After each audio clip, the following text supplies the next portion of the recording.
I just want to make sure my shirt's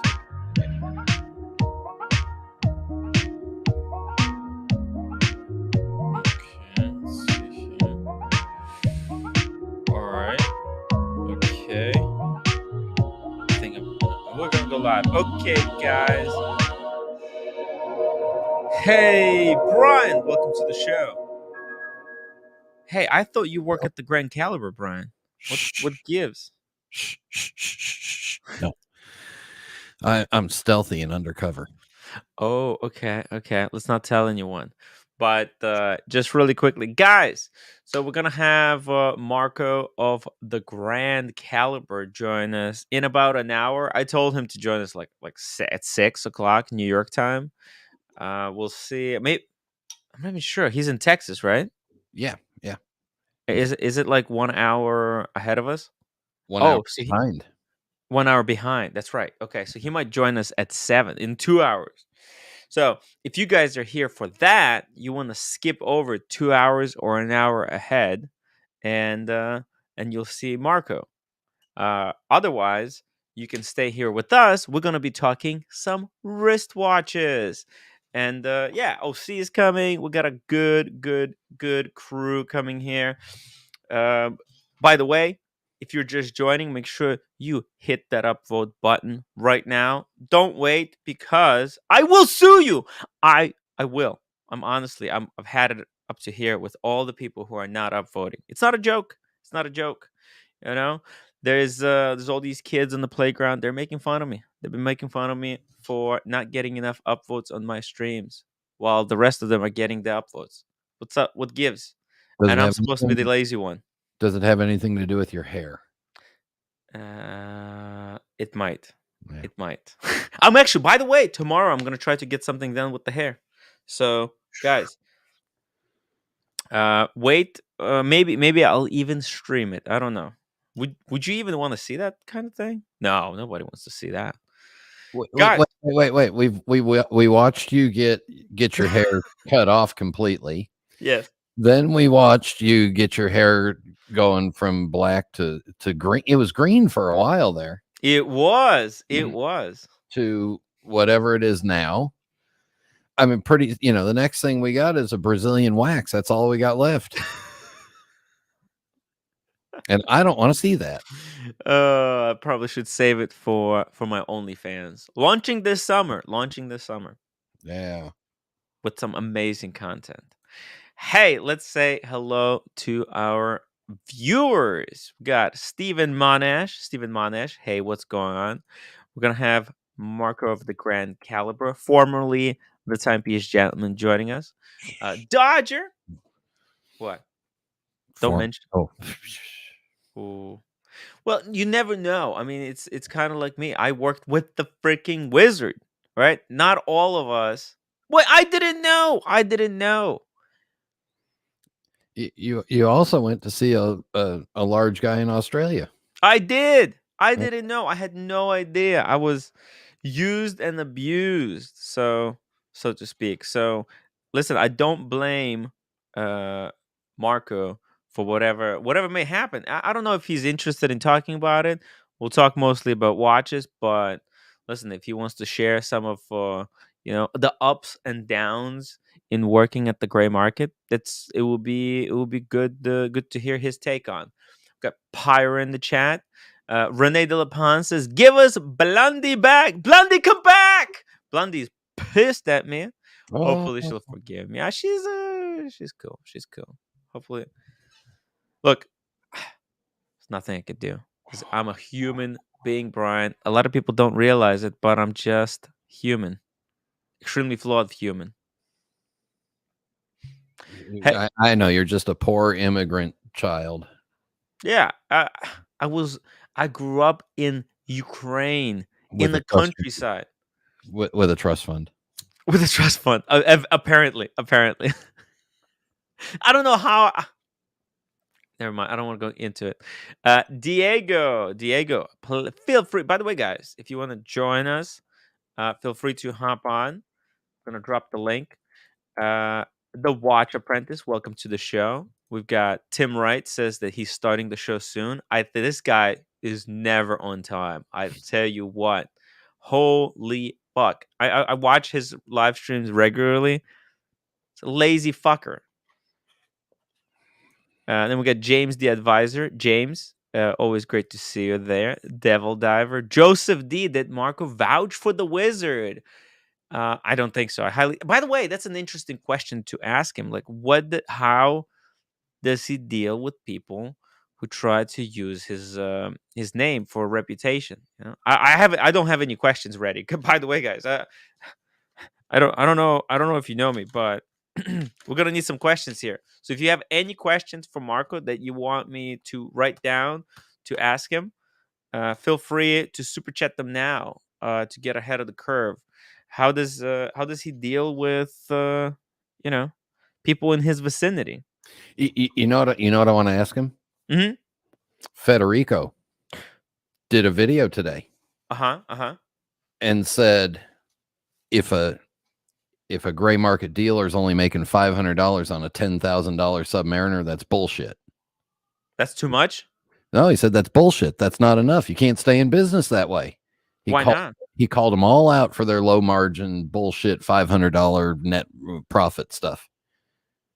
He said it's all bullshit. They got to make more or they're not going to stay in business. It's quantity No. over. No, he actually broke it down in the end of the video that he put out today. He broke down how much it costs for him to bring a watch in and handle it and check it and photograph it and upload it and stuff. And he said, yeah, but that's because he goes through this lengthy check process. There's a lot of these gray market flippers who don't do any of that. Yeah. Right. So they're able to keep their margin. It probably costs about, I don't know, to take pictures, to upload the watch to the website, to check it. Probably costs $500, right? To do the whole check. He said it was like $150 by the time he's photographed it and got okay. Just the photography and got it uploaded. The photography alone can't cost $150 for the photographer and then all the work on it. Sure. Per watch. That's what he was saying. No, come on, that's ridiculous. Come on, let's not. Don't be silly. Don't be silly, dude. Yeah. That's Sergio got it. He said Federico's working on a 28% gross margin, and then there's all the fees and everything. He said if he ships a watch, it's $50 minimum just to ship a watch. Well, I know. Shipping costs money. It's not free. Yeah, but I don't think that you can't. I mean, that's a little bit preposterous. $150 for photography. Is his photography that great? Maybe that's also the cost of inspecting it and having the watchmaker. Yeah, right. That's what I'm thinking. Okay, he's got people on this labor and stuff. So yeah, he said if it he didn't address the little tiny dirty flippers that are just they're not doing any type of inspection. Yeah, look what I got, snapping it with their iPhone and putting it up on Instagram. Yeah. Do you call that a real watch dealer? Does he have a place of business? What's the name of Federico's website? Del Rey Watch. Del Rey Watches, right? Del Rey Watches. Del Rey Watch Supply. Del Rey Watches. Okay, let's just quickly. And I just want to double check here what kind of photography he has on his website. It's not great. Okay, that doesn't look like a real watch, to be honest. What about this Bell and Ross? Well, those are ugly. There's only one picture. There's no picture of the back. Nothing. Come on. No. Let it load and then scroll down. Okay, I'm scrolling down. That's it. There's nowhere to scroll. Are you on the new watches or the pre-owned? I'm just okay. No. Okay, pre-owned watches. Okay, maybe it was. Okay, here we go. Pre-owned. Okay. All right. Okay, so here. Those are actual pieces that they've got in stock that they've got photographed. Okay. I mean, this is clearly photographed in one of those. It's in a white box. It's in the white box, but it's a really it's like a high capacity. It's fully set just for photographing watches. I mean, you can basically photograph a watch, one watch every 10 minutes. But then obviously it takes time to put in all the data, right? And upload it, color correct and color correction it's already pretty much set. obviously this is the only picture that you kind of have to change it up for. But you know what? Like, have you seen David Khalil? What's his website? Dave. Watchcollectors.co.uk. Okay. So if you look at his watches, let's see here, man. Decline. I don't know, all our watches. Let's see it. Cause sometimes he has some really good pictures. New arrivals. Okay, let's go to new arrivals. Okay, so there's like pieces. Like for example, let's take a look at this one. See, all right. So there's the basic picture, right? But then he has these like Those additional pictures. You see I call that? I call those sex shots. The sex shots. You see Yeah, that? Now this takes extra attention to do, right? This look at this oh, just look at those lovely lugs. I know. Look at I actually this is a sexy piece. The gummy bears with the bust down. What a banger of watch. Yeah, But you see you're this not gonna photography. you're not gonna buy that on $1.99 super chats. No, no, I won't. No, I won't. Casey Jones, Brooklyn, thank you so much for $1.99. Tim Wright equals the hardest working man in the industry. Gotta do it. Tim is the hardest working lazy slob you'll ever meet.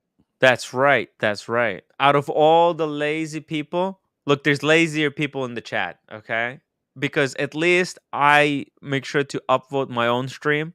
And there's all these lazy bums watching the stream complaining that I'm lazy, but won't upvote themselves. What gives?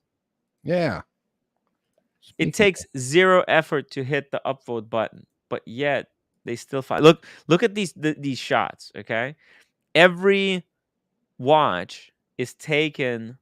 The pictures are taken. To match the watch, like the feel of the watch. Holy what is this? I've never seen this kind of a date. Is that Onyx hour markers? couldn't tell you. It's insane. Okay, this is insane. Baguette bezel and pave dial. Wow. Yeah. What I think these are like onyx inlays or something. It's got to be something cool. But look, this is what I really really appreciate. Okay, I understand if you look at this, right? Like every picture, like this is not a automated process for whoever is taking these pictures, because whoever is taking these shots, they're designing the background specifically for every shot they take. I mean, this extra attention is given here on watchcollectors.com. So I understand charging a little bit more, although it's just barely anymore. Let's see what do we got in the chat. Dingo Dave, shout out to the Dingo. Floodland 99, welcome to the show. Joseph D, did Marco ever get message from Anthony? We must know. Message? What does that mean, message? Massage. Oh, massage. Oh, doubt it. Doubt it. I heard it wasn't cheap. Tim Jack's turnover for vanity, profit for sanity. Huh. Oh, okay. Turnover. Okay, I get it. He's talking about like how do you make money in watch flipping? Yeah. Look, I understand higher margins on watches that are more difficult to source. Like if you're finding watches that are impossible to get, right? You could charge extra more money because you have a unique skill, unique uh, unique connections that no one else might have to be able to get the watches that no other dealer can. But if you're just operating within a freaking WhatsApp group, then I mean, $500 on the watch was that's more than deserving. Joe 90, 2 pounds. Brian, what's your favorite soup? I don't know. I guess clam chowder. Clam chowder. Yeah, New England clam chowder, not your Manhattan red shit. Mm, not a fan of it. Not a fan of it. Hey, speaking of legends, Hey guys. Hey, Diego, how are you doing? Oh, look, it's somebody that actually goes to work for a living. Yeah. He does, and look at that watch he's wearing. God damn, Yeah. flexing on us. Lolex. Come on, Lolex. I took Yeah. the stickers off. I took all the extra stickers I had, Yeah. and I'm like not worried about fingerprints anymore. I'm Did you just take the I'm hair out of the enjoying it. dial? I can't find it. I've been looking. Yeah, it's gone. But The watch ate the hair. look, it's liberating. I had stickers on this thing. I was being super careful. I'm just enjoying it now. Yeah. They left stickers on it. It was weird. So they love you very much. They love you very, very much. That AD, man, they really care about you, man. Yeah. Tell you that watch, the last of the last of the last. On the last day. Crazy stuff. I wanted to jump on and say, I'm probably working late, so I won't be able to. I saw Marco was going to be on your show. Yes. Just want to congratulate you. Tell you I'm very excited for this show. Yeah, you should hop on. We'll talk to him because he specializes in vintage stuff. You know me, I'm not a huge vintage guy. It'll be great to have you on to ask some legitimate questions. You know me, I didn't prepare. I had no time. I was working today.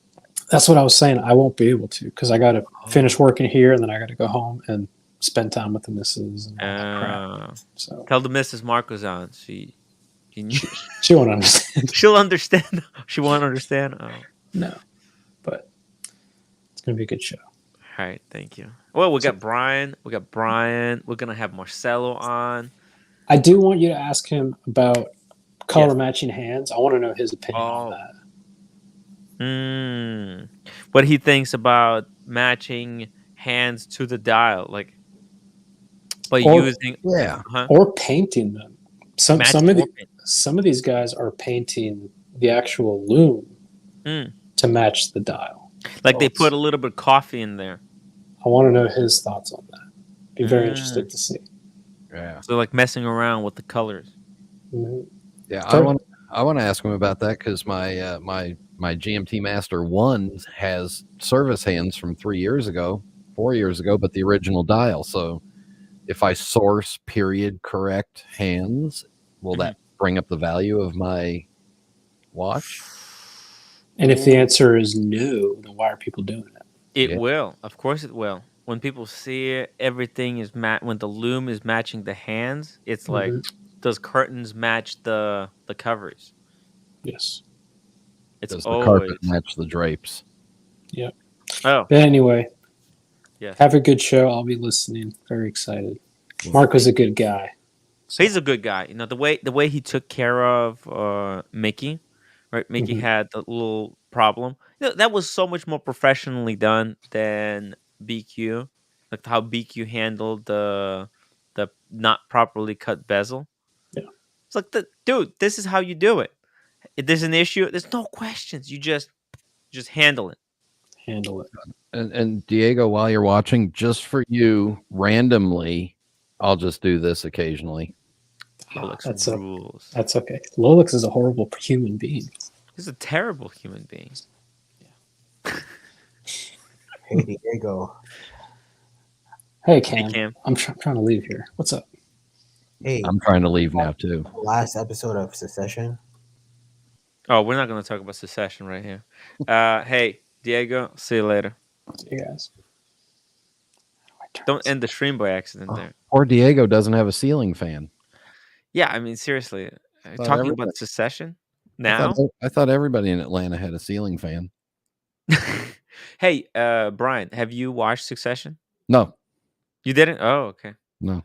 Okay, good. I didn't watch it either. So, Diego, if you're still listening, text me the account and password to your HBO. I want to start watching it when I have a little bit of free time. How do I have any free time to watch Secession when I'm watching the 7-hour Tim Wright shows all the time? I know. It's just ridiculous. Oh God, these shows are crazy. Yesterday was an insane show. Absolutely insane. Yeah. Have you heard if Red Shovel's alive or anything? I haven't had even the time to check on him. Check on the vitals.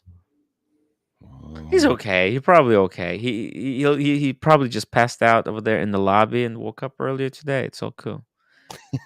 In jail. Marco B, I never said I was coming on. It's different Marco. Not you, Marco.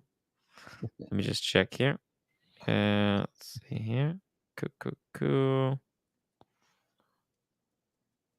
Okay. Anyway, I can highly recommend that everybody watch Federico's newest video because he laid it out and he called out some people, and I like it. What kind of people did he call out? The dirty lying YouTubers that say they only make 5% on a watch. Ooh. Yeah. Really? Yeah. Who said? But do you know who he was kind of referring to?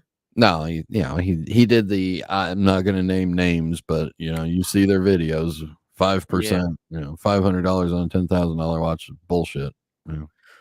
Oh damn! Sorry, America. I pulled up your comment and then didn't read it. I got completely distracted. Sorry. He says, America 5726 $10 super chat. Thank you so much, America. Tim, I bought an $80,000 money clip from Paddock, and now I have no money left to put in it. They said they would put me on the list for 6119 though. I'm playing the 80 games and winning. $80,000 money clip. Actually, that's something that I would actually believe, because Paddock, I think they partnered with like China companies, like not like Chinese company. I mean like pottery or something. They have all kinds of collectibles that they make, that I think they give them away for free to their loyal customers, but then people flip those things as Paddock collectibles for insane amount of money. So I wouldn't be surprised if there is an $80,000 money clip from Paddock. Probably a super flex, kind of like those cufflinks, like Paddock or Paddock cufflinks. They're uber insane. Logan Hall says username the real original Diego M. Password is Lolex sucks 2023. Imagine. Oh, imagine if that was true. Oh, that's actually a great password. You cannot forget it. You cannot forget that kind of password. But yeah, guys, if you got any TPG consignment fee is 6%. Pull up the private chat link and share that. It's 6% on watches over $35,000. Oh. It's 10% on watches from 0 to 14,999. Okay, so here we go. Consignment.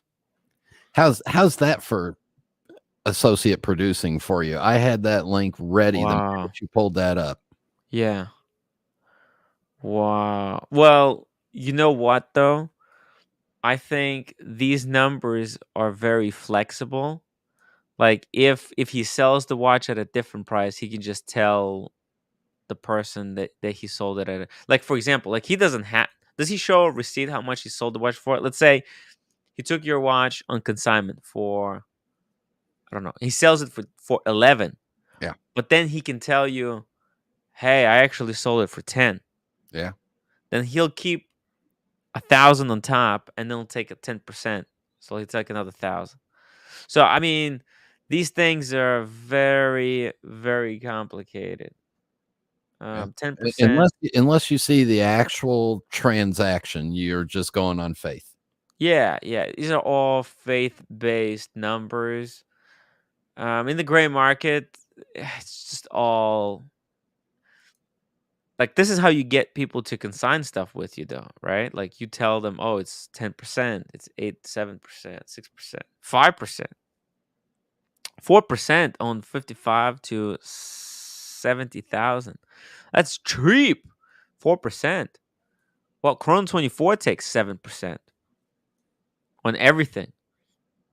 Yeah. I don't even have people handling anything. It's eBay's 15% up to $2,000. Then a smaller, like 7 or 8% up to of the next 8,000, and then less of that. So Wow. But that also includes all your cash transaction fees, because there's no longer any PayPal fees or anything like that. Upon completion of the form, a representative from our team will contact you within 1 business day. It's interesting. Very interesting. Yeah, I mean, I can see why. I can see why. I can see why Marco left Anthony. So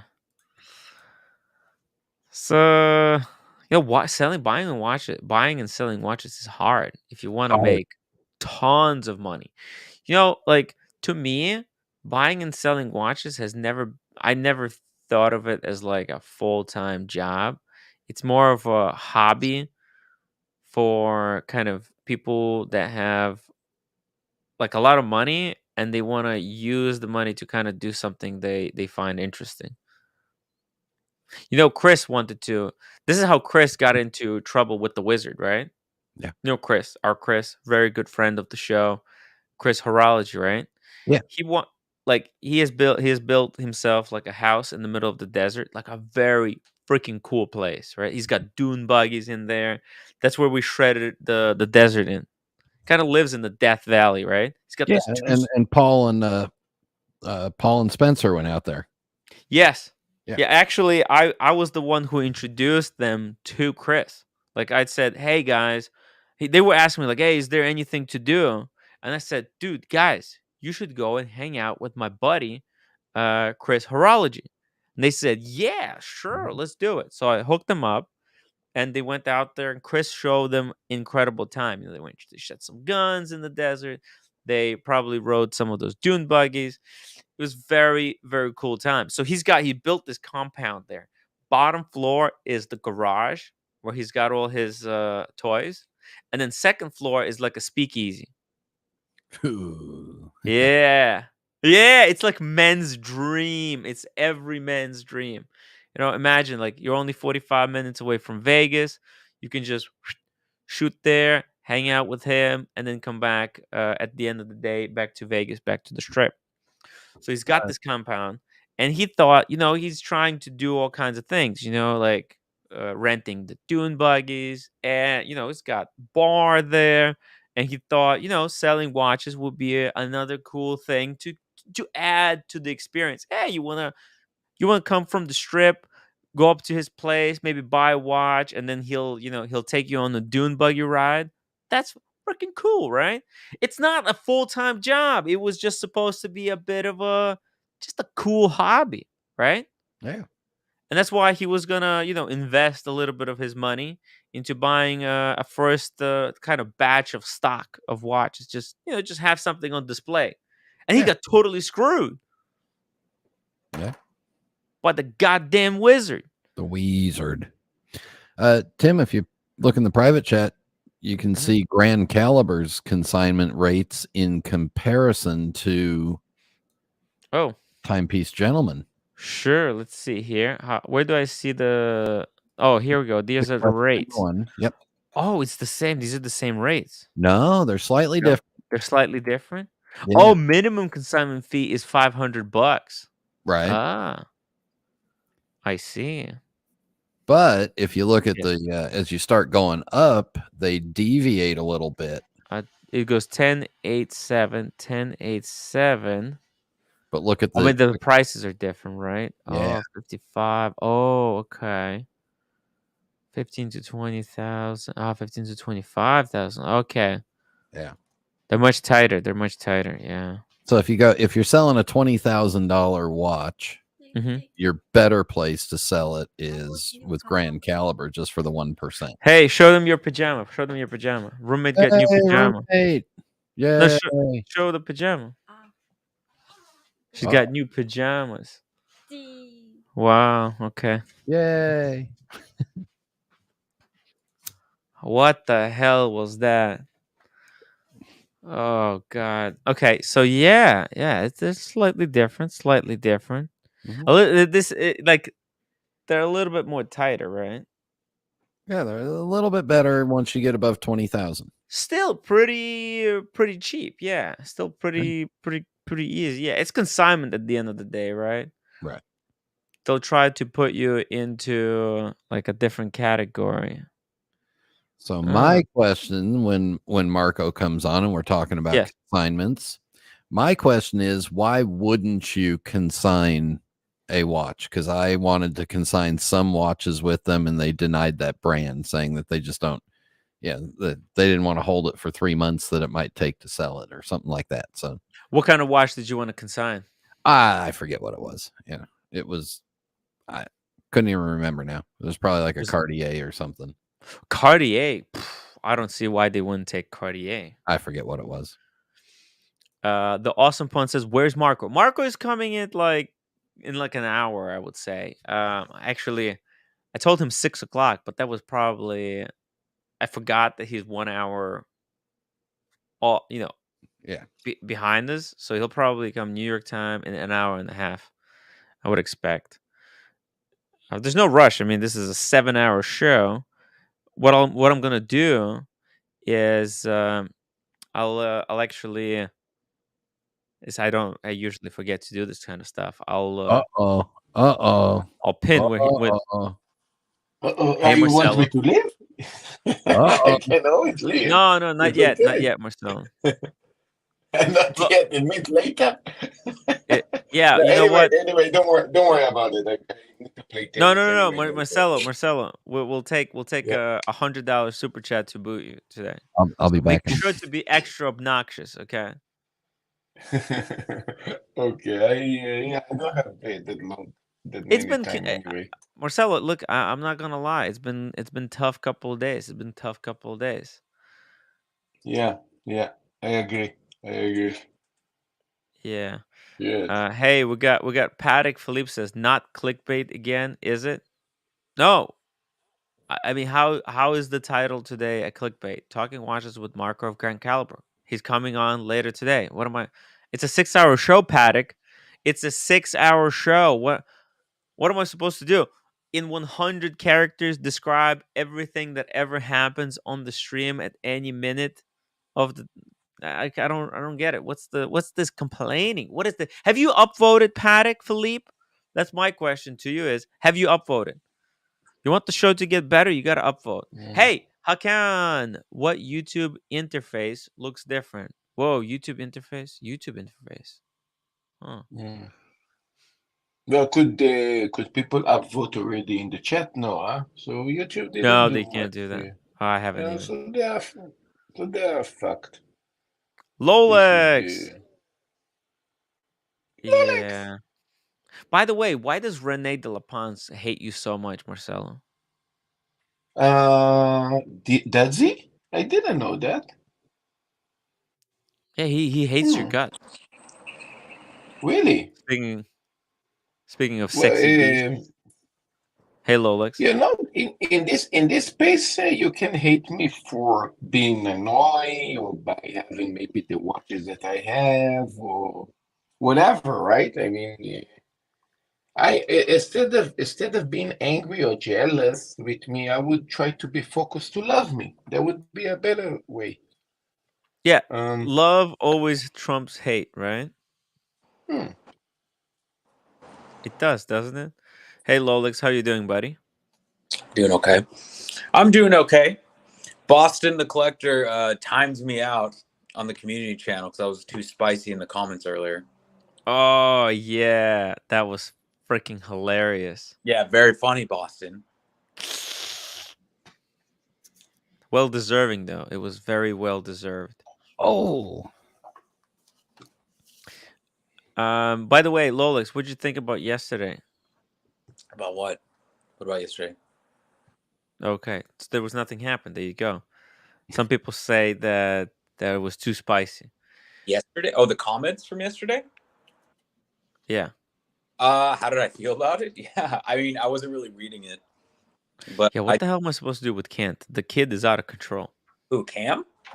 No, Kent. Kent Daigle. Oh. Yeah. Nothing.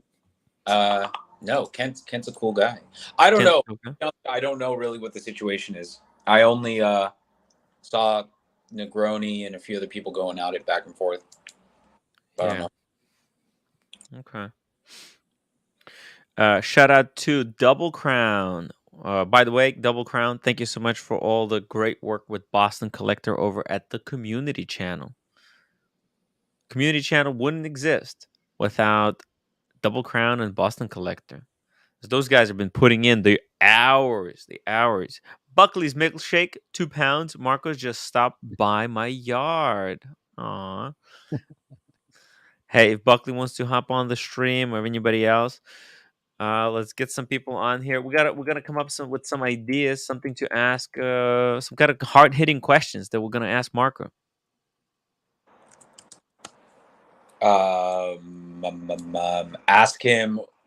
Ask him what the state of the gray market is right now. Yeah. Buying and selling. Ask about that. I don't know. I just threw one out. That's good. That's good. State of the gray market. Where is it going? Where does he think it's going? Where does he think it's going? Has he seen inventory increase? Are people selling a lot? Yeah. It's fucking. Also, if the CPO program influenced them at all, or does he think? Does he know anything about the wizard? Has he heard anything? Oh, yeah, great question. Speaking of the wizard, OC. What's up? Hey, how you doing, buddy? Doing great. Hey, Brian, how are you? Lolex, Marcelo, Tim. Good evening, hey. Audience. Speaking of the wizard. Wizard your microphone is wrong. address. You're using the wrong microphone. It doesn't have an address at home. Everybody know where he's drinking coffee. Place. Are you sure? So where white people okay. don't go where.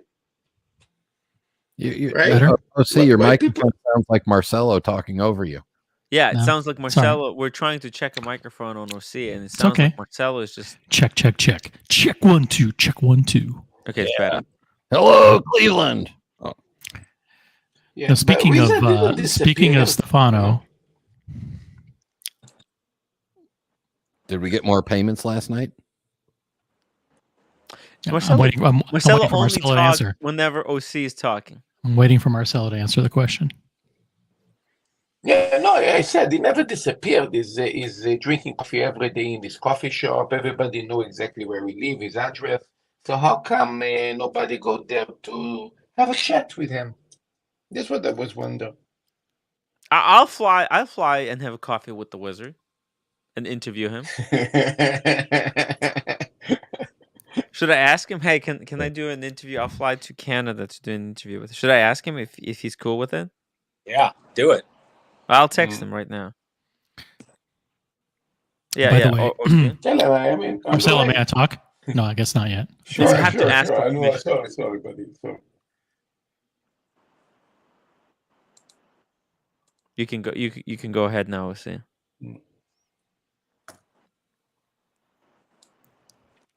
See. Okay.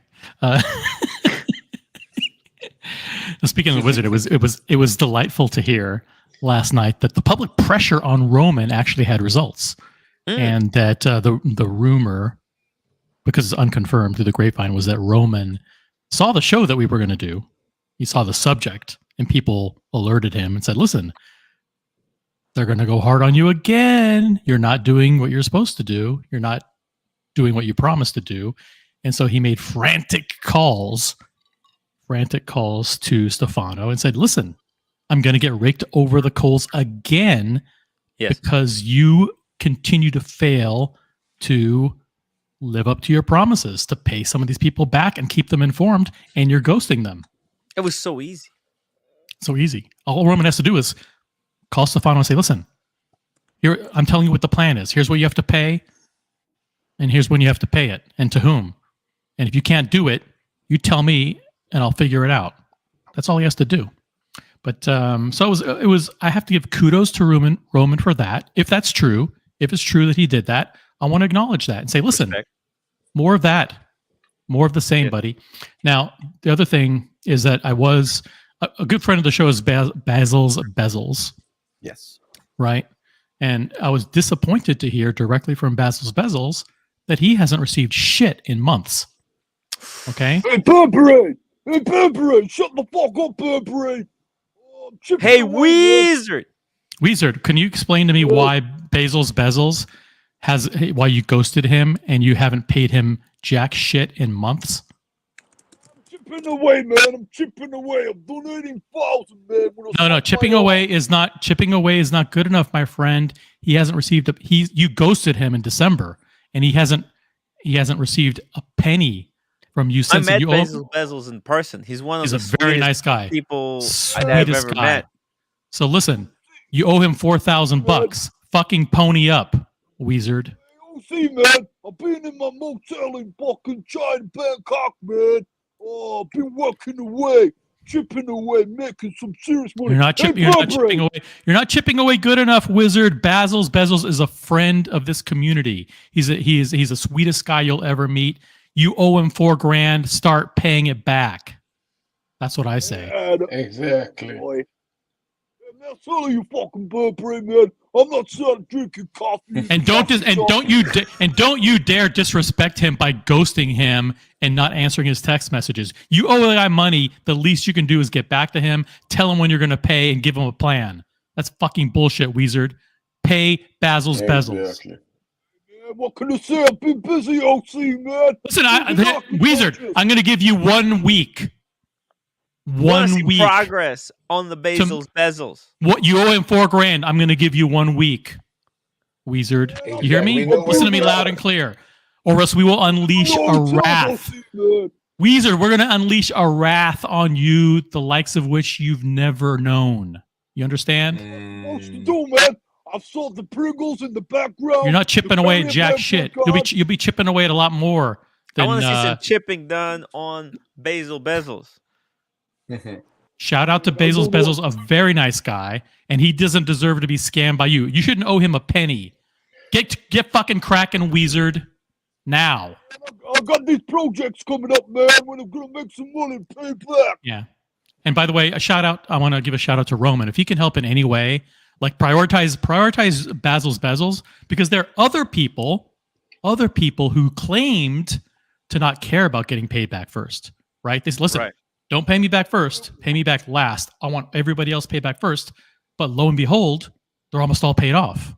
Right. Now that's nothing against them. Weird coincidence. That's nothing against people who don't care getting paid first, and the people who don't care are getting links sent to them. They're getting link from Nico Leonard. They're getting links and super chats from Roman for doing great job on. I'm not saying any of that. Keeping everyone quiet. I'm not saying any of that. But what I am saying is that Basil's Bezels is a stand-up guy. He doesn't deserve to be owed a penny. He doesn't deserve to be scammed. And I want everybody to unite to make sure that this guy gets he's only owed $4,000. Get him back his $4,000. Okay? See, man, what if I send you some ragu sauce so we can do some tight deals, man? You have to send me 4,000 jars of ragu sauce to make up for what you owe Basil's Bezels, you fucking prick. See what I could do, man? When I'm working hard, just chipping away, man. I got this ragu sauce, and it's gone past its sell-by date, so I'm struggling to sell it to anyone, Wizard, I'm calling you out, and I'm specifically mentioning Basil's Bezels, okay? I'm not a friend of his, like we only met one time. But I do consider myself. You met up with Basil Bezels?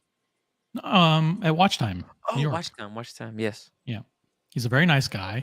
He's always, and he shouldn't be owed a penny. So I'm not gonna stop. I'm not gonna rest until every penny Basil's Bezels is owed is reimbursed. Out of all the people, I think Basil Bezels should be paid first. Like 100%. He's not like mega wealthy guy. He's a very humble guy, very hardworking guy, a huge supporter of the Watch community. Huge. He does so much. Too.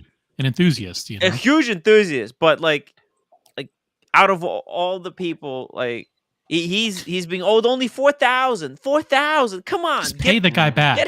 Pay get the guy him back. cleaned off, get him done, and then you can chip away at other people. You can chip away because the other people you owe way more. I want to see some chipping done on Basil Bezels. I'm gonna go back to my condo, man, in fucking Geneva. So I'll see what I can do when I get back there, man. Oh. This guy is almost as annoying and disgusting as the real wizard. It's like talking to the real wizard. It's the same way. It's the same thing. You get nowhere. PS5 It's just as frustrating. I'm gonna need that PS5 back, man, so I can sell it in cash converters. Hey, that PS5 was a payment. It was a payment for promoting the wizard. And hours of work. I've slaved away. I've done so much work for the wizard, creating channels, videos. You know how difficult it is to edit videos, OC. No, I don't know, but Yeah. I know some. I fucking know. You fucking can't. Why you don't mention me? Jesus, how great. All right, Tim doesn't know how hard. Shut up, you fucking wizard there. And also, Tim, why the hell you give him this stupid name, wizard? He's perfect for that. By the way, wizard, keep Ragu's name out of your mouth. Keep Ragu's name out of your mouth. You're not good enough to mention Ragu. I don't think Ragu vouches for it. Roman, DC, and LV. Roman should auction or sell the artwork to assist 100%. Roman, get rid of that artwork that Stefano paid thousands and thousands of dollars for with the money that he stole from Basil's Bezels. Give Basil's Bezels the artwork or sell it and give him the money. Roman, do the right thing. I'll keep in contact, man. Again, Roman's been doing the right thing this week. He saw that we were applying more pressure, and he said, listen, I don't want the bad publicity. It's hurting business. It's costing me lots of customers and lots of money. It's going to cost him even more customers. It's going to cost him a lot more if he doesn't continue to pressure Stefano. If he doesn't do what he said he was going to do 2 months ago, right? Organize the list and pay people back. We're not even asking him to do anything. We're just saying, dude, just do what you already promised people to do. What the heck? You can't come onto YouTube, say you're going to do things, and then just go, try to go. That's what your entire show is based on. That's what Wizard on, did. Tim, that's what your entire live stream is based on, that concept. Exactly. I invented that. Roman is trying to steal my shtick. Your entire show is based on not delivering, over-promising and under-delivering. I don't think it's coming. By the way, look, I still got those William Wood watches over there. I don't think I just give them. You know what? OC, I think you were right. I think I'm just going to maybe not 9 months. Has it been 9 months yet? Because you have to wait. No, it hasn't been 9 months yet. It's only been 6. I still got 3 months. Three more months. 3 more months to. I'll get it done. No, but seriously, Roman, just listen. Call Stefano. Have him prioritize Basil's. It's not, and I'm really uncomfortable with the idea of he should be paid first because he's more what deserving. I don't understand is why people who said they don't want to be paid first are getting paid first. Like there's people who publicly saying, I don't want to be paid first. I want to be paid last. Lapdogs. They're lapdogs. The lapdogs who said, I don't want to get paid. I want my friends to get paid and first. And then they get paid first. What the of course. While their friends that they were supposedly trying to help, right? They were said, we're undermining it. While those guys are pocketing cash, okay? And they're keeping it quiet, not saying a word. No, why not tell the wizard, hey, man, I don't want this money. I don't want to be paid. Yeah. Give it to the other people first. Yeah, that's right. That's what I said. Why even accept it? OC and Tim, guys, don't you guys think that after the wizard disappeared? Did you see that? How he was here, now he's gone. Yeah. By the way, Tim and OC, don't you guys think that after the wizard, the phenomenon, the idea with consignment, especially with expensive watches that are over 100K, became less? I just got a genius idea, OC. Mm-hmm. Okay, so when I have my merch store up and running, I'm actually going to sell ragu and sea salt on the website. Like it's going to be a kit. It's going to be available to buy. I'll actually have them prepackaged. You'll be accused of profiteering on the backs of Stefano's people, and that's not a good thing. and Tim, at the speed that you work at, by the time you do that, we'll be onto a new scandal. Yeah, well, Ragu will have been retired and replaced with something else by that time. By the way, guys, I have incredible merch available over at timwright.com. There's commemorative. I can't believe these mugs aren't sold out. I know, right? They're so cheap. Go buy your mugs now. There's only like two left of each one. By the way, this is a clip. Okay. This is a great clip for the Docs Reports because we're talking about the scamming wizard, and we go, oh, and by the way, mugs are available to. Yes. By the way, guys, if you want to send money to Scam Fund, super chat now.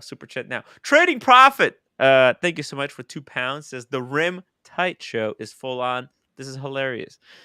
Great to see people who appreciate comedy in the chat and not just uptight assholes. Thank you. Hey, I didn't say anything, fucker. So anyway, I just wanted to jump on and say I'll stay on the panel for a little bit, but listen, I wanted to say, you know, good job, you guys, the team here, especially you, Tim. You know, putting the pressure on Roman. It had results last night, and 2 people got $1,000 wires. And so when people say, "Listen, just stay quiet, don't rock the boat, don't attack Roman," those are the same people that said that got their money first. Are those the same people who said, the people who say, how is it? The people who criticized our very aggressive public attacks that worked were the same people who all of a sudden are getting paid back, getting sponsorships. Yeah, right. They're getting sponsorship deals. They're getting link sent to them. They're getting all kinds of benefits, and they're getting paid back first, while saying, "I don't want to be paid first." Yeah, come on. There's no behind the scenes deals going on. Bezels. I'm gonna keep saying it over and over. I'm gonna say it every day until this guy gets his 4,000 back. Bezels. Is it Bazels or Basils? Bezels. The Bezel of Basil. He deserves to be paid back now. Everyone knows who we're talking about. The guy's a very nice guy. He's an enthusiast. He gave Stefano a date just on consignment and got fucked. Fleeced. Man. Fleeced, okay? With lie after lie after lie after lie. And to answer your question, Marcelo, yeah, this Stefano scandal and other scandals like the TPG scandal did impact the likelihood of people wanting to consign their watches, because in TPG's case, expensive ones, because if something were to happen to that storefront or to whatever, whether it gets stolen, lost, whatever, it would be out their watch, and they'd have to deal with insurance fraud, and it's a nightmare. So it did impact. Absolute nightmare. Adriano17 was the fake interview for views. It's not a fake interview. The interview is upcoming. We're just waiting. We're waiting for the interview. And also regarding Brian, I think Brian, the reason that maybe Marco didn't want to take watch on consignment is because maybe they decide, you know what? Maybe we want to stop consignment because of all the bullshit that happened with the consignment pieces lately. So any dealer has to offer consignment these days because people expect a certain dollar value from their watches, and so they have to give options. Listen, for me to buy it outright and stock it, I have to pay you a lot less, and to consign it, I can offer you a little bit more because I'm not taking on any risk there. But then they become the other risk that people starting to say, you know what, maybe it's better for me to get less money and get money than not get money at all. That's your choice. So the problem with that kind of thinking, this is why if we were like OC, if you and me weren't undermined by the people who got their money first. Undermined? Is that a word, or I'm just making that stuff up? I'll translate. Undermined. Oh, undermined. Oh, I understand. Oh, okay, yeah. If we weren't undermined by people who got their money first, everyone would have already been paid, and the wizard would be working with Roman to pay Roman back.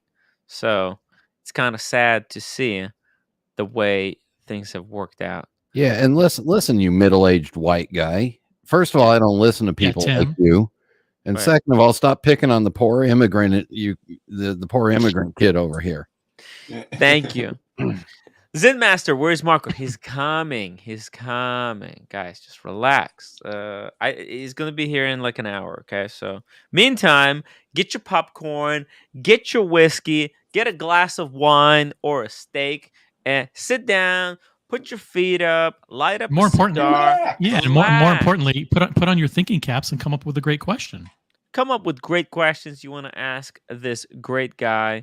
And yeah, just be cool. I mean, it's when Dirk Diggler is the one asking the best questions, that means you as an audience haven't done enough prep.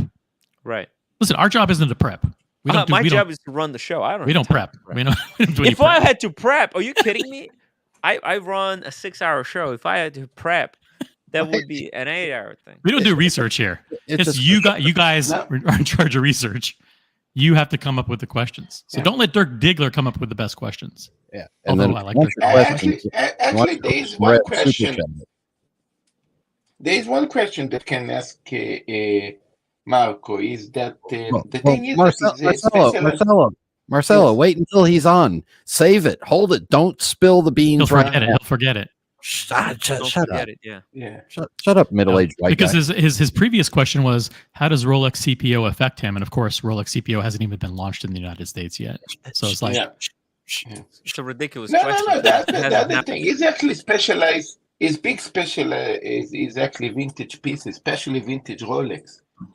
So how? Yeah, I mean, the best question would be, they're all Frankenstein watches or things that you need to deal with daily basis just to confirm what is original, what is not original. This is like a hassle. Brian, can you translate? Can you translate into English? I will translate for you. I have the cure to understanding Marcelo. There it is. Everclear, 151 proof or whatever it is. Wow. Yeah, 95%. There you go. You drink this, you understand Marcelo perfectly, and you look like Red Shovel. By the way, is Red Shovel alive? Is he okay? Tim didn't even call the care. I had no time to ask him. If Red Shovel asked where is Japan, right? That was the last thing he uttered. Yeah. Japan's in Tokyo. Shut up. Japan is in Tokyo, exactly. Nice. Conair MC Redbreast 12 is great. By the way, guys, let me know, what are you drinking? What are you drinking tonight? Let me know in the chat. Are you enjoying some type of a beverage? Oh, we said Lolex left. Lolex, come back. We can only have, well, okay, actually, I can't say that. Eddie Mao, what measures should someone take to dirty proof vintage watch? Did you say dirty proof? Dirty proof. It's what it means, dirty proof? The new Tim Wright condom. Great question. I have no idea what it means. It's a condom for your watch. Interesting. So interesting. Marco B, thoughts on Bruce Williams' new acquisition, full gold, date, and solid. And sold all his other pieces. Wow.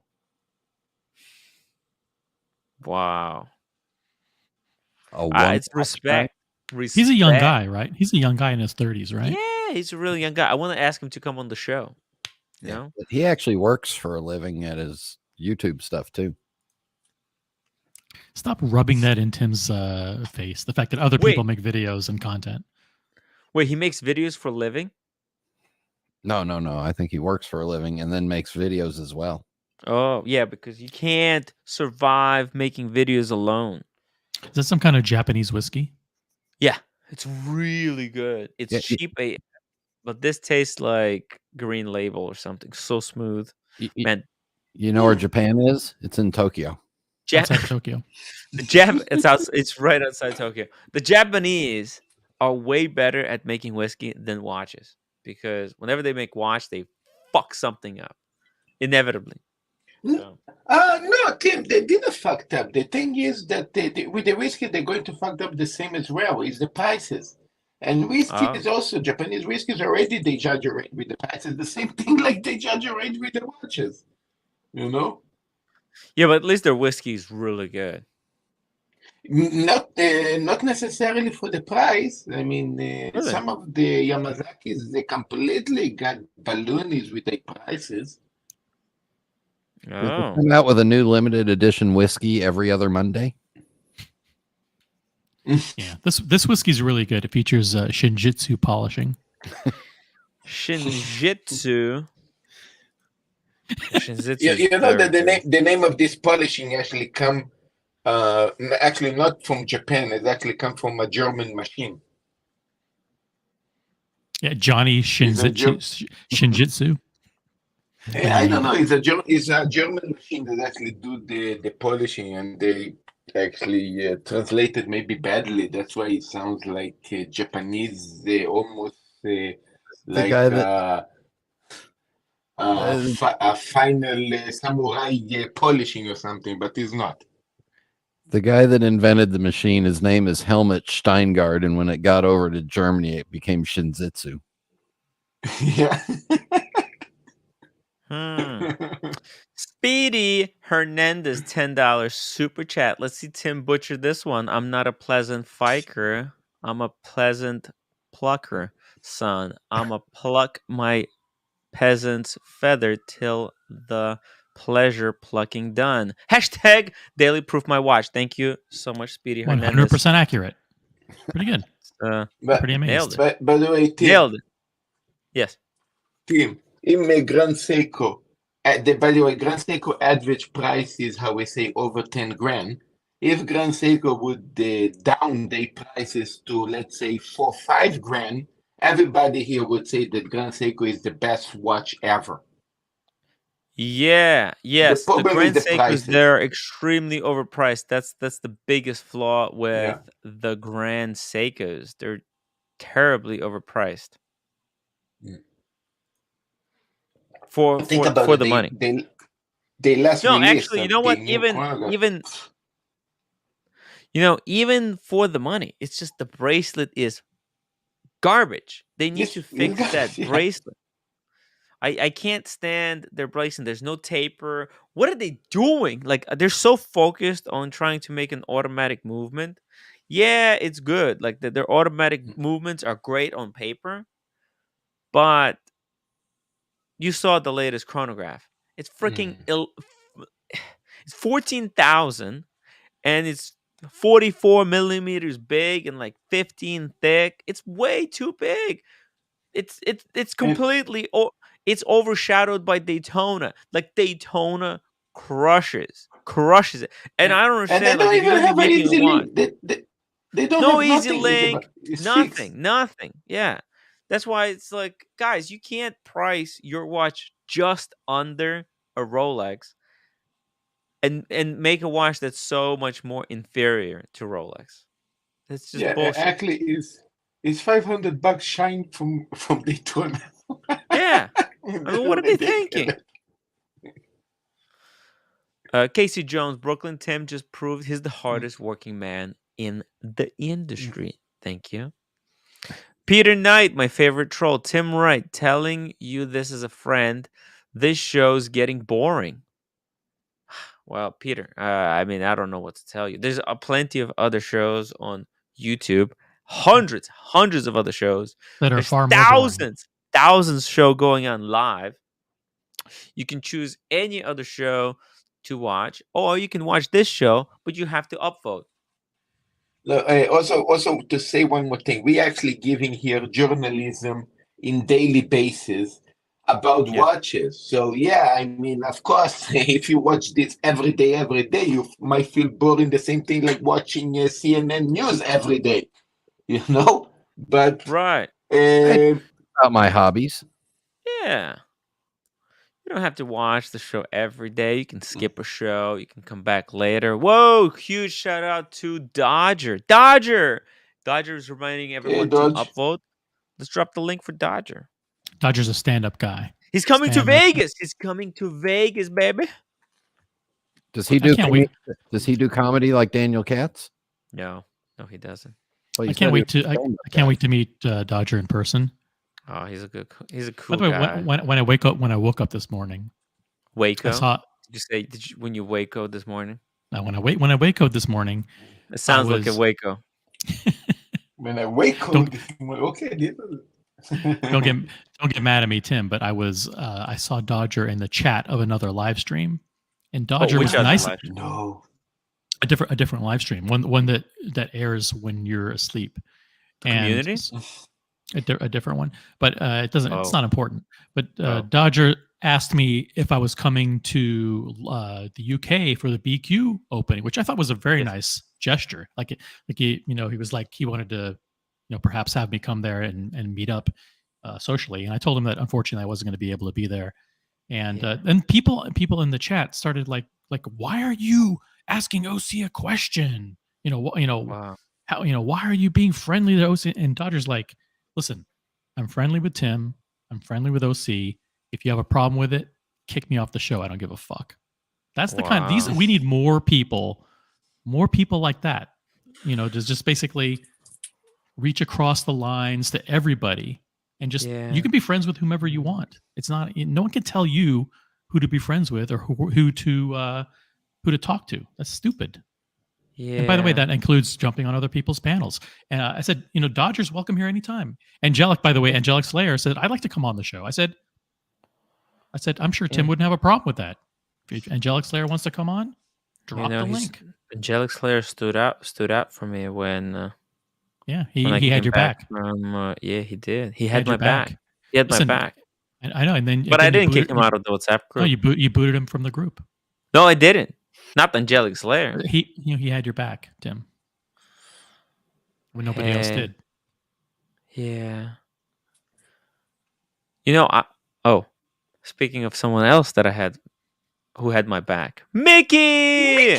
Whoa! I just texted Marco. He's like, "When?"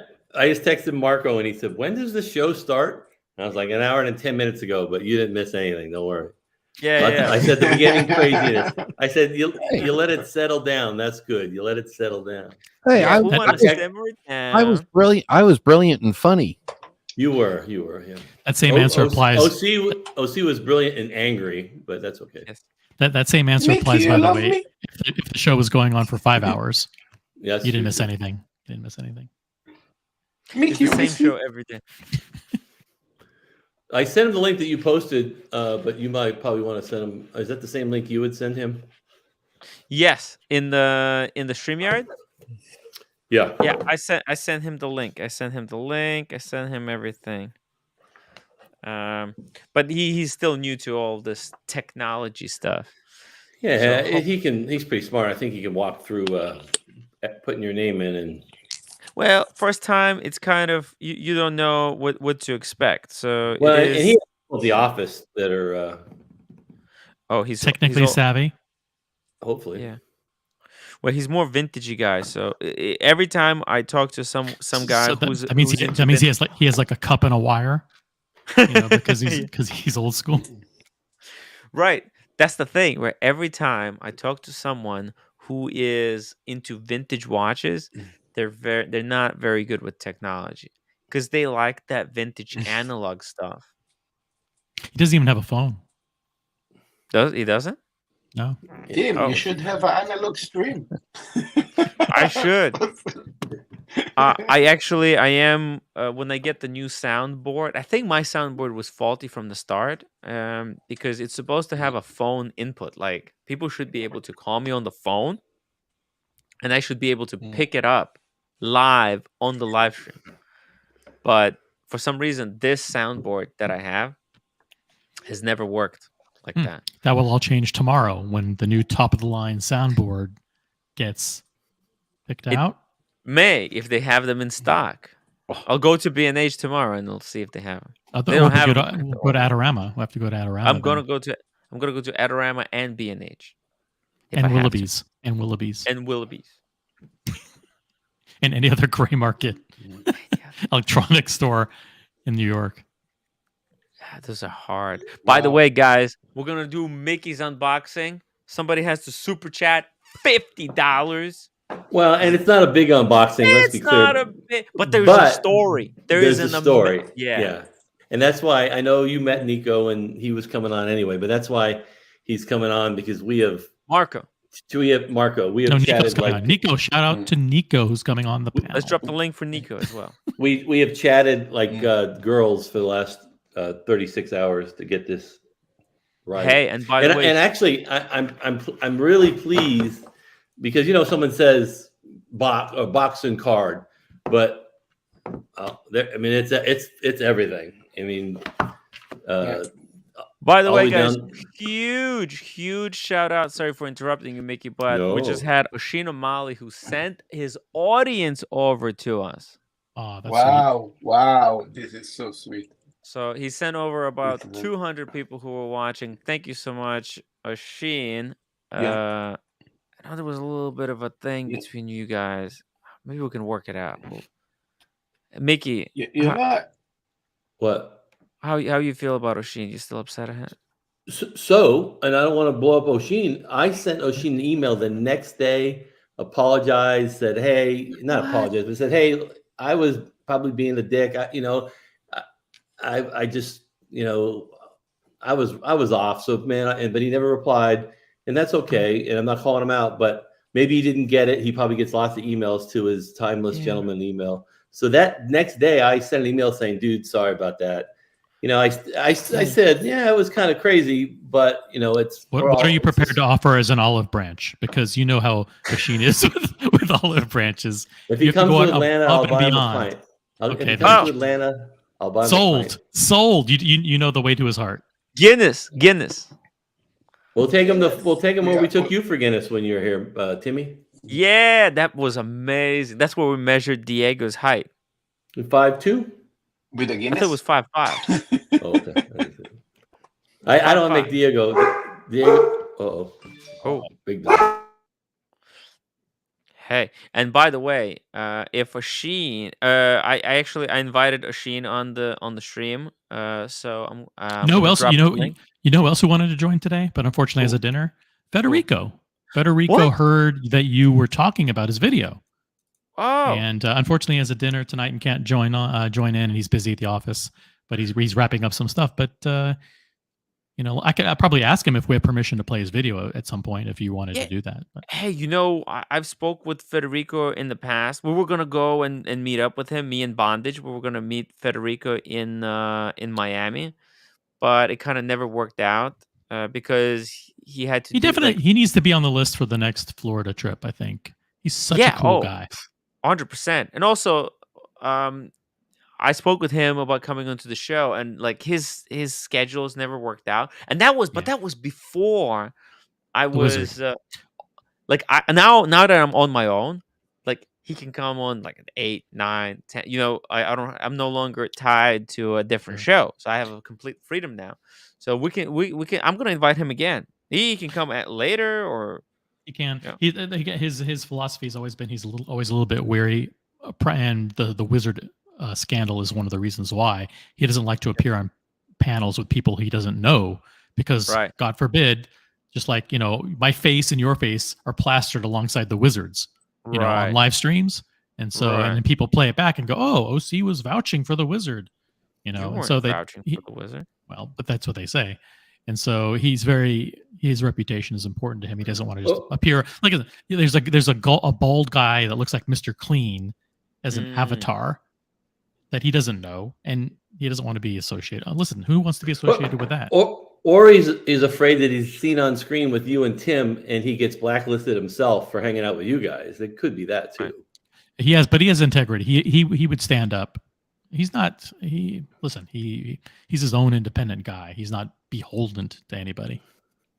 Yeah, Fed has always, what I like. I respect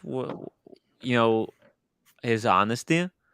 Like when he says, "Oh, how can these guys operate? These margins make no sense," right? So he's always been very transparent, and actually, he's not just a gray market dealer. He's also a watch enthusiast. Like he doesn't like there are gray market dealers who just take the easy route and they just flip like the most hot, like just exclusively. Yeah, exactly. And he's exactly. he doesn't his business is different than that, and his personal taste is also eclectic too. You know, Right. he likes those brigade, what do they call them, the Mariners or whatever. He loves Yeah. those Piaget Hey, polos. John D had one of those Breguet Marines. How freaking amazing was that watch? Yeah, beautiful. So he has eclectic taste too. And Amazing. he used to have a Ferrari. Now he has a Porsche, I believe. Oh shit! Ferrari's their Nice. bitch to service. Good thing. Good riddance. Good Yeah. riddance. Porsche is like a Rolex of cars, I believe. By the way, what watches beside Rolex? Let's say the Rolex and the Speedies, and I don't know, maybe some Cartiers. What else is collectible in vintage? Well, like you said, Cartier vintage Tudors are extremely collectible, Okay. right? Omega. Vintage No, Omegas. I said like Omega 321. to the Rolex and Cartier. What else? You know that brand, the Universal Genève? For some Love that reason, brand. what the hell? I don't understand how that brand is so collectible. Got Well, spruce. it's the design language, first of all, with these chronographs that look iconic and beautifully, perfectly proportioned, and that they're out of business now. So they don't Makes no sense. They don't make garbage watches anymore. They don't make garbage watches. No, maybe to tarnish the legacy. Yeah. It's going to be a new somebody rich enough that's going to revive that brand is going to make something garbage out of it. Don't worry about it.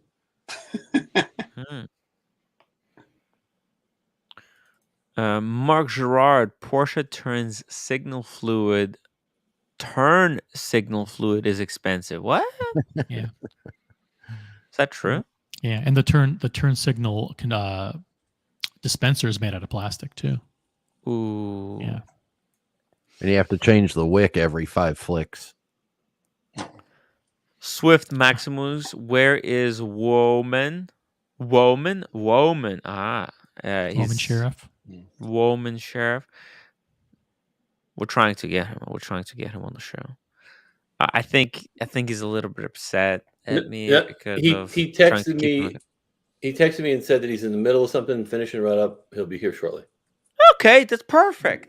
That's perfect, guys. We're gonna have a Sheen, hopefully Dirk join us, and then Marco, and we have an unboxing upcoming, guys. $50 to unbox and tell an incredible story of this Rolex piece that Mickey just got. And that's going to really well prepare us for a very similar but different experience that was mishandled by a Sheen. And then we're going to switch over to Marco. That should be fun. That'll... I'm just saying, compare and contrast. I always want gray market dealers to do better. And I look at the way Grand Cal, like, hey, I have a few pieces over here, right, that I might need to. I'm actually thinking of asking Marco while he's here, the Grand Caliber, to sponsor the show. What do you think? We can put a logo. Why not? Pressure him on the spot. You know, don't let him off the show unless he acquiesces and provides you with a $2,000 a week sponsorship. $2,000 a week, at least. Your show isn't worth it. If you pay Tim too much, he won't wake up ever. Ooh. By the way, what watch are you going to wear for Mark? Are you going to wear the Moritz Grossman, or will he not know what that is? I'm wearing a stub, but I probably should wear Maurice Grossman, right? Well, I don't know. Unless you got something vintage, I'd go buy something vintage really quick. Can you go buy something vintage real fast? No, I can't. There's not enough time. It's not enough time. Oh, by the way, I'm going to be buying a watch soon. Holy moly, guys. A watch that there's an opportunity of a lifetime for me to pick up a piece. Why?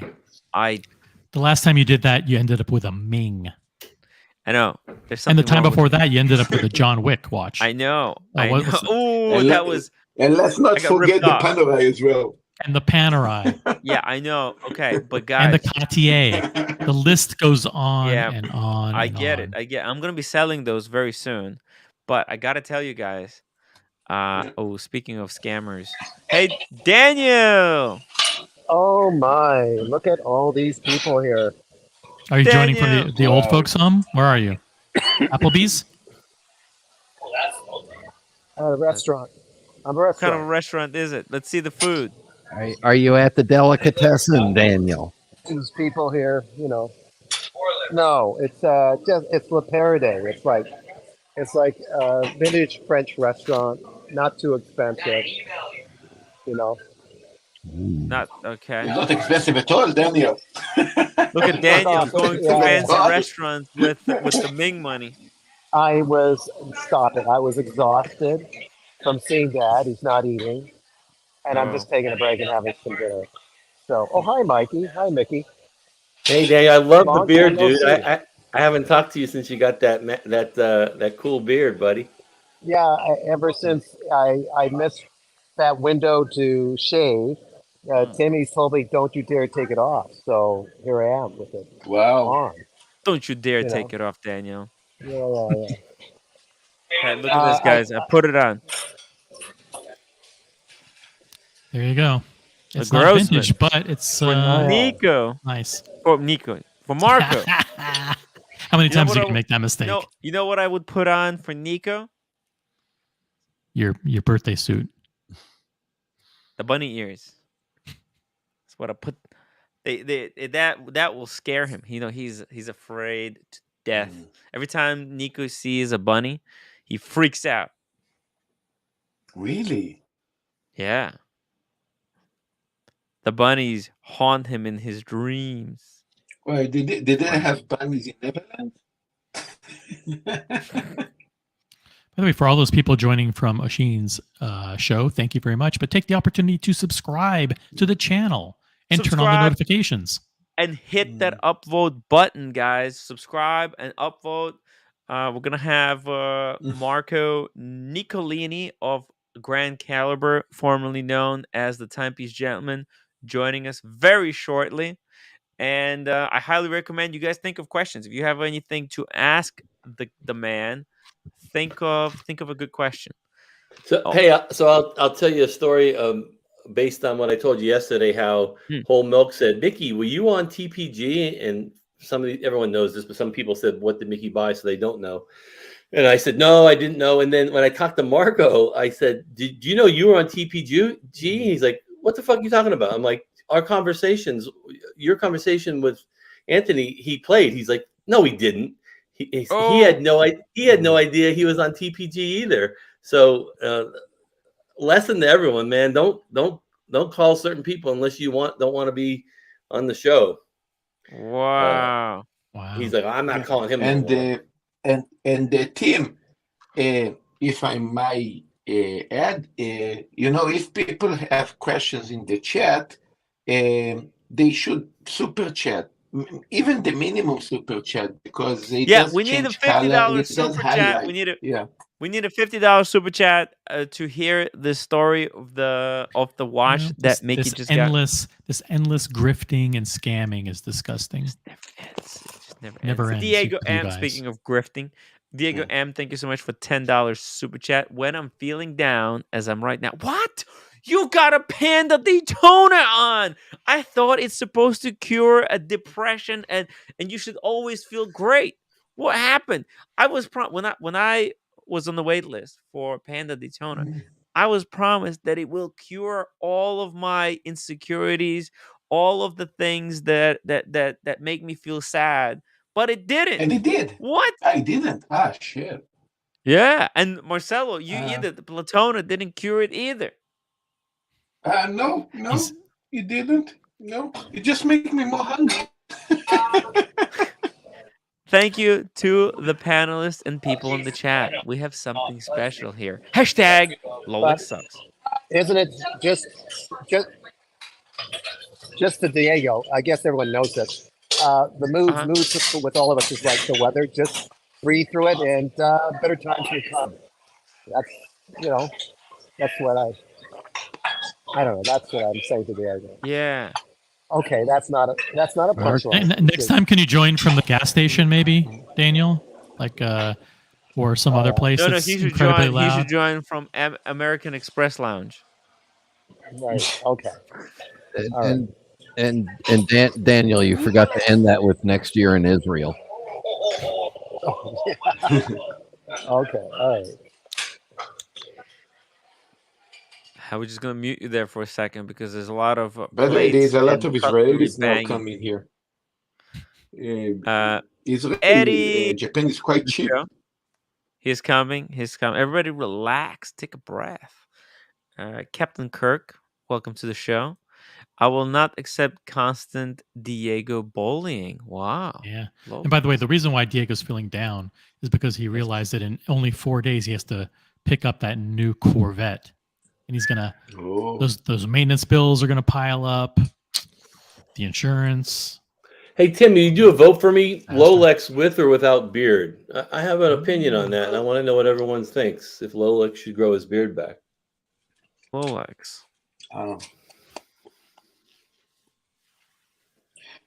Lolex look like young Lincoln or something, right? Young Lincoln. Oh, I'll be right back. Just give me a second.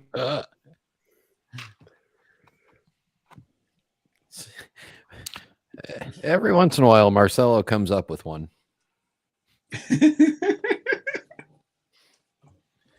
He may not mean it, but he comes up with one. Super chat from Guardian of the Lolex Wrench. Thank you, Brian. $20 super chat. Tim will read it again, but this is for the unboxing. Thank you so much. Hashtag tax day. Yeah, I had to pay a fortune in taxes this year. Oh, mine was better this year. Yeah, I was doing some remodeling in the house, so I pulled a bunch out of the market and pay some capital gains, capital gains taxes. Sucks. You're not old enough. You're not old enough to draw that 401k down yet. No, not. Hey, does anybody know why we're not doing anything? How when you get a 1099 from eBay, what the tax rate is? Do you know how that works? Has anybody got a 1099 from eBay? Yes, Brian knows exactly how it works. Yeah. He made $432,000 from eBay. And that was last week. Yeah, so all I do is I just calculate in exactly how much that item cost me at retail, maybe. Right. And then I tell my accountant that I have a spreadsheet that totals more than what this thing over here totals. So you take a loss. Yeah, it just washes. But I could actually prove that. So unfortunately, mine isn't a retail thing. It's a piece of art that was done by an indie artist that I'm not going to mention, who has died, and I bought it for about $165, and they're selling for like $7,000 and $8,000 right now, and I don't give a fuck about this piece of paper, and so I want to sell it, but I'm like, am I going to owe freaking $4,000 of the tax? Sell it in a way where it won't be traced, where you won't get a 1099. Yeah, well, I don't know how to sell something like that without putting it on the internet, on Brian eBay. Can help you. Brian can help you. He smuggles, legitimately sells artwork all the time. No, I don't. No. Actually, Bright Blue Comet might be a good person. Yeah. So that's actually the real answer to you, Mickey, is that's when finding an auction house or somebody like that is beneficial, because you can sell it directly to them and it's not 1099. Yeah, and it's art. So yeah, that's a good point. It's art. So why would I be doing it that way? Yeah. Yeah. And in most cases on eBay, you're going to get a lower value. You're going to get paid less than you would if it went through the art gallery process or the auction. Okay, I've paid fees and I looked at collectibles. It's like 12 or 13% by the time you're done with final value fee, and then I got to pay taxes. I'm like, and buyers are less hesitant to pay regular market price from somebody who's just a casual seller. So they're going to work you down. Yeah. All right. Thank you. I learn something new every day on Tim Wright. I've been on eBay since 1998, April of 1998. I think I was still on dial-up when I was on eBay originally.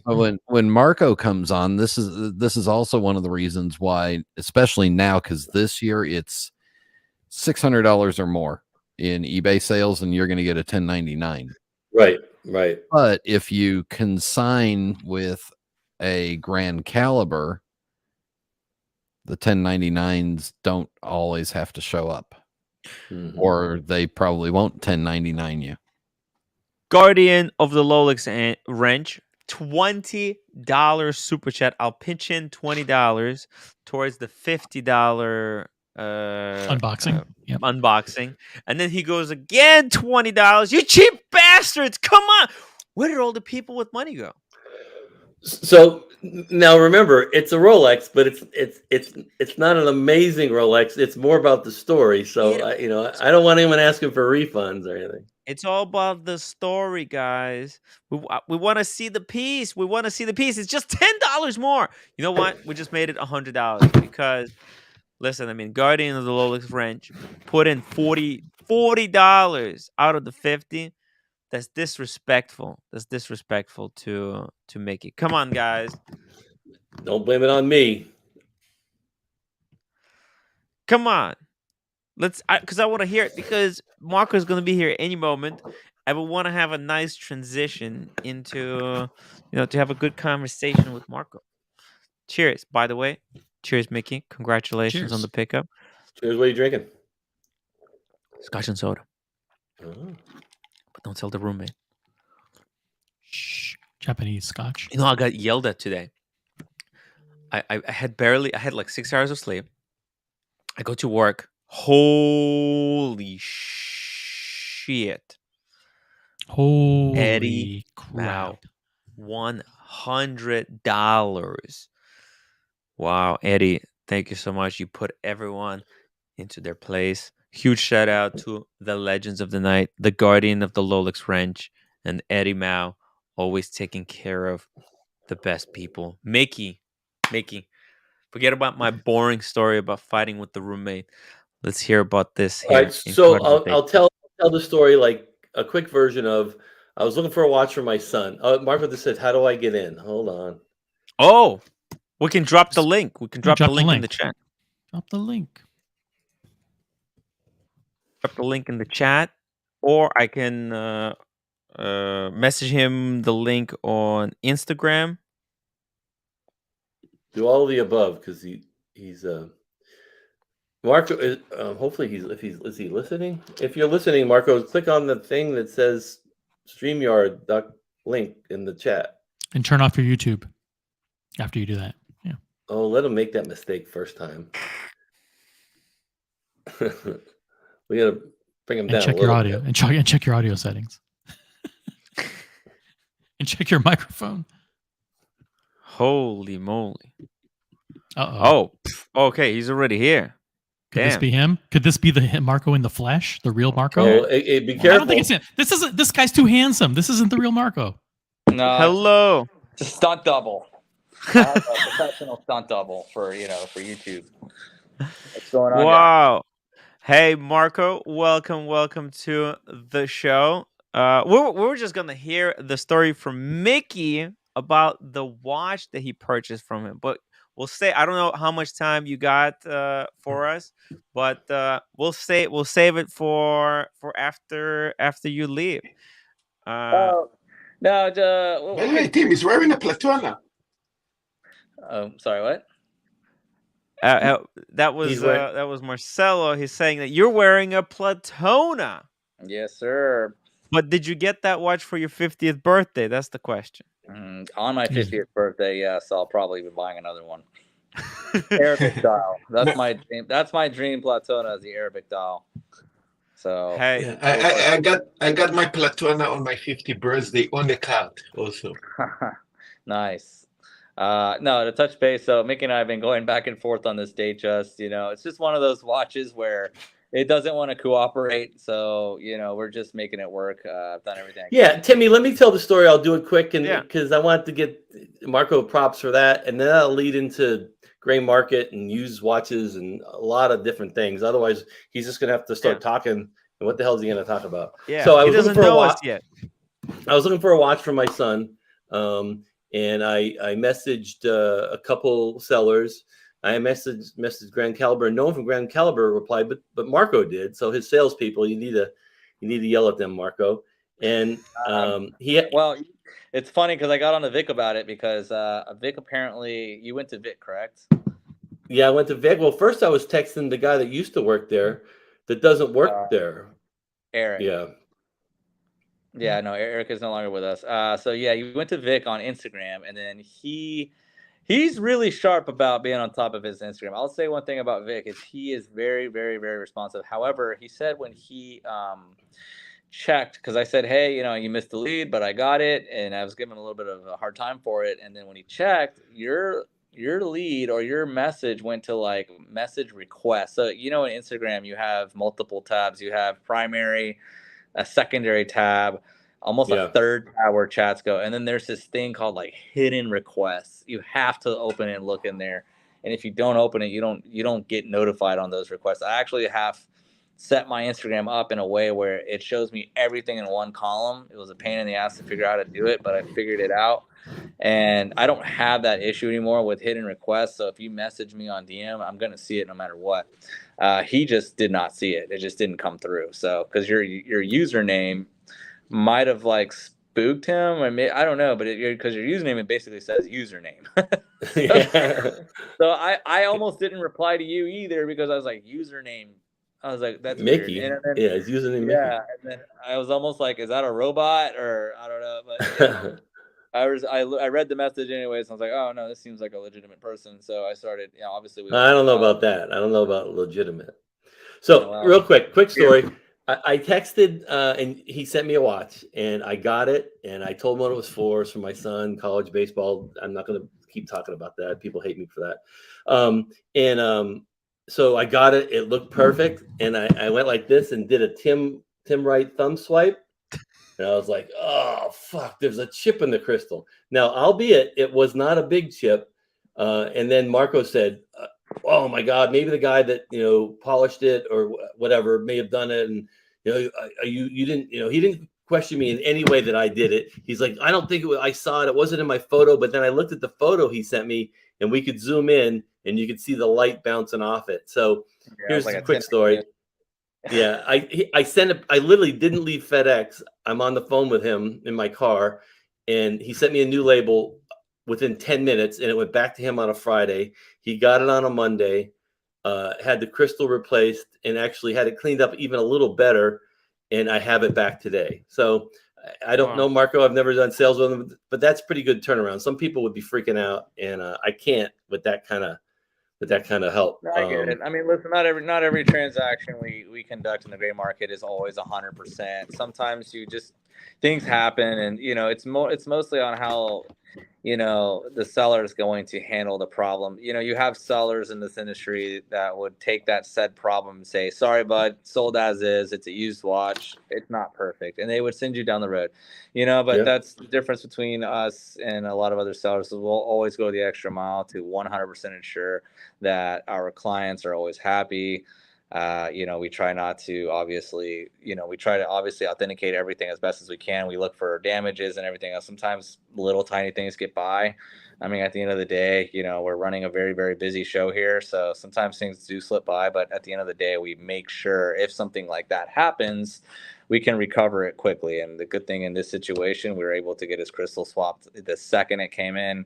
I literally spent half the day across town making sure it got fixed personally, because I didn't want any issues on the back end of that deal. So the other thing too is $8,500, and you guys don't charge tax to my state, so it was cheaper for me to buy it than it was if I would have bought it from the AD. But one thing I will say, I think your thing said box and card, and I was pleasantly surprised that, of course, it had the card and the warranty holder, but then it even had the white hang tag with the serial number on it and the green hang tag. But see, if you care about that stuff, I'm giving it to my son. Had all the links. I saw you included this plus 1 second when you sent it to have the crystal replaced. So I appreciated that. And so it's like I said, it's not a Platona but my son will be rocking this soon. Well, the idea is when you sell watches, you want to treat the guy buying a Datejust the same as you treat the guy buying a Platona. You shouldn't treat anybody any different. You never know, because I don't know if your next watch is $500,000. I don't know that, so it's always best to give you the, the experience. Yeah. So shout out. That was my story. The rest of the story was that you and I were both on TPG and we didn't even note it. So that's pretty funny. Note to self: don't call TPG unless you know what you're going to be on air. You could be on air at any moment, but look, I really appreciate the way it was handled, because I have few friends who had similar actually issues, Marco. Like, there was an issue with the bezel, and the seller actually, like, he kind of handled it with like complaining a lot about it, like, oh, it's fine, but it wasn't fine. So I mean, if anybody's watching this and you guys want to buy a watch or sell a watch, Marco, no problem. He always stands behind his product.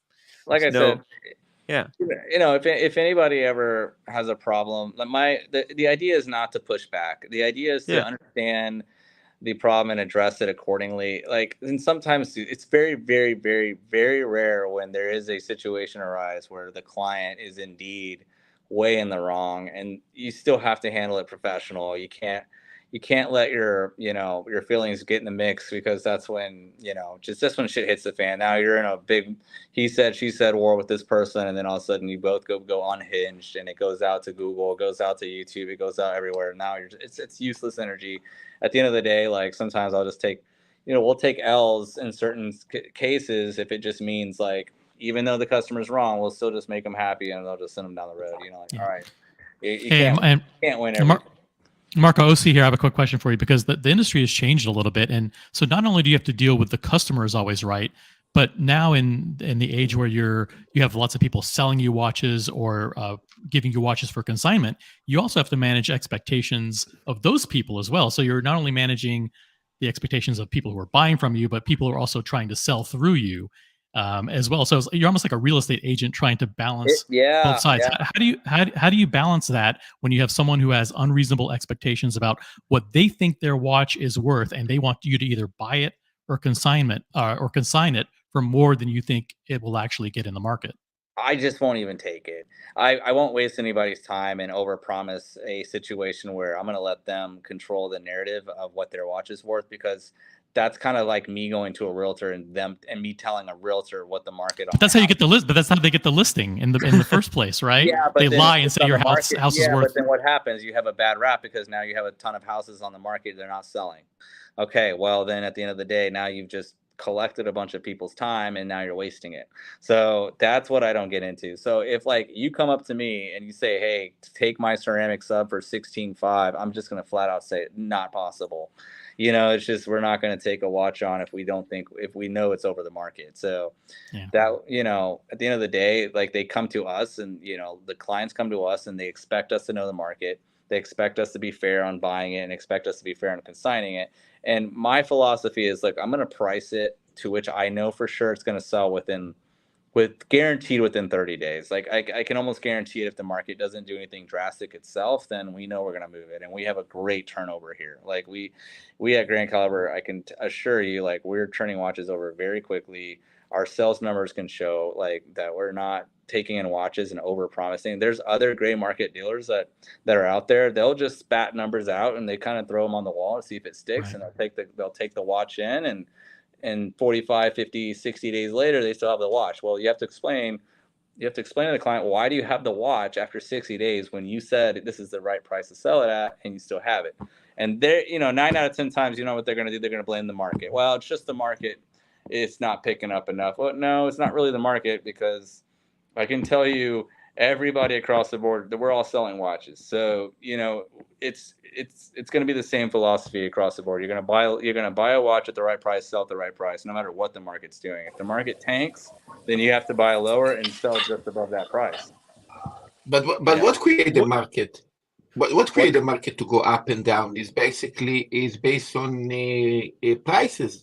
right? It's just simple economics. It's just supply and demand. Like when the demand is very high, the supply is low, the prices will go up. And if the demand is low and the prices, and the supply is there, then the prices will go down. So it's all about, what the economy is doing too, in a sense. So, I mean, if you really think about it, the watches we're selling every day are commodities. It's almost like, I hate to say it, but it's not like stock trading in a sense, but it kind of is. It's kind of not. Like, it's just like you're dealing with the numbers. Like if I put a sub brand new out there for 10 grand, it's going to sell instantly by anybody in the world with 10 grand, So it's like, if you price it right, it will sell no matter what. If the economy is in trash and you still price a watch right, it's going to sell no matter what. Somebody somewhere is going to come up with the money and buy it.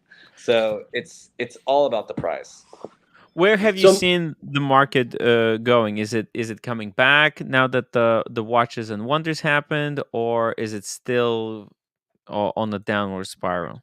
Watches of Wonder doesn't really set the market for anything. All Watches of Wonders is going to do is kind of like set the tone for what to expect on obviously the new releases and everything like that. So, I mean, it's gonna have a very specific bump in the market, but it's mostly going to be specified to certain watches. It's not going to overall do anything to the market itself. Like, for example, the discontinuation of a platinum, of the Daytonas, I'm sorry, not the platinum, but like the Meteor dials, for example, they all got discontinued. So yeah, Meteor naturally is going to shoot up, but it didn't really do much to like subs because they didn't really do anything to subs. So subs are just kind of continuing on the same path they're on now. Platinum Daytonas are kind of weird right now because they have the open case back thing going on now. So we're kind of like waiting to see what's going to happen with those prices, because once those watches are out and in the market, we're going to see what the market price for an open back Daytona is versus a closed back. You know what I mean? And then I personally like the closed back better, but we'll see what what the market dictates. Now, Marco, now the prices. Yeah. No, Marco, now the prices have come down. Is it possible that maybe you're doing more numbers, like you're doing more units, and maybe not making like you're not selling Batman for 30 grand, but you're selling 10 Batman for 17 grand? Like there's a certain point volumes can make up for.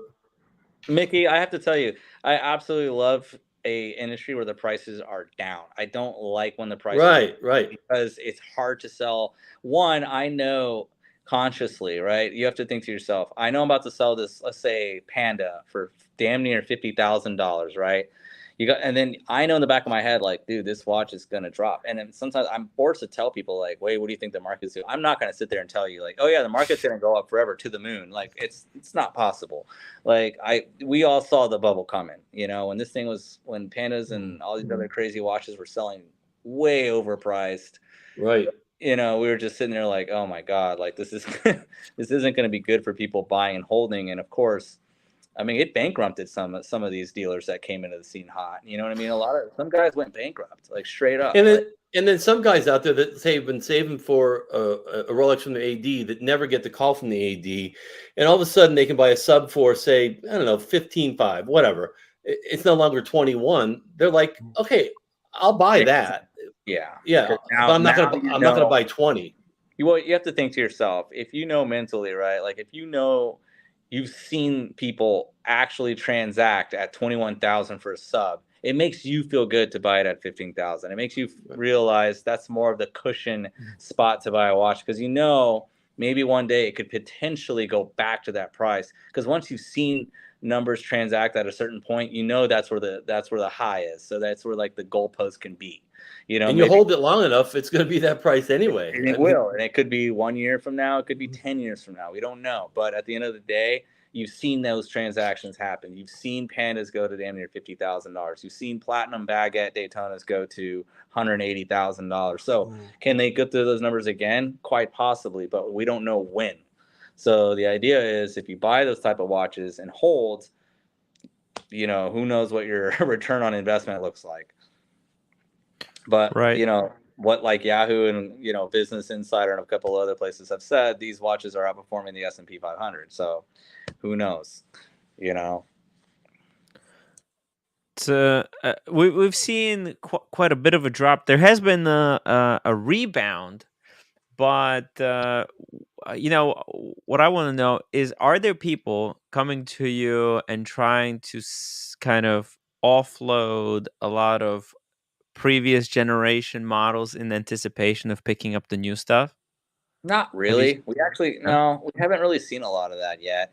You'll start seeing that more so when they're actually available on the market. Like I wouldn't want to offload a platinum Daytona or a Panda stainless steel right now until I see what the actual price is, because like I'd want to hold on to my Daytona and wait to see what the new one is, because like who knows, maybe I doubt it. I'm like 99% sure this won't happen, but in the event to say like, all right, well, the market favors the 1-1 reference over the 1-2, then there you go. Then you see you held on to your watch at a good time. But most likely what's going to happen is, regular Pandas 1-1 reference is probably going to go to like 34,000 for new, while the brand new one is probably going to be like 10 grand more, probably going to come out of the gate at like 42 to 45,000.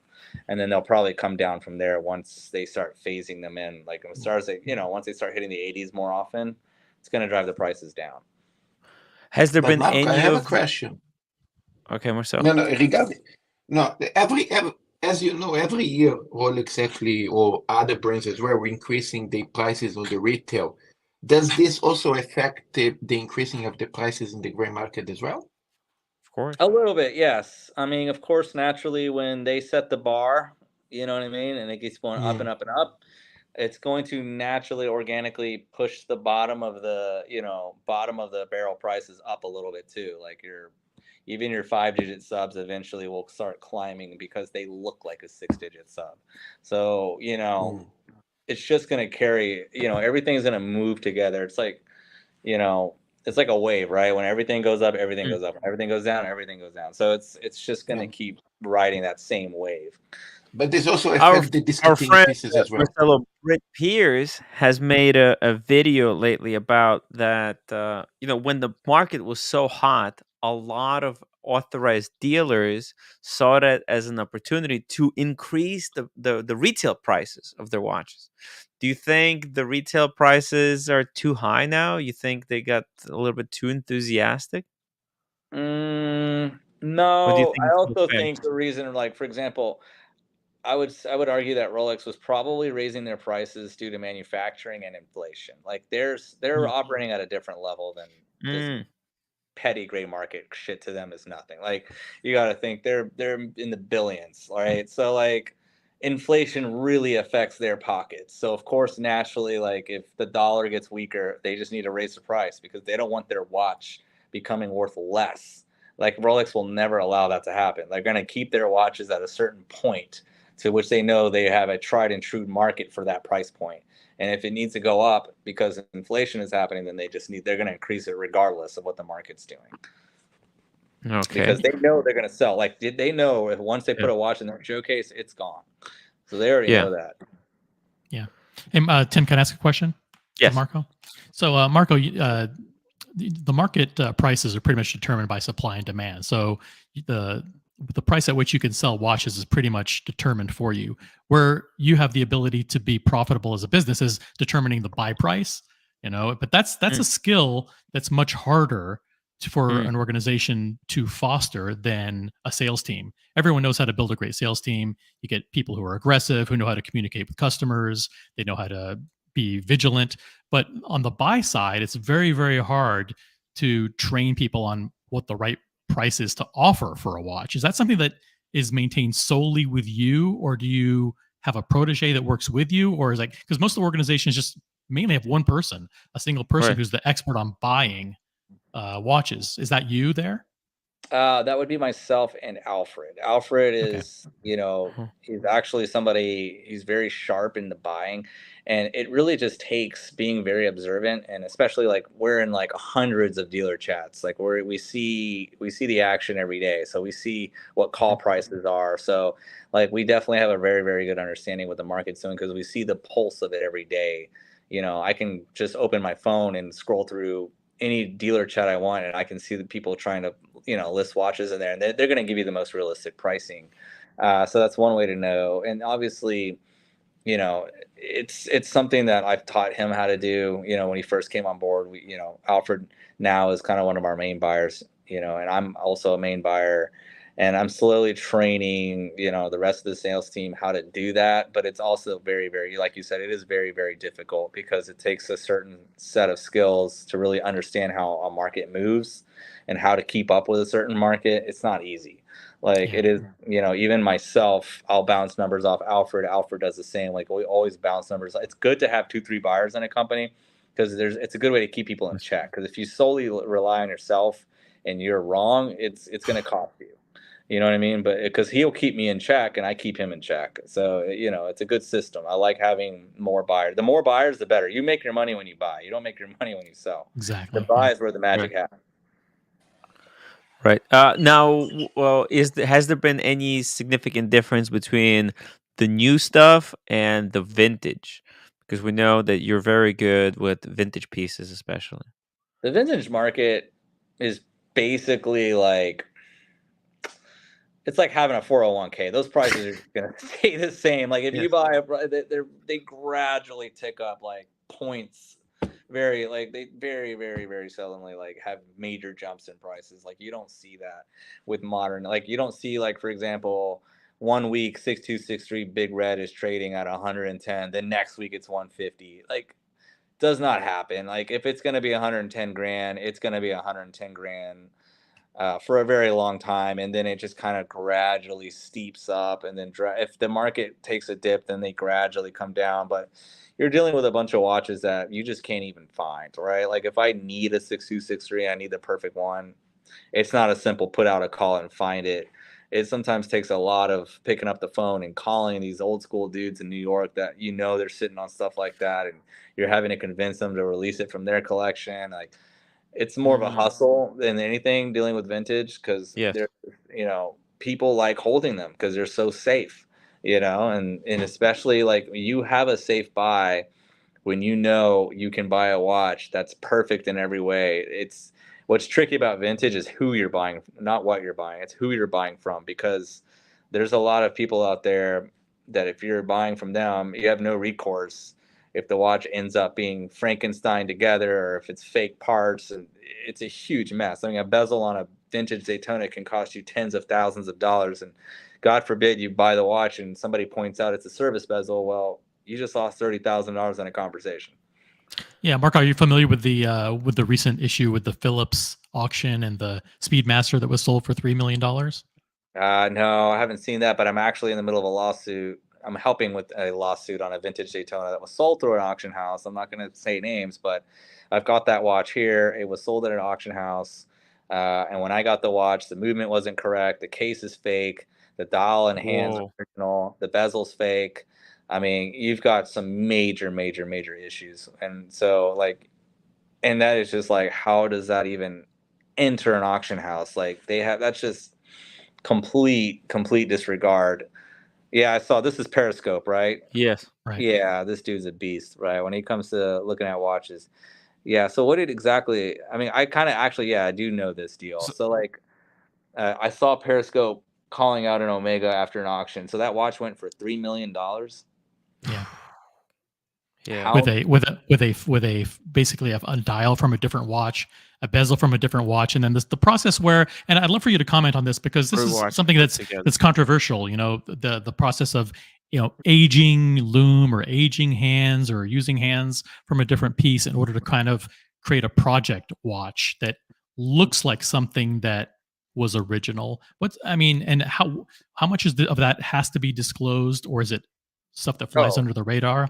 No, I mean 100%. If like, here's my deal. If you've done something to a watch to make it correct, it's good to disclose it. Again, it's a gray area, because if you're talking in the millions, like if I'm spending millions of dollars on a watch, I'd want to make sure that watch was born the exact way it is. And if the auction house is facilitating a sale of a watch like that and their seller knows they put it together, it just becomes like everybody's guilty by association. A deal like that, like, it's just not good for business. But it is a gray area, because sometimes, like, I mean, heck, if we buy, let's say, a 1680, comes with a service dial, service hands. It's not, to me, it's not a big deal if you go find the period correct dial, period correct hands, and install it on that watch, because now you've restored it. Now you've restored the originality back to the way it was, but it's not going to be that exact dial off the assembly line, but it's that exact mark. Like if it's a Mark II dial that belongs on a 1680 and you have a perfect Mark II dial, I mean, it's definitely not uncommon to see a dealer put that dial in the watch and sell it as correct, because at that point it would be considered correct. Yeah, it's like I said, it's not, because at the end of the day, you don't know if that happened. If somebody puts a dial in a watch, you'll never, if it's correct, you'll never know if it was all the way through from birth unless you have the original purchase receipts and so forth like that. But even then, I've seen numerous vintage GMT subs, Daytonas, you name it, that have so much provenance, and they came in with service dials, and I've seen dealers put out calls for dials and hands and so forth. Like they're trying to restore the watch because they know if the watch is properly restored, it's going to bring all the money. It's not worth, because nobody's going to touch it with a 10-foot pole if it's got a ton of service parts on it, or they're not going to want to pay anything, and they're going to disregard the fact that the watch is like a complete set. It's like, well, great, it's complete, but the watch itself sucks because it's all serviced out from Rolex. Like Rolex put their hands on it, just ruins everything. So it's the old adage that vintage is a minefield is accurate. It is a minefield. Yeah, it's extremely a minefield. But it's basically like what you're willing to live with when it comes to buying. Like, are you going to be okay if like somebody restored that watch properly, or are you just trying to really genuinely chase a unicorn down where 100% without a reasonable doubt that the watch was born with that dial from the 60s or 70s? Like, how do you know that? You know what I mean? Like, you'll never truly know that no matter what, because unless you buy it from the original owner who tells you he bought the watch and has his name on the papers and has his receipts and says, I've never touched this watch, that's the only time that's an appropriate way to say, well, that's probably safe to say it's 100% correct. Wow. Eddie's Watches says, what do you use to aggregate watch comps and prices? That goes kind of back. That goes back to what we were saying. So we're just WhatsApp dealer chats. Like we're in dealer chats every day, trading watches back and forth. So you'll see people, put up watches for sale every day. You'll see Facebook groups. Yeah, obviously you guys know about Moda and stuff like that. So like Moda's a good place to, if you're kind of a beginner watch dealer. Like every time I have people getting into the industry and they ask me for advice and so forth, they're like, well, how do I, I'm not in these dealer chats. You can do one of two things. You can kind of see what Moda, you can see what Moda is doing with pricing, because you'll see, because the dealers kind of back that group up. They're always going to, back that group up in a sense where like they're going to make sure their prices are proper. They're not going to allow watches to go through there with way overinflated prices if that's not what the market's calling for. So they're very good about governing that. But if you out there want to kind of just get an idea of what a good healthy what a good healthy stock price on a watch, how to buy it, what I would advise people to do is let's start with a ceramic sub. It's very basic, very easy to follow. If I want to know what a wholesale price on a ceramic sub, I'd say go to Chrono 24, go to the lowest, go from low to high, and then just simply take a calculator out and take off about 12% off that price. Exactly.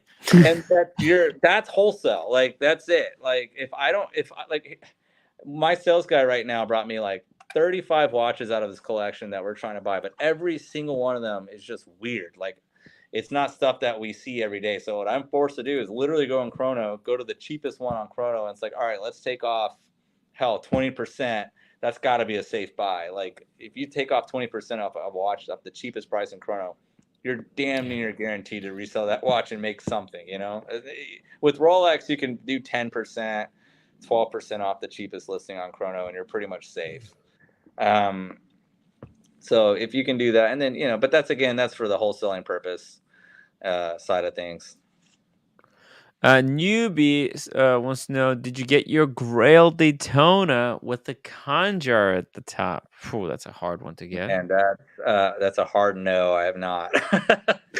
I would absolutely be in cloud nine if I had that watch. No, that is a dream watch though. That's like a John Mayer thing. Who's showing off all these watches here? That's Give me Marcelo. the pen. Hey, Yeah, I He's have the very trio. proud of I his actually collection. I complete the trio. I'm very proud to complete that. You know, like the Smurf, the Meteor Dial, and the Platona. So I had this is my my pride. epic. I had my last year. No, sorry, back in 2020, or was it 2021? I think it was 2021. I had my like ultimate Grail collection for modern. It was a 3-piece collection. It was a Baguette Daytona, Oyster Flex Paul Newman Daytona, and the Meteorite GMT. That was like the perfect 3 modern watches. Wow. So yeah, so But Marco, let me tell you something about the Platona here in Japan. When I got it for retail, you know, you don't get in the sleeve. You don't get in the sleeve package. You don't get the bezel protector. You know, I mean, you're just getting. that's why you have They don't eBay. give you all the. But that's why you have eBay. We can just buy that stuff off eBay. It's super easy. It's probably $5 for the bezel protector, and the sleeve is hell. I probably have a sleeve in the back. I could mail you, no problem. For the XL box. Actually, a problem with this I have because that Smurf is I got it in 2017. It's one of the first Rolex I ever had, and I pretty much screw up the pillow. That pillow used to be, you know, I was using the original pillow as the holder of the watch. I fucked up the pillow. So that's funny. So basically, I need a pillow for the original box, you know. only that pillow of Rolex pillow. Man, that is funny. Oh man, Marcelo. Hey Tim, I got a question for you. Are you going to be in Chicago for this show? What show? What show? The IWJG. I figured you went to. I mean, I saw you in Miami. I went to the Miami one, but I did not plan to go. When is the Miami one? Sorry. When is the one in where was it? So we have a show in Chicago. That's going to be the 24th and the 25th, or the 23rd and 24th. I have to check the calendar. But it's that next Monday, Tuesday. So we're leaving this Sunday to head out to Chicago, and then we're flying back. Tim, I think Marco's saying you could sleep in the same bed with him. I'm not sure. I think he's going to. I think. We share the room. Well, if we can split the room, no problem. I'm there. I sleep solo, my man. But you know what? I might. We're joking. Funny. No, yeah, it's funny you mentioned that, but yeah, the hotel situation in Chicago was something a bit of a struggle because we're trying to. I've never been to Chicago, so I just wanted to make sure I got set up right there because I just don't trust the IWJG when it comes to setting up hotels, because the last place that I loosely jumped into, which I didn't really research one night, was Tropicana, and that was probably the worst experience of my life. I'd like to ask Marco. I'd like to ask Marco for a prediction, if it's okay. Let's see. Let me show my screen here. Yeah. So you're familiar with these 2 pieces that are going to be auctioned by Sotheby's in June. These are 2 pieces owned by Paul Newman. Yeah. Well, do you care to venture some guesses? Well, his 6263 sold for 5.5 mil. Obviously, as Paul Newman, we know that set a record that time. I really think these are going to be for sure 100% under 5 million over 2. I would say the Zenith is probably going to come in around 3.8 to less than 4. Someone jot this down. We're going to remember this. 3.8. Okay. On the Zenith steel. Now I hope there's good provenance with that. Like, if there's some papers with his name on it that could exponentially increase the value. If it's just watch only and it's a handshake kind of, hey, it came from such an, okay, that's kind of, that hurts the value. So hopefully there's provenance on this stuff. And then let's see, is that a 16518 or is that a 116,518? I can't tell. Or no, excuse me. But Marco, also regarding Paul Newman. So I'm looking on my phone. Back in the day, Marco, back in the day, people used to service their watches because, it was like, the dial got scratched, change the dial or change the, it's 116519. Marcelo, it's a 116519 that's engraved on the back. Yeah. So the 116519. Sorry, my phone made it look like yellow gold from it's very small over here. But I don't know. The 116519 would be interesting. Probably going to be just shy of like 1.5 to maybe 2 at the most. I can't see it breaking 2. I can see the Zenith Daytona bringing between 2.5 up to like maybe 4 if it's a frenzy, but it's definitely going to be under 5 in my opinion for All sure. right. There you Because go. his Marco's 6.26 predictions. his So my 6.26 question is, if Paul Newman back in the day changed something in that watch, would that affect the value or Of not? course it Just would. because it's Paul Newman. That's the whole point. That's the whole point. Those people who didn't change their dials, didn't change their hands, those are more valuable. Oh yeah, it goes without saying. Like even if Paul Newman had his dial change on his Paul Newman, it would have ruined the whole vibe because it's a Paul Newman. Like, okay, wow. Yeah, it's like you're talking about the original Paul Newman he had. Like he is what created the pop culture around the Paul Newman, like because of the dial that he was recognized with. Like if he was out wearing the Paul Newman with a service dial, then he probably would have never even got that type of recognition specifically for that dial because it would just be a service dial. So, that's kind of the magic that happened is, he had a, exotic dial on a watch that he just wore every day and just kind of deemed it the Paul Newman, so. By the way, Marco, just really quickly here, if you ever need to crash at somebody's place in LA, my friend Lolex is offering his couch. Just FYI. I'm good. I appreciate that. But America 5726. Are any and all modifications you have performed to a watch that you have for sale disclosed to a buyer before purchase, even if the parts are correct but not factory original to the watch? If not, why? If it's something performed under our supervision, then yes. If it's something we bought and resold and we don't know, then we don't know. Like I've had I just had a watch service from here for a 1680 that we just did everything on and got that all fixed up. So we disclosed everything we did there. I mean, so we typically do disclose everything. Marco? What's your opinion on the process of color matching loom?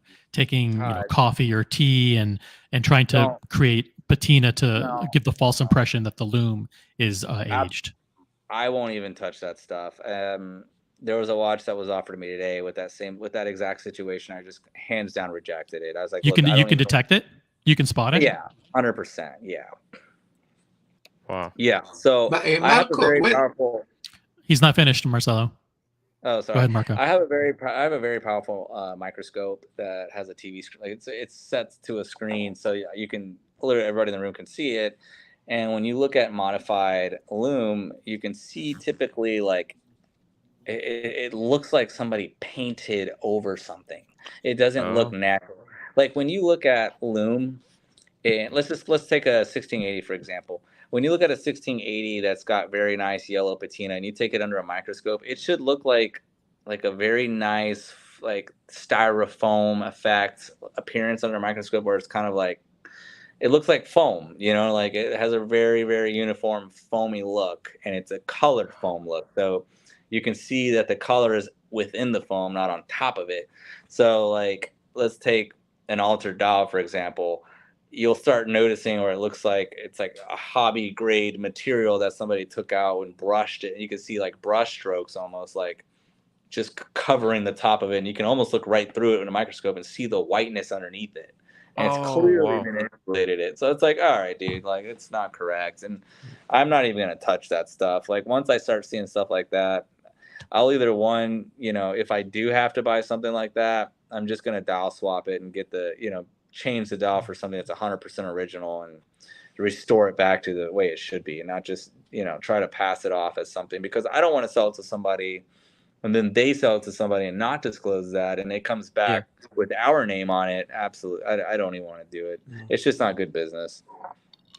Lolix is coming back with saying, Marco, are you sure he just got an N64? I think you. I'm not following. You're not a fan of N64? Nintendo 64? I mean, yeah, obviously we could throw it on some. Or Mario you're more of a Super Nintendo guy? No, I'm a Mario Kart fan all the way through. Oh, okay, very cool, very But- cool. but Des then, Ferris, Marco, hold how- on, Marcelo, take a break, take a breath, man.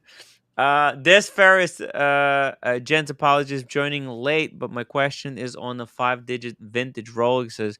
Are they a safe investment, and which one would Marco advise? Oh, 100%. 100%. 5 digits are a great place to park money. I mean, you're not going to see fast gains off of them, but you're definitely going to have, a safe place to park your money, and it's a good asset to have. So, depending on obviously this question would be what I would want to be met with.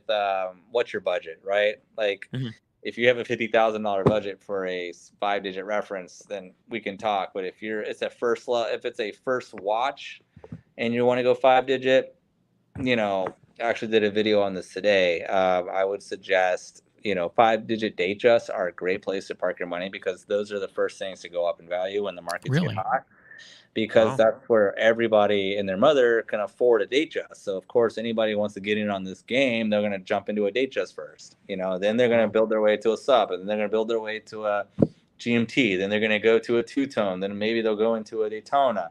But everybody who jumps into the Rolex world typically starts at a Datejust level and they work their way up. So, what's your favorite vintage Datejust dial? Well, I've got two of them. The one that my original Datejust that I bought in 2018, when we just got when I first partnered with Anthony, I still have it. It's a Tropic dial 16030, where the dial was gray with white text, and it turned completely caramel with white text. So it just has this gorgeous appearance. I'll never sell it. I got into the watch 4 years ago at $1,800, and today, if you want to find a watch like that complete, you're probably paying $8,000, for a classic crystal Datejust, which is crazy, because that's the same price as like a 5-digit sub now, but it's Tropic. So it's other than that, I would say blue dial Buckley, white dial Buckley. Those are really cool. They're easy to get into.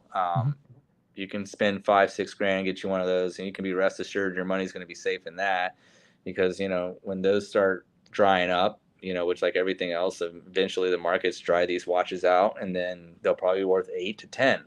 Wouldn't be surprised in 5 years we're looking back and now a Buckley Datejust is 10.5. You're known as being such an expert on vintage Rolex specifically. Do you have any independents or micro brands as part of your personal collection? No, I don't. In fact, my personal collection is pretty thinned out right now. I only have like maybe 2 or 3 pieces that I've just kept to myself, kind of just reinvested everything back into the business. Got it. Quick question here on the micro brand, since we're talking micro brands. What do you think of the brand called Maurice Grossman? Maurice Grossman. Maurice. Never heard of him. German Never heard micro brand. What is that? It's a manual wind. What kind of movement does it use? Is it in-house or is it? It's in-house. Yeah. It is in-house. Yes. Well, tell them about the dial, Tim. Well, it's It's called a tremblage. So those numbers, it's made out of a solid block of German silver. So the numbers, they're not applied. They're actually, the whole dial is carved down. By hand. Wow. By hand, leaving the track and the numerals kind of floating above, looking like they're applied. And then it's the whole, it's manual wind, obviously, and it's got this little complication. So what happens when you pull out the crown? It goes into it's spring loaded, so it goes back into its place, and then you set the movement, and then when you're ready to rock, you hit that little button. You can see the movement is dead right now, and when you're ready to play, you press the button and it restarts it. Oh wait, so that's interesting. Yeah, so you know how sometimes you push in the crown and it like jerks the hand, right? So this kind of designed to prevent that from happening. I got you. He will do more research. He will do more research and get back to you, Tim. Hey, I want to get more people into this brand. What's the price point? So this was retailed at $36,000. And it's stainless steel. It's not a $5,000 or $4,000. Okay, I figured it was, but yeah, that's nice. That's actually pretty cool. It's impressive. It's an in-house movement with a very unique complication, with a crazy. This dial, according to Maurice Grossman, takes about 4 to 5 days to make because it's all hand hammered, handcrafted. But other watches in the similar category, like Laurent Ferrier, right, that they have the similar 3-hand watches, they go for 60,000. This is like 30, and I got Nobody cares about Maurice Grossman, Tim. It's a dog. It's a dog. Okay, Andy nobody knows about it. Bins. Marco, I wanted a 1965 birth watch. What is too small? Recommend a few, please. 1965 birth year watch. Yeah, I saw that. He said the watch that is too small. What does he mean by that? No, I'm guessing all the watches from that year are a little bit too small because that was the year of micro watches. But do you have any suggestions for a 1965 watch that would be maybe a Datejust 36? No. Yeah, you could go Datejust 36. You could go President. I mean, 1803, 1802. Those aren't too expensive. If you do head only on a strap, you can get into one of those under 10 grand. You can go Pam. Oh God, yeah. Good luck. That's going to be a 100K plus watch. Any Panerai, but it's big, right? It's bigger. Oh yeah, it'd be massive. Kind of an Omega. Yeah, Omega. Yeah. Tudor. You might get into something with a Tudor. Hey Tim, since you showed your watch, let me let him trash my watch. Oh, okay. Is that a King Midas? Yeah. King Midas, yeah. It is a King Midas. Yeah. Ugly? Do you hate them? No, I think they're really cool. They definitely scream 80s. I mean, it's just screaming 80s, which I'm an 80s baby, so I always appreciate. You're supposed to trash it. Trash it. Okay. No, I couldn't trash it. Wait, as long as we're letting Marco trash watches. Yeah, pick out yours. Yeah. Brian. Tim, I have to go soon. That's why. Come on. All right. How could I? Wow. Well, and if you remember, this is the one you helped me get back in September. Oh yeah. Oh. This is nice. He's a customer. Yeah. As a customer, we got a lot of people, a lot of happy customers of Grand Caliber, who are viewers and contributors to my show, Marco. So now, wait. Tim, I have to go soon. I'm going to okay, go. Marcelo, if you gotta go, you gotta go. Just before I go, I just wanted to ask Marco, when. Actually, you know what? I don't want to hear the question. No, it's rude. It's rude. Okay, Marcelo, go. Sorry. No, wait. When people really started to take serious the vintage market by keep everything original, because I mean, in the past people used to mess around a lot with the watches. I mean, when they actually started to take really serious, the last 10 years, the last 20 years. I would say, man, I'm just gonna go off what some of the older heads in this game have told me in the day. Like, listen, I don't know everything about vintage to say the least, but I know that these guys that have been doing it a lot longer than me. I mean, I've heard some crazy stories. I mean, you're talking when Paul Newman's were $1,000. Like I've talked to some of these guys that are buying these things by the bags. And they were telling me originality really became a thing in the mid to late 90s, really creeping into the 2000s is when it was recognized that the watch needed to be original as it was produced and not just like a watch in itself, such as a watch with a bunch of service parts. Like it had to be born with those. Like people started noticing all right, Mark 1, Mark 2, Mark 3, so on, years with 7, the years. So Marco, was that because of the internet? Yeah. I would say the internet really brought light to what a watch is supposed to be, because now you have people writing and blogging and talking and discussing, and forums happened. And when people get together on the internet, you know how that goes. They're going to start arguing about what's what, and then finally, when facts prove themselves, that's what you got to go off of. So, obviously, and then people started writing books. They started writing books about these watches, and then they became the authorities. And then it's kind of hard to say when it's hard to have a person as an authority in such a space, because that space is so vast. You know what I mean? Like, the world of vintage is such a vast place. Like, you can't have one person claim to know it all. So of course the internet's going to get together and build its opinion on what's what. And I got to witness that when I learned about vintage. Like, I just read, I lived in the vintage Rolex forums. Like I just loved watching these old school dudes from like West Coast and East Coast and middle of the road just sit there and argue about what's supposed to be what. And it was hard to get an opinion, but at least I got to know, like, all right, I think this is correct and maybe that's correct. And then there was discoveries, like then they would discover dials that they didn't know existed until one popped up into the market. And then they'd have to place it. So they would be like, well, it's a Mark 1 or Mark 2. Now they have something called a Mark 1.5. So it's crazy, you know what I mean? Like, so it's a crazy world, like, with vintage. Mike K, £5 super chat. Marco, thanks for your insight. I remember your video with the TPG, I think, at a crypto convention at the GMT, and the GMT Pepsi 16750 struck in mind. It was beautiful. I'm not sure. Oh yeah. I held that watch for 3.5 years. That was my Tiffany & Co. Pepsi 16750. Finally sold it this year. But I bought that watch back in 2020. Yeah, bought it in 2020 and kept it till mid 2023. So almost had exactly 3 years. Newbie, is Casio God tier? Oh, that's a good question. Is Casio a God tier watch? I'll let you answer that one, Tim. I don't think. Look, it's a great watch. Ain't God tier if you're not wearing one. You can't just say it's God tier. You gotta wear it. Here. Let's play devil advocate. All right, God tier, sure. On keeping time, yes, it is God tier. Yeah. There you go. Very diplomatic. Yeah. Good point. Good point. Rolex is gaining 2-3 seconds a day. Casio probably gains 2-3 seconds every 157 years. Dirk Diggler, Marco, legit question. What happened? Yeah, listen, we're not gonna do that. Sorry. I didn't even read the question before I pulled it up.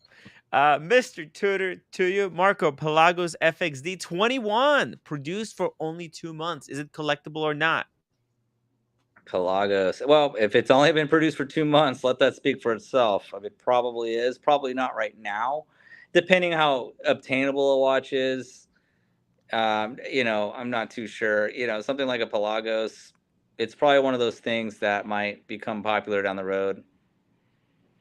Hold on 1 second. Somebody just walked into my office. Can I pause this for 1 second? It's fine. You can click on mute microphone. There's a microphone little button. You click on the microphone button. Yep. I've been a great contributor today. Yes, you have, Daniel. Your questions have been riveting. That's right. Shut my mouth properly. Okay, guys, I'm going to go. It's been nice meeting Marco. And no! Daniel, don't leave. You've been contributing we can't leave without your contributions. Thank you, Daniel. How are we going to run the show?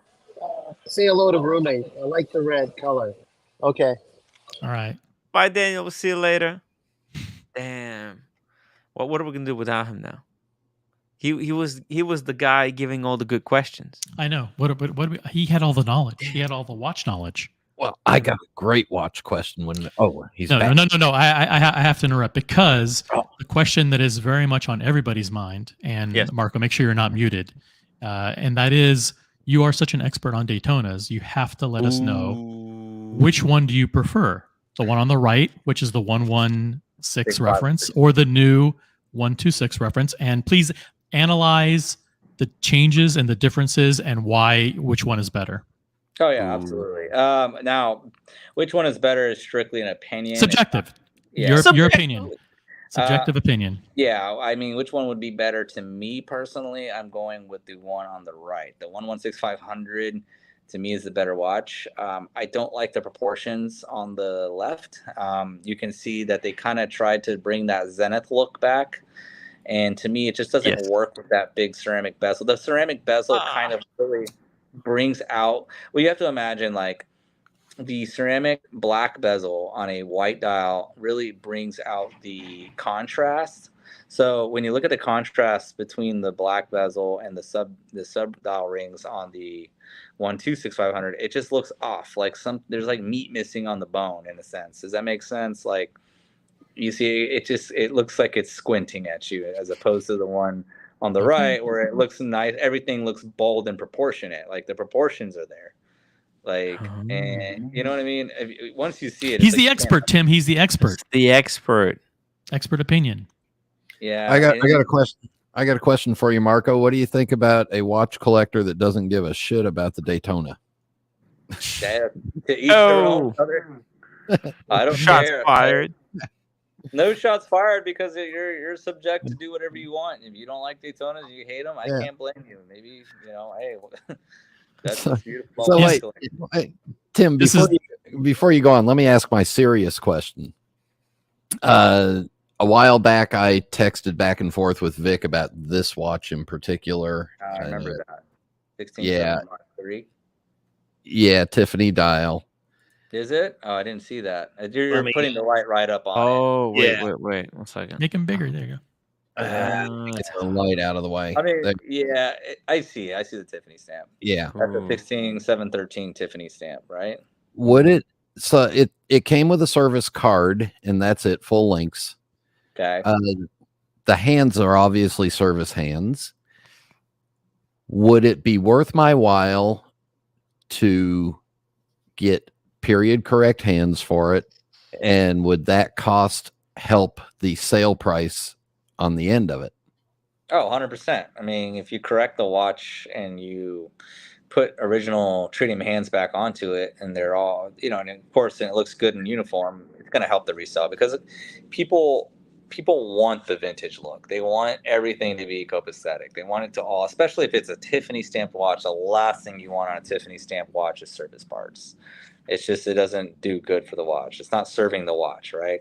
Like, what's going to serve that watch is originality. And if you can restore the originality, then you have something even worth more while in your hands. All right, so we'll talk sometime later this week.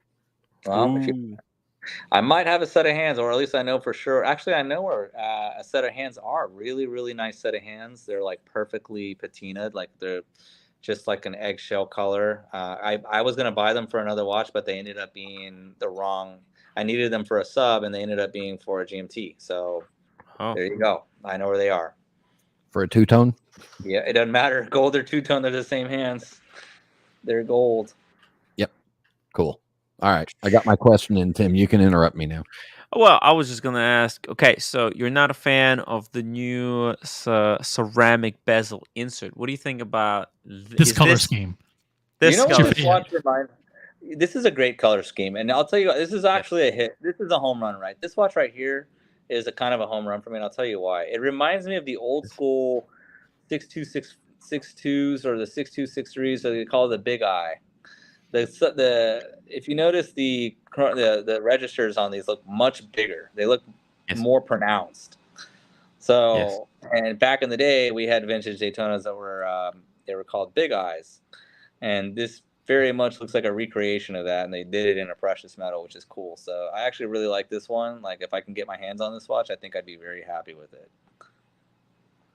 What's your second favorite chronograph, Marco?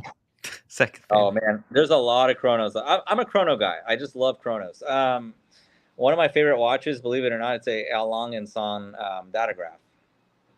Sure. Yeah, that right there is a grail watch for me. I'd love to have one. Thinking about buying one soon. Just to have. There's one floating around for sale right now. I've been eyeballing. I might make an offer. I don't know yet, but those are expensive. Yeah, you could pick one up for between 65 to 75, depending on conditioning year. But I mean, they're so badass. They're just beautiful. I love Lang & Son. They're incredibly made watches, incredibly built. Lange was supposed to increase their prices by 20%. When is that happening? I don't know. Expect that probably by next year sometime. Ooh. Okay, let's talk about just your collecting. Let's talk about watches and wonders. Do you have a favorite and least favorite watch that came out this year, that was announced this year? 100%. My least favorite are those gumball dials, like those Oh, Celebration dial. absolutely. Yeah, I call them gumball dials. They just look like little gumballs in there. The celebration dial, like, all right, I get it, but that's just so crazy to me. Like, hey, to each their own. And then the president they released with the emojis, I was just not feeling that. A lot of people were confused if those dials were to where it had anything to do with autism, and that whole thing went down. I don't know. My favorite watch was the Jubilee GMT with the new bezel in gold. The Guinness. The Guinness. Is that what they're calling it? Well, that's what we're calling it. That's what we coined it. It was coined the Guinness on this stream. It looks exactly like a pint of Guinness. I don't know if you. Okay, look, I'll pull up my post. It looks like it has Nardo gray and black, which my car is Nardo gray, which just gives me like Audi vibes, So, look, do you see it? Do you see it? Ish. It looks exactly like a fresh pint of Guinness. I guess. Delicious. You need to put the foam at the top, though. The foam's at the bottom. Yeah, well, you can So flip you the bezel. Rotate the bezel, yeah. The left-hand drive. They saved that for the left-hand drive. Then you've unlocked the Guinness mode. You wear your watch on your right wrist. What's your impression of the Sprite? Was it the right move at the right moment? Wait a second. You know what? It's convenient for me because the crown is out of my way. The crown doesn't dig into my hand when my hand, goes up and down, whatever. It doesn't dig into my wrist like a lot of people, because I wear my watch low. I don't tighten my watch like up the wrist, like some people do. That's just weird. My watch kind of breathes. It kind of goes up and down my wrist. So I don't want that crown cutting into my skin. So I'm glad I wear the way I wear my watch, but otherwise, the Sprite it's been growing on me lately, but I just don't think I'd want to be wearing it. I am a huge fan of the Guinness. I think I like the two-tone more than the solid gold. What's your preference? No way. Solid gold all the way. Solid gold all the way. Yeah. Yeah, is a beast. It kind of gives me like almost gives me some root beer vibes, but that's what I'm waiting for. I'm waiting for them to go Jubilee on the rose gold root beer, which I think will be next year. Well, according to Marcelo, that was the bird gentleman that left earlier today. Now he had a guy at his restaurant. His son works for Rolex, and Marcelo, I mean, yeah. As crazy as he was, he actually predicted that Daytona is going to come out with the open case back. And we didn't believe him. Or he knew. He knew. I mean, he said that this guy, his son works, and he spilled the secret. And we kind of looked at him and thought, this guy's insane. He has a bird on his head, for Christ's sake. So nobody takes Marcelo seriously. But he was right about it. And now he's saying that there's going to be because next year, as you may know, it's going to be 70th anniversary of GMT Master 2. Okay. So according they're going to to bring the Coke back, 100%. Mark my words, they're going to bring the Coke back next year, because the GMT Coke was born on the reference 16760. So that was the very first GMT with a sapphire crystal and upgraded design was with the Coke. So that means they're reserving the Coke for some big update. So that's when they'll do it. Now, there's also a possibility that they'll release the Coke in platinum with open case back. What would happen then? Oh my God! I'll leave the chat. I would be like, what the hell, dude? A platinum GMT? I would just argue they're going too far. I mean, what's next? Platinum Datejust? Ooh. They have that. They call it the day date. They call it the day date. Well, it's not a Datejust. It's a day date. I don't know. So you love the root beer. What about what watch did you hate from the Watches and Wonders? No, I just told you the celebration Bubble. doll Oh, the and the 36 celebration. You hate the celebration. You like the root beer. What about like other brands outside of Rolex? Was there anything that you were interested I in? like Nothing that the caught your eye?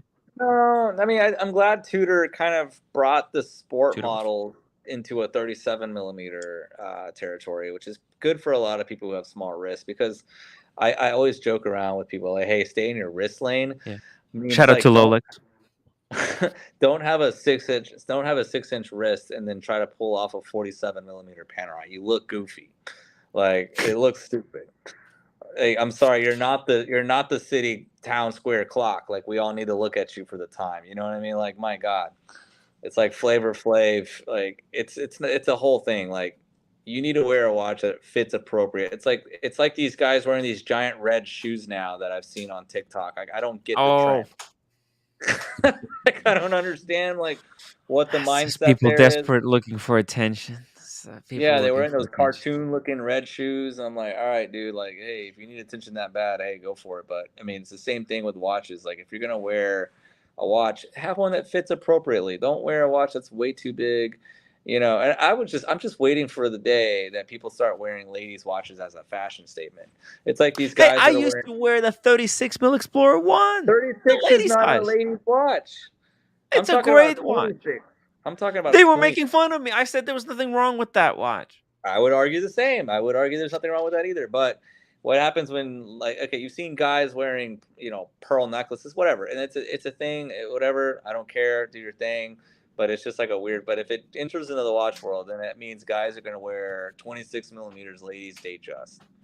Like that'd just be a weird fad. Doc Geo, $10 super chat. Marco, big fan. Congratulations on what you, Jimmy, and the rest have done to grow Grand Caliber. Have you guys been back to Nick and Sam's or Salt Bay to make it rain? Keep up the good work. No, we keep it pretty chill. We've been very low key about that type of stuff. I mean, we mostly, if we do go out, we usually just keep the cameras out of it when we'll just kind of hang out or just be a more personal thing. Like we'll go smoke cigars here after work some days and relax. And I don't really go to Nick and Sam's a lot, but I've been there a couple times since. But typically, just it's just eating around, chill more, a little bit more like lay low. I like to lay low at those type of places. Yeah, that's why I think I really appreciate about the change that happened from the Timepiece Gentleman to Grand Caliber, where it's more catered towards watch enthusiasts rather than so much of the flex crowd. Like like you guys actually give valuable advice, like you give your opinion. I was watching earlier today on the way home the video about your guys' favorite watches from Watches and Wonders and the ones Which that I you will guys didn't. admit, that was 3 weeks too late. But I will say this: It's yes, busy. we were 3 weeks late to it. But I'll tell you what's going on. I mean, we've been Yeah. adjusting to a new marketing team, so we're really moving a lot of things around. So we've implemented a full in-house marketing, which before we were using a third-party marketing company that was from the outside coming in. So we've since transitioned. So we're going to be able to be a lot faster on our feet when it comes to marketing instead of behind.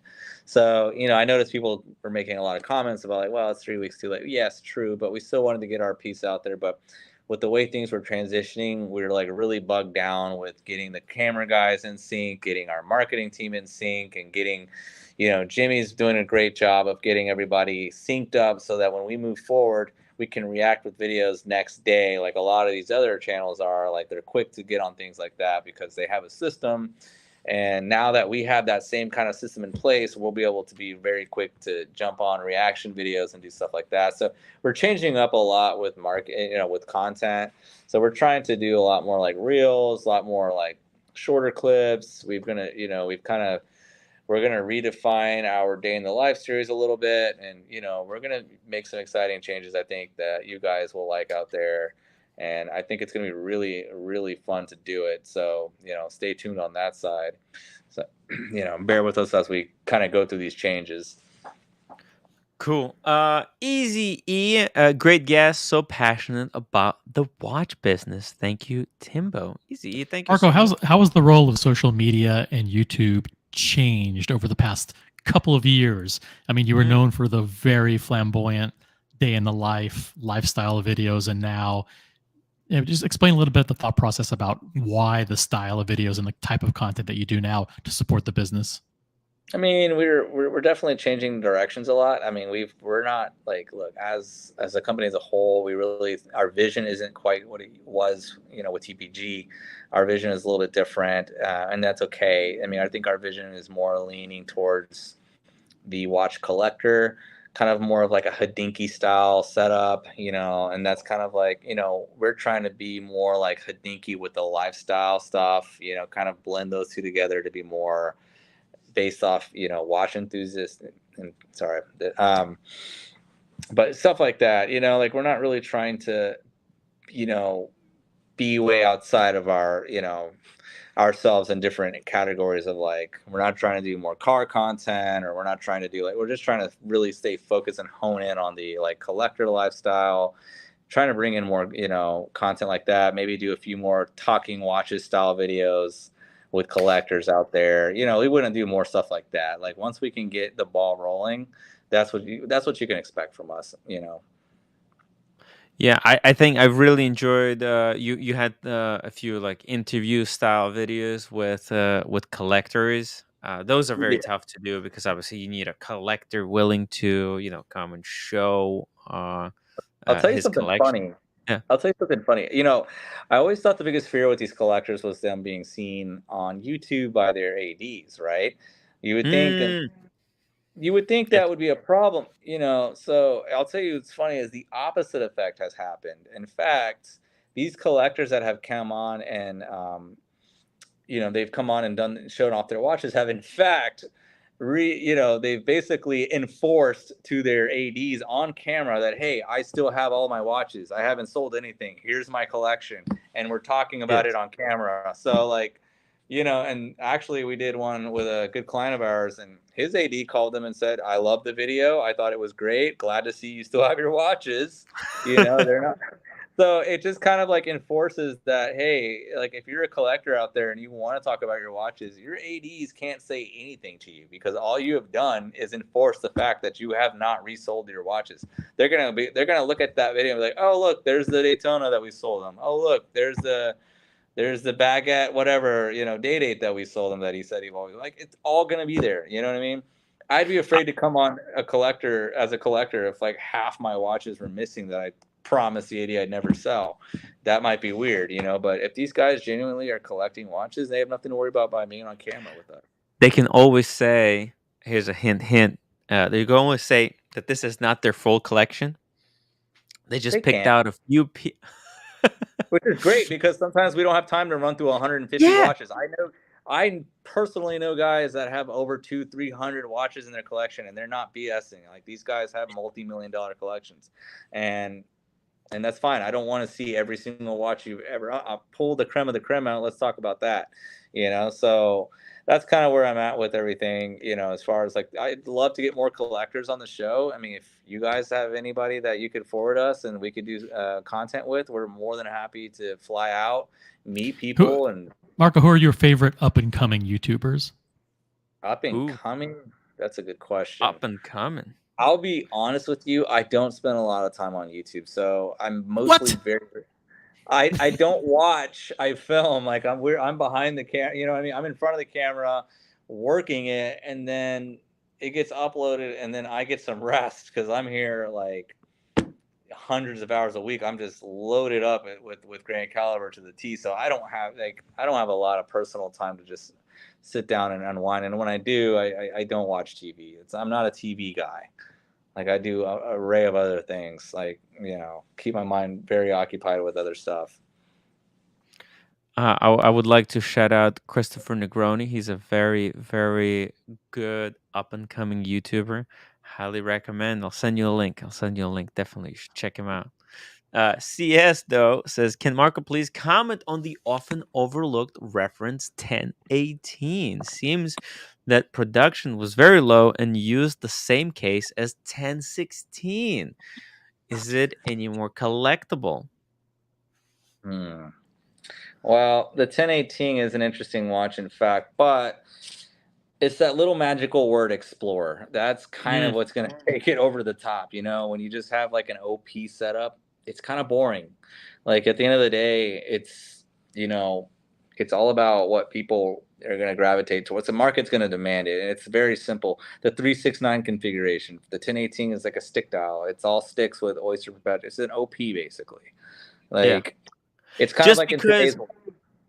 If I may comment, I think we're trying to say here, just because it's more rare doesn't mean that it's not, because rarity comes hand in hand with desirability. Like a watch could be not rare at all, but if it's if everybody on the planet wants one, then it's going to be more desirable, more in demand than the watch that's rare but nobody wants one.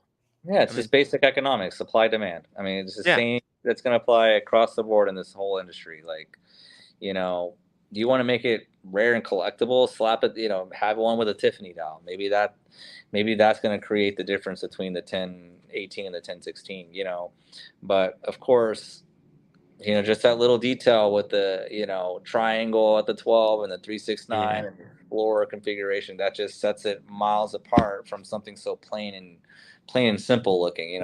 It's almost too plain. It's too simple. There's no soul to it. It almost looks common. And also 1016 sounds so much satisfying to say. That is true. I mean, 1018 is, it's just something weird. It doesn't sound right in the mouth. Sometimes it sounds like, what it sounds like, your first Rolex from 1967. You know what I mean? It's like your first, it looks like your first watch from even back then. And people don't really like that. People like the Explorer, because it's associated with the marketing campaigns of the 60s when they're showing that watch going up the side of a mountain with, a bunch of climbers, and that's what you're associating it with. And they're not advertising the OP like that. The OP is just like something that sits at the very end of the, It's a base model. Yeah, it just sits at the end of the showcase waiting to get picked up by somebody who needs it for a quick gift. Like, who knows? Somebody who wants to buy a Rolex, but they don't want to spend Rolex kind of money. Exactly. It's a high-end tutor. That's what it is. It's a participation trophy. We'll call it that. Yeah. But shout out to Pocket Watch Time, who's been a member for 14 months. He says, an up-and-coming YouTuber equals Pocket Watch Time. Great guest, Timmy. Thank you, Pocket Watch Time. He's a great friend of the show and a collector of pocket watches. Do you guys sell any pocket watches there at Grand Caliber? Negative. Never sold a pocket watch in my life. Yeah, I told him pocket watches are not assets. That's not an appreciating asset. At least not yet. Hey, listen, no, you're wrong. Listen, I've met some guys that could tell me miles and miles of information about pocket watches, and they can tell me which one crazy money. I mean, they have some minute repeaters out there that are pocket watches that'll bring in crazy hammer prices at auction, but it's a totally different world. Just because it tells time doesn't mean we're dealing. We don't sell grandfather clocks either. You know what I mean? So no Grand Caliber sundials. Yeah, right. Yeah, shit. Yeah, just don't catch one on a rainy day. Yeah, it'll leave you stranded. You mean you guys don't have those bowls that you fill with water and it has a hole in the side, and as it empties out, you tell the time? Yeah, we do actually. How did you know? Oh. Marco, what's your favorite watch from the Holy Trinity that you had as part of your personal collection? Man, I'll tell you what, I don't have it anymore, but I had it. It was a 5970J. It's just absolutely insane. No, I'm sorry, I get this too. Pull it up, Timmy. Pull it up. The 5970J, Patek. 1 second. Let's see here. That's was it the yellow gold or the JJ, the yellow gold? Yeah, that's right. It was would be. Yeah. I think it was one of the more rare references. The 5970J perpetual calendar. I mean, this would be one of these. Such a gorgeous watch. Ooh. And you sold it too cheap?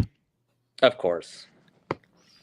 You know, these have really skyrocketed in the price because a friend of the show has a 5970P with the salmon dial in platinum. Yeah.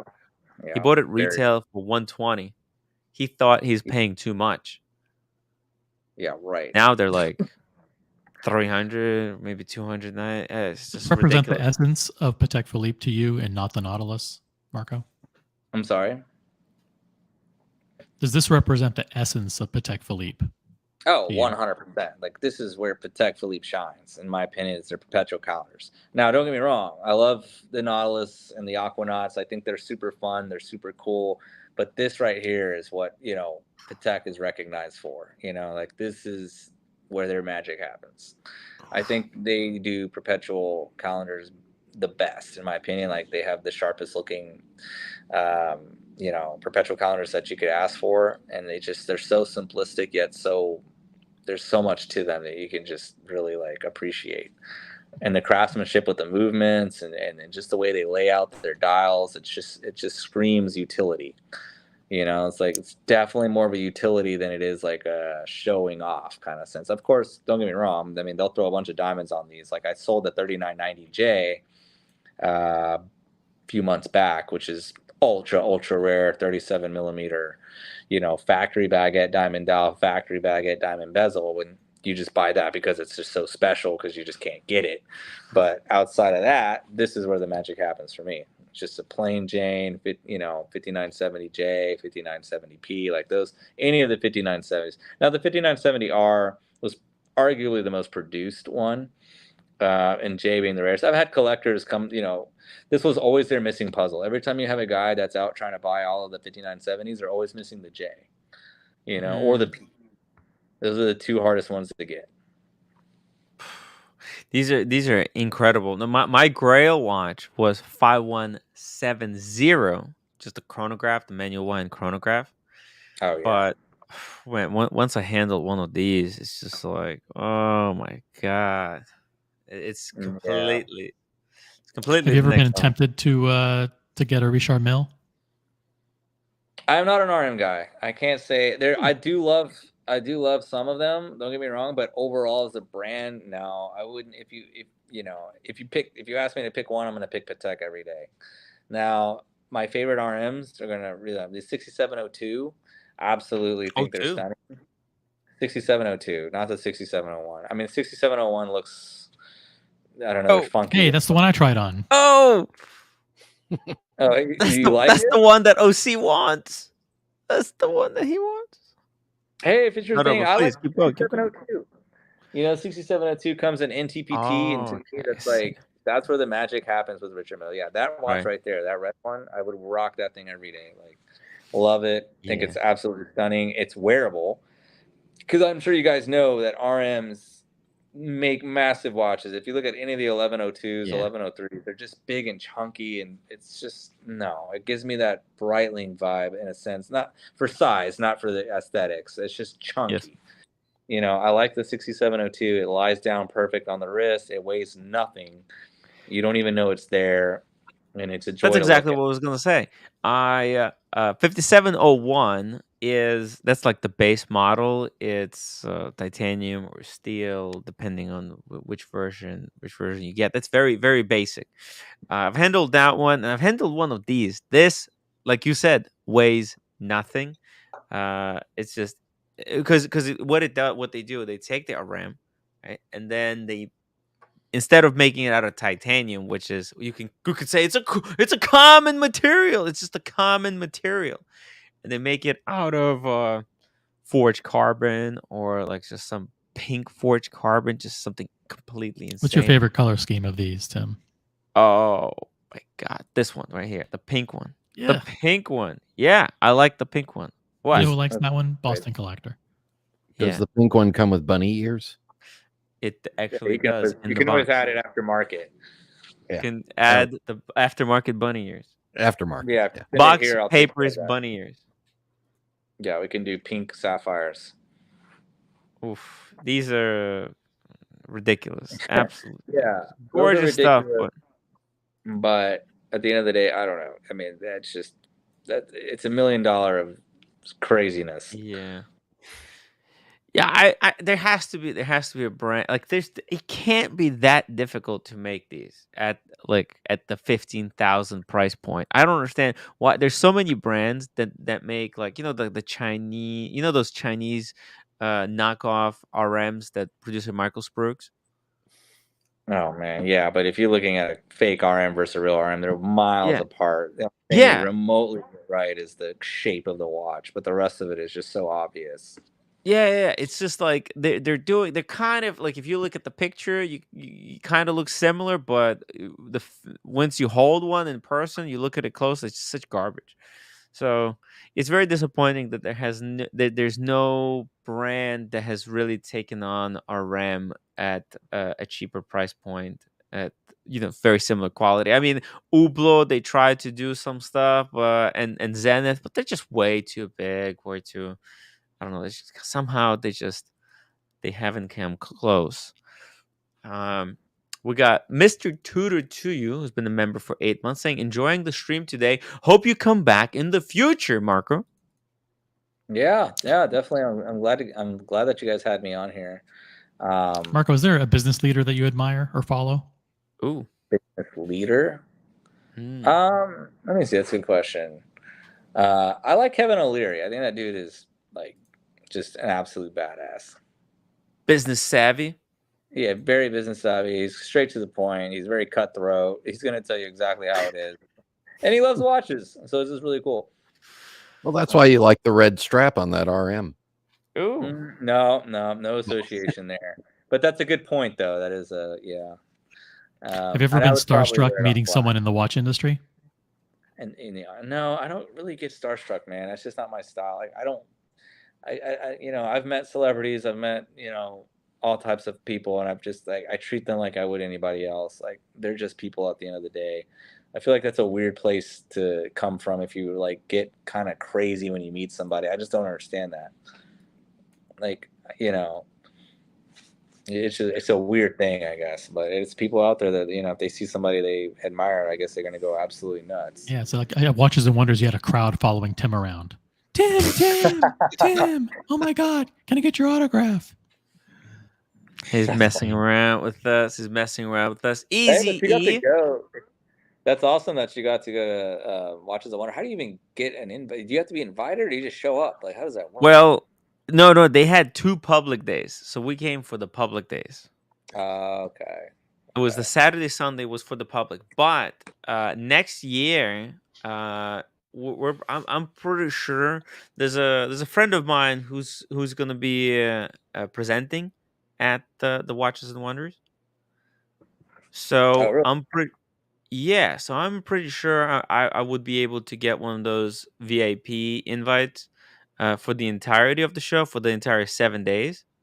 Oh wow! Now, yeah, actually, by the way, if you're interested in going to business with him, contact me offline. I'll let you in on some interesting things that have been going on in the watch space. He might be actually interested to get you on board to do some stuff. He's already partnered with Eric Wind. Oh, nice. That's awesome. Yeah. So actually, I mean, I would love to introduce you to him and get you on board to do interesting stuff with him, like because the way you run business and the way you took care of Mickey and the way the way you run business, by authenticating vintage watches and uh, like just the entire philosophy of vintage watches, how you look after the buyers and the sellers is something that he's looking for, and I would love to talk to you more about that. Okay. Yeah, let's do it offline. I appreciate that heads up. But Yeah. on another note, I do need to go. 1 minute. 1 minute. We got like 2 more. Let's do like a fire. Okay, Can you give us 5 minutes? I just have to be somewhere 7:30 my time. Let's do 5 minutes. 5 minutes. Last questions. Last call for questions. How about that? No problem. Okay, Yeah, guys. If you got any final questions, send them now. We're just gonna do rapid fire questions over here. Easy E, Marco. What could be the next most expensive auction Rolly after the Paul Newman? Well, there's been some crazy watches that have already surpassed that. I think there was I don't know the reference off the top of my head, but they made a stainless steel Patek. What do they call that? Grandmaster. You know what I'm talking about, right, Tim? The one that Jay-Z has, right? The Grandmaster complication that's got like 21 complications. But they made it in stainless steel. They only made one in stainless steel, and I think right, it's a crazy because something that's completely unheard of. Like Patek would never do anything like that, and I believe it sold for like $30 million. That's freaking insane. Yeah, I mean, shit like that is just insane. I wouldn't be surprised if there was an F. Bjorn in the future that goes for crazy amount. We got Lug Gem 2. Does Marco like the new IWC Engineer, or are you gonna say it's too expensive? No, I think it looks fine. I mean, it's definitely really cool. I love IWCs. I think they make a great product. You're definitely. I wouldn't buy one necessarily at retail just because they're not necessarily a great place to be in the asset sense of things. But hey, look, at the end of the day, sometimes you just have to buy a watch because you love it, and not because it's cost sensitive and all that. Sometimes you just go for it because you just really have to have it. And sometimes I'm a retail buyer on shit. I'll just buy it at retail, even though I know I'm losing on it. I don't care. Life's not about making $1 every time I buy a watch. Sometimes I'm just gonna go full pledge into a watch. All right, and then I'll just find somebody that loves it as much as me, and they'll take it off my hands eventually. It's what always happens, So, I think it's a good watch. Oh, this is quite McLaren or Ferrari. I've owned a McLaren 720S, and I can tell you, it is a car that you will throw so much money at and hate yourself, but you'll love every second of it. Because it is just an experience that you can only get by owning one and or renting, I guess, if that's your thing. But mine was modified, and it was just ridiculous. It was probably one of the most ridiculous purchases of my life, but I don't regret it, but I'm glad it's gone. Let's just put it that way. Melons or peach? You just described raising children. Oh. Well, I'll take the McLarens over kids all day. No offense to people who have kids. I don't have kids, so if I can raise supercars, I'll just raise supercars. I'll train them how to be great F1 cars one day. You can leave the car in the garage for a month without getting sued or arrested. So that's true. That's very Marco, true. where can people find you on social media and on the web? You guys can find me on my Instagram account at mnicolini300. If you guys give me a follow, I would appreciate that. I'm going to drop the link in the chat. Guys, the link is in the chat. It's Instagram, Marco Nicolini, mnicolini300. Give him a follow. The link is in the chat. Give him a follow. And if you want to buy or sell watches, tell him that Tim Wright sent you in the future, because otherwise they don't know. And Fiverr.com. All right. Thank you guys so much for having me on the show. It was actually a lot of fun. I appreciate everybody's inputs on everything. It's been really cool. You're always welcome on the show in the future. If you ever want to hop on to brainstorm something just out of the blue, you can jump on the way Marcelo just did. Hold on, he's still here. Oh, that's Marcelo. Hey, so if you're ever watching the show and the show is going on, you're always welcome to just in the chat put link, or just message me on Instagram. Hop on, talk watches with us. We're here. I'm doing the show from 5 to 11 New York time. It's probably 6 to 12 your time. Well, if you ever do one during the day, I'll tell you what. If you ever want to do something with anybody off my team as well, you're welcome to. We're also doing we're starting to do podcasts. So if you ever want to be on a podcast with us, I would love to be on the podcast. Yeah, let us know. I don't know if you ever come down to Texas, but if you're ever down in Texas, obviously come visit us, and we'll show you around. I actually have a lot of friends there in Texas who are viewers of the show, and they've been inviting me to come and visit them. And you know what? This could be a great opportunity for me to go and kind of do two dogs with one bone kind of situation. You know what I'm saying? I've never heard that one, but okay. But listen, yeah, Texas has a lot to offer, so just definitely come by, and we'll shoot the shit here. So right. Marco Nicolini, everyone from grandcaliber.com. Thank you, guys. Peace out. Hey, be careful! Don't turn off the stream. I'm just joking. I'm just joking. That's good stuff.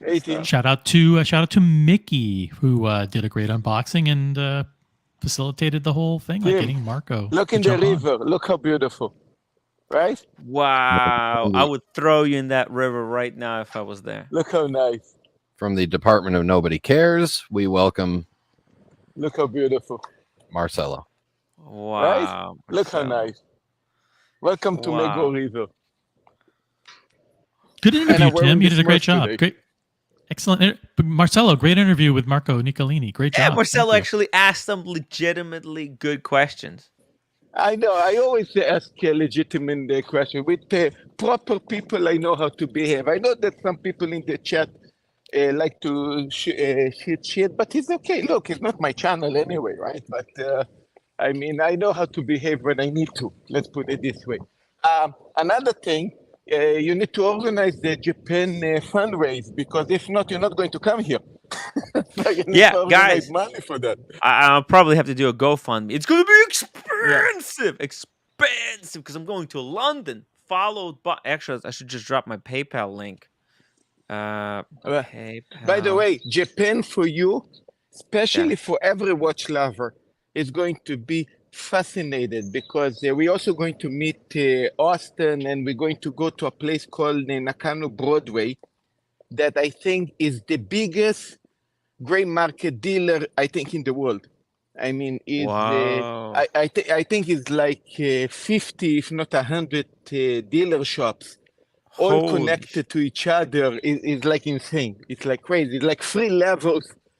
It basically is a shopping mall of gray market watch dealers. Okay, Marcelo, just so you understand the format. See, we just did an interview with like someone who runs Grand Caliber. So now we do the post-interview analysis where we discuss the interview. We don't look at streams and rivers in Tokyo and get. No, Marcelo doesn't understand any of that. Doesn't understand. So like, we have 300 people watching. They want to talk about what they just saw, not what you're looking at. Let me follow up. Here's the thing. Let me follow up on my deal. The deal I did with them in September. I sent them 2 of my watches to consign.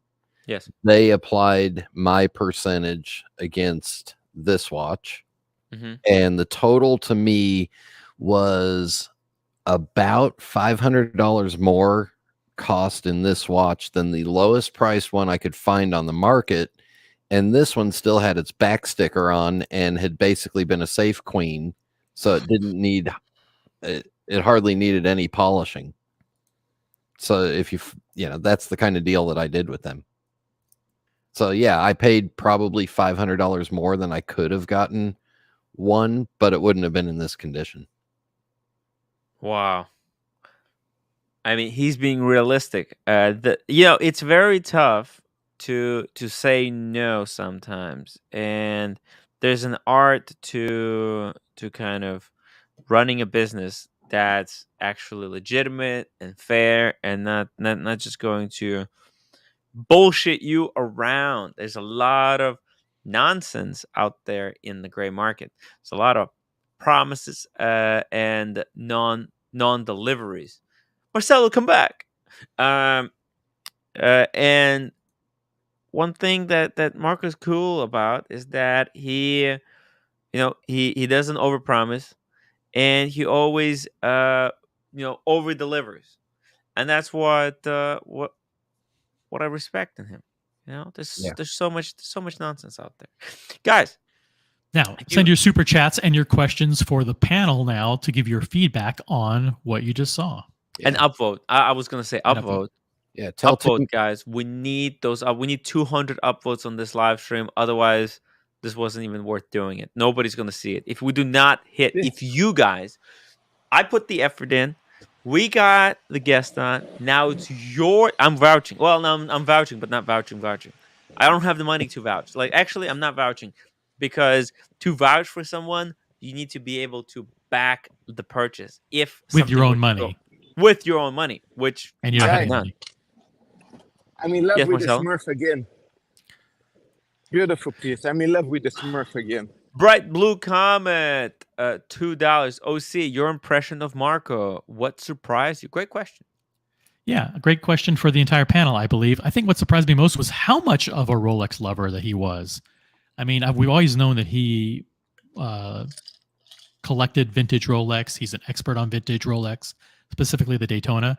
But what surprised me was that how singularly focused his personal collection and his interest is in Rolex and not AP or Richard Mille or any of the other things that as a dealer, you would think that he'd be knowledgeable and interested in because it's his business, to be very knowledgeable about Vacheron, AP, Richard Mille, Patek, but he's not. He's actually, he stays in the area of supreme interest to him, which is Rolex, modern, and vintage. And that's kind of surprising.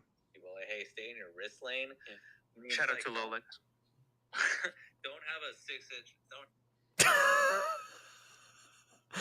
Lolex clipped the part where Marco said you have to stay in your wrist lane, and I said shout out to Lolex. I love you, Lolex. But Lolex, come on, hop on the stream. Let's talk about. by the wrist way, size. in that field, you have Marco, Diego, and Austin. By the way, all three of these guys are expert in the vintage Rolex. In the vintage room. Hey, by the way, Brian. I mean, met Marco. I met Marco at IWJG in Miami. Yeah. Right. Yeah. I had great conversation with him. He didn't run the other way as fast as possible on a turbo powered scooter. Marco. Yeah. What surprised Brian? What surprised you most about Marco? How quickly and unfazed he was when some of the more controversial topics popped up. I thought the viewers really bitched out. Okay, there's a lot of trolls that we have, and I've seen very few troll comments. Okay, very few supposedly tough questions. So. But the couple that did pop up, he was like, I'm not talking about it, and moved on and just kept going. And is unfazed. By the way, I didn't read the comment. That was hilarious. Dirk Diggler. That was funny. Shout out to Dirk Diggler. Everything else, I mean, I knew from the experience of dealing with them, and I know from watching the videos that he's him. I'm kind of happy that he said that they were getting away from the lifestyle stuff and going more in the watch related stuff, because thank God. Because if I want to watch a car show, I'll watch a real car show and not guys that talk about watches talking about cars. He's very good at answering questions. His videos would actually benefit from a format where someone throws questions at him and he just answers them, rather than these pre-cut segments where it's like, okay, now tell us about how to examine a dial to determine a fake or whatever. It's like it's a little bit wooden and a little bit rehearsed. He's better. He's really good at answering questions off the cuff. Mm-hmm. And Marco, if you're still watching or listening, I've done a podcast professionally for over 10 years. You want some advice and help, holler at me. Yeah. And if you need any advice on how to do a YouTube channel or anything like that, Tim's available because he's an expert at that. By the way, if Marco wants to help run the community channel, he's always welcome on there. Yeah. Tim can get you in contact with Christopher Negroni, who does a real YouTube channel. That's with real videos. Yeah. Real videos. Tim, what surprised you the most about Marco? Wow, what surprised me the most? You know what? I wasn't surprised. I already knew. I kind of knew him. from previous experiences. Is a pretty cool, chill guy. I was surprised that he showed up, because it was me.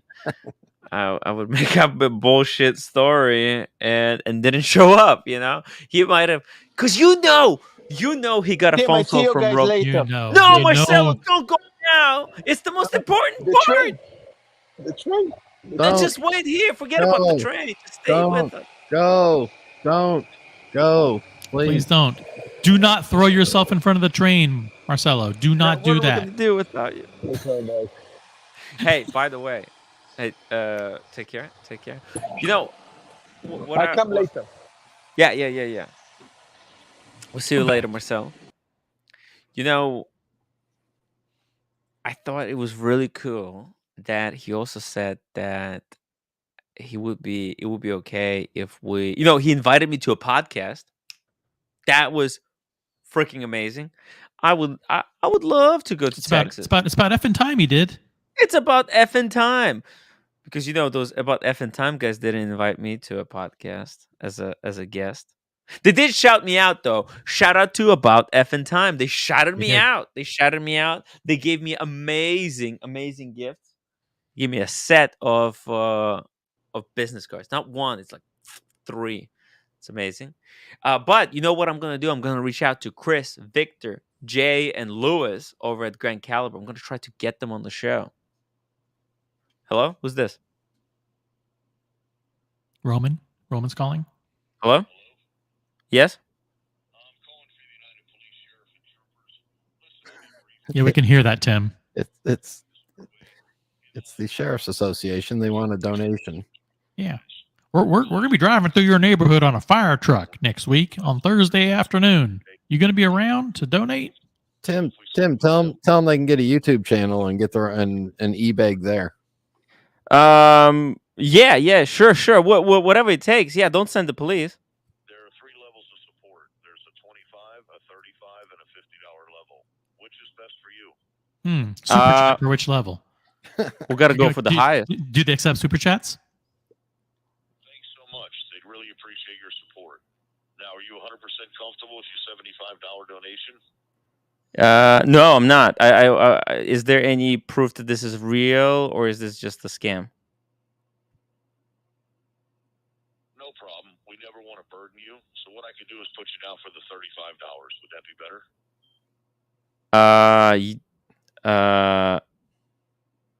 I guess.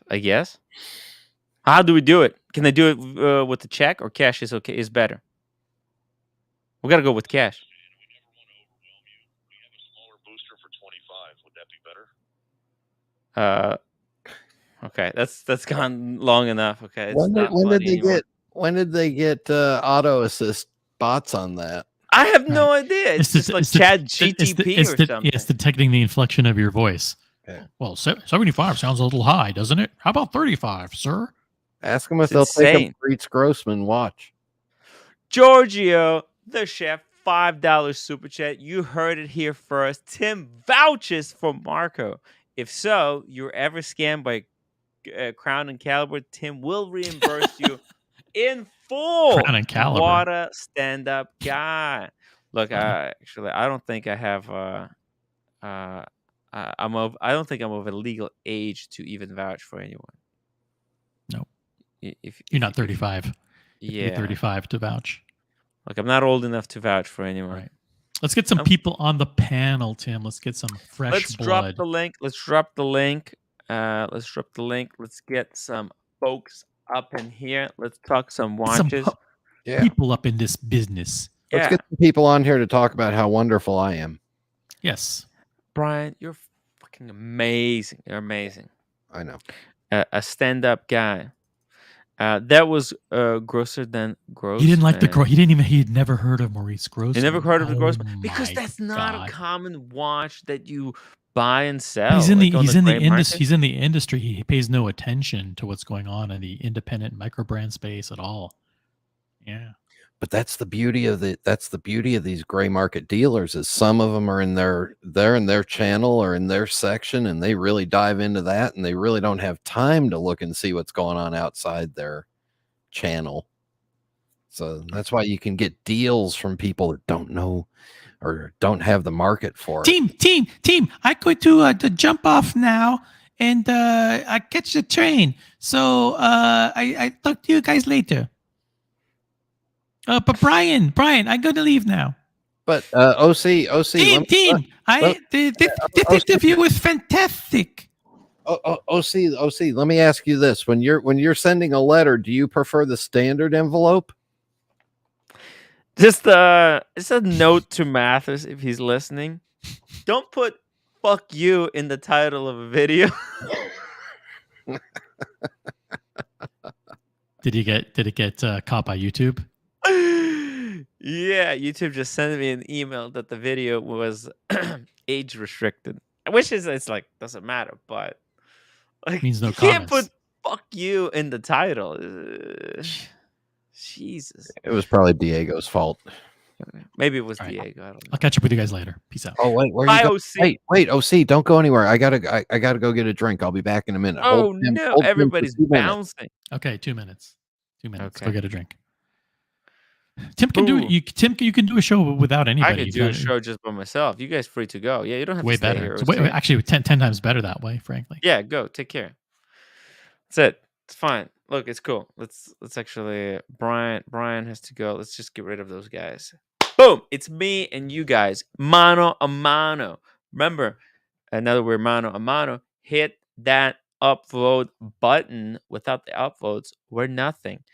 Let's take a look at this crazy Chapek Antarctique with this insane dial. Well, it's not that insane. It's okay. I've seen better dials, to be honest, but you know, it is what it is.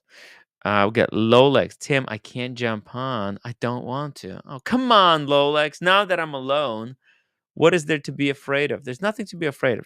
Come on, hop on the stream. Let's you and me have some fun. Let's have some fun, okay, buddy? Couch Chess Marcelo, listen to the Birdie song. Boston Collector. Tim, you haven't watched the community stream in a few days. Definitely not kid friendly with those Marcelo clips on the loop. Yeah, it's fine. Actually, I don't even put my videos for kids. They're never listed as kids, so it's just funny. It's just funny that he put that in the title. Like, who puts? Oh, hey Brian, you're back. I'm back. I told you I was just going to get a drink. Oh, I was just gonna be here with Marcelo. Oh, I'm sorry. Oh, okay. No, that's cool. Now that you're here, hey, it's cool. It's cool. Let's talk some watches. By the way, there's no Marcelo. I don't think I'm coming to Japan. There hasn't been any enthusiasm around London and Japan trip fund. People don't want me to go to London and Japan to bring content. Ooh, did you see that a back scratcher? Yeah. I have a back scratcher too. You want to see it? Yeah, but mine's vintage, and I got it directly from the AD, no wait list. You want to see mine? Yeah. Hey, roommate! You're going to get a back slapper. Roommate! Hello? Roommate? Uh-oh.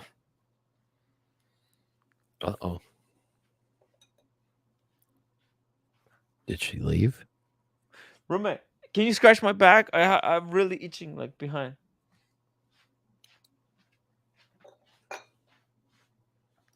Yeah, like, oh, it's so good. No, it's so good. Lower. Oh, so good. Super slap.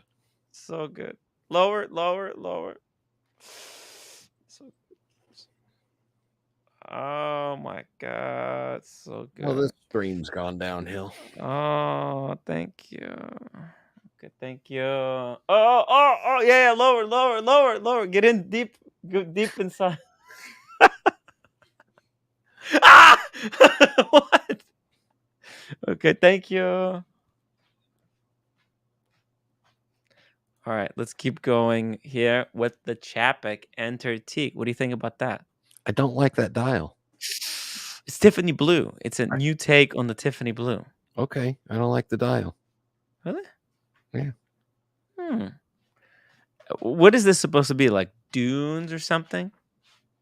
Yeah, I read about it. I don't like it. It's cold. Why are you torturing me? Ah! All right.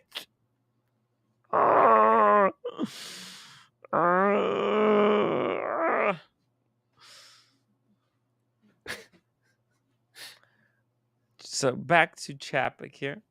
It's a bit of a Tiffany dial there, no? Let's see here. Ooh, look at that. No hour markers, just clean, simple dial. Absolutely gorgeous. What does it say? Oh, it's manufacturer Susi. What does that even mean? It's some special edition thing they're doing for somebody. Manufacturer Suisse. Oh, Swiss. SUISSE is Swiss for Swiss. Or French for Swiss. French for Swiss?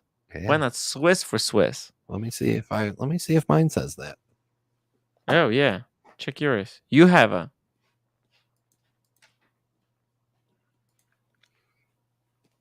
He has a Chapek, by the way, guys. Little known secret, but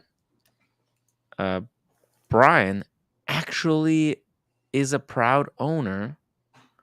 Let's see. This was his say. No, we can't see it. It's very. I think it says made in Switzerland. Well, let's get it out. Get the old eyeball thing out. Get the loop. Get the loop. It says Fabrique en Suisse. Oh, Fabrique. Oh my God. They're just messing around. There's every dial says something different. Fabrique en Suisse. Fabrique in Suisse. Yeah. Oh, that dial's so pretty. And the way they set the markers on there. Damn. I wish this watch was like a 60 millimeter so I could see better. Damn. That'd be too big for Marcelo. It's 40, right? Yeah, 40 and a half, something like that. Yeah, okay. It's pretty nice. Yeah. It's pretty nice. Yeah. And it has not had that weird wiggle seconds hand since that first time. I didn't even see. I don't even understand this whole wiggle thing. The wiggle gate. The plumber got a dog. Yeah, he's like a dog with a bone. Seems made up, you know. It totally wiggled. seemed made up. The seconds hand did wiggle. It jumped like 10 seconds backwards when I rolled the time back. But 10 seconds backward? No way. Yeah. Hasn't done it since. Maybe it got time to loop. Maybe it was not properly lubricated, and it needed a little bit of time there to work or something. I have no idea. Yeah, I think with it being made in China, it probably needed some soy sauce in there to work it out. Tim, you see this? This is the Suica card. What is that? This is the Suica card. This is for the train. So you can it's like a Metro card. So yeah, and when you come to Japan, only overseas you can get a card similar to that is actually good for all the stations. So you see, look what I do. Just do like this, I pass. And I don't know how much it costs, maybe like $100 or something. You can go to the whole train station in Japan, I think for a month or a week or something. Something that if you don't do that overseas, it will cost you a fortune. Oh. So you just it's a week-long Metro card of a Metro card. I think a week or a month, Unlimited. that you can use for tourists only. That this is for tourists only. That you can use all the non-tourists have to pay more. Train. And I think you don't have to pay more because in Japan, I'm using this as a charger card. So every time I pay, You know, I mean, I spend a lot of money on train, especially if we need to go travel Ginza, Roppongi, Shibuya, everywhere. You're going to pay a Yes. lot of money. You something. Yes. Let me I show you see. something. You see, look, you see, this is the map of the train. You Oh see? wow. Each that's one of confusing. these have a payment. So Oh. we're from the location that we are here. Okay. Yeah. So then you have it show you how much you need to pay in every Wow. direction So that you go. you pay per like So mile or something. yeah. So here, for Wow. example, is 80/30. Here is Oh 490, wow. and so on. So if It's you can pain save in the money, ass. yeah. So if you can save money on that, now here is the thing: you can buy a ticket by how much. Yeah. I need to go from here to here. 320. I'm going to pay 320. Or you can have, of course, the card that I have, and it charge automatically. So it's convenient, but you spend tons of money anyway. You understand? Right. Wow. So if you have something that tell you, hey, I don't know, for example, $100, and you can use all this, And how you can much go you anywhere. want Yeah. back and forward. So fuck it, you know. I mean, you should Yeah. definitely take it I get it. Yeah, because because you know in New York, this is like expensive as fuck. Marcelo, in New York, it's $275 and you go Yeah, anywhere. really. And then Man, in Japan is like a hassle. It's like you know, and I just show you this map. There David is H another map says that is more crazy. David H says I would throw myself in front of a train if I had to take his instructions to ride. Yeah, tell him to go fuck yourself. But anyway, yeah, listen, it's important. It's important that you know what you're doing, you know? Here. If not, you fucked. Oh, I love this show. I love this show, Marcelo, you know? Yeah, it's important, you know? Yeah. Anyway, I'm going to leave you guys. I'm going to Okay. grab a coffee. All right. And then I'm going to go play with some old fellows. Okay. Cool, Marcelo. We'll talk to you later, all right? Be safe. Don't jump in front of a train, all right? Yeah. Yeah, but remember what I show you. If not, you fucked. You're going to spend a lot of Yeah. money on trains, and you don't want that. Yeah, I got it. I got it. I'm going to be cool. See you I'm going to guys. get the card. I'm going to get the card. See you later, man. Yep, there we go. In the meantime, let's take a look at this Bulgari. This is an interesting one. This is the Roma, right? Yeah, the Octo Roma family. So that's the budget version of Octo Finissimo, where the case is not as thin. And this actually, I don't even think this is in-house movement. This is usually in Octo Roma they use like third-party movement. However, you're still getting something that looks like Octo Finissimo, but probably like at the half of the price. Half of the price. Let's see what we got here. Rubber strap. Hopefully, ooh yes, with the quick change strap system. The movement is not that great, man. The finish is not impressive. There ain't no Rolex finish. Okay, and Rolex does not finish their watches that well. So, but you know what? This could look so good on Buckley. What's the price? What's the price of this new Octa Roma chronograph? 9,900. Still a lot of money. Let's see. It's 42 millimeters. And you know what? The thickness for a chronograph, it's actually very respectable. All right. So 42 mil diameter and 12.4 millimeters thickness. That's better than the Grand Seiko that we looked at yesterday. I'm sorry. I was having a nightmare that Marcelo was screaming about trains, and then my wife was yelling at me. Ooh. Just wait until my wife starts yelling at me. It's here. What I was going to show you something, Timmy. Yeah. Oh yeah. What are you going to show me? Let's see. I found some stickers. Oh. Yeah. I missed a few. Well, is it on the Chapek? That's on the Chapek? Yeah. Wow. Yeah, I missed a few on the inside of the. Oh no. Yeah. Save this for me. I'll take them off for you. No, you don't like the Chapek. Oh. Yeah, I'm not a huge fan. Look, it's not that I'm not a huge fan of a Chapek. I like the brand, but when they told me they want to ramp up the production from 1,000 watches to 4,000 a year, I almost lost my mind. I was like, what the fuck? What are they thinking? Bring it on. Where is it? Oh, that's beautiful. Dude. Silky. Silky smooth. Is it silky smooth? With the Brazilian wax. Better. No stubble. Smooth. And it's really light. Like that bracelet is so light. It's time for smooth watch talk. Smooth watch talk with Brian. No Omegas allowed. Wait. Oh yeah, you don't like Omega. That's right. I need to sell my my Moonshine Gold. I haven't put it on eBay yet. Well, you better do it. Yeah, but the thing is, I think I'm gonna wait like 2 weeks. Let's go to eBay and see how Tim's sales have been lately.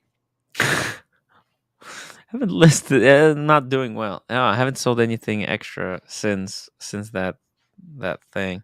And I told that dude to call me, but he hasn't called me yet. No, I wouldn't call you either. I'd do it through eBay. Well, what can I do? I was gonna just show him around. Like I can't open it. He asked me, I'm selling this board game, so that's $600, right? And he was asking me whether all the parts are inside, but there's actually extra stuff. Not only did I never use it, I actually added extra stuff, and he's like asking me whether everything is in there. Yeah. I'm like, dude, there's more. So I mean, what am I gonna do? You want some bad news? Yeah. Oh, I can't get the avatar to work anymore. Ooh, really? The lightning thing won't. I can't get it to work anymore. It broke. Damn. Oh, sorry. Yeah, sometimes these things work, sometimes they don't. Sometimes somebody upgrades something and then it's screwed. Yeah, StreamYard it's been finicky lately. So yeah.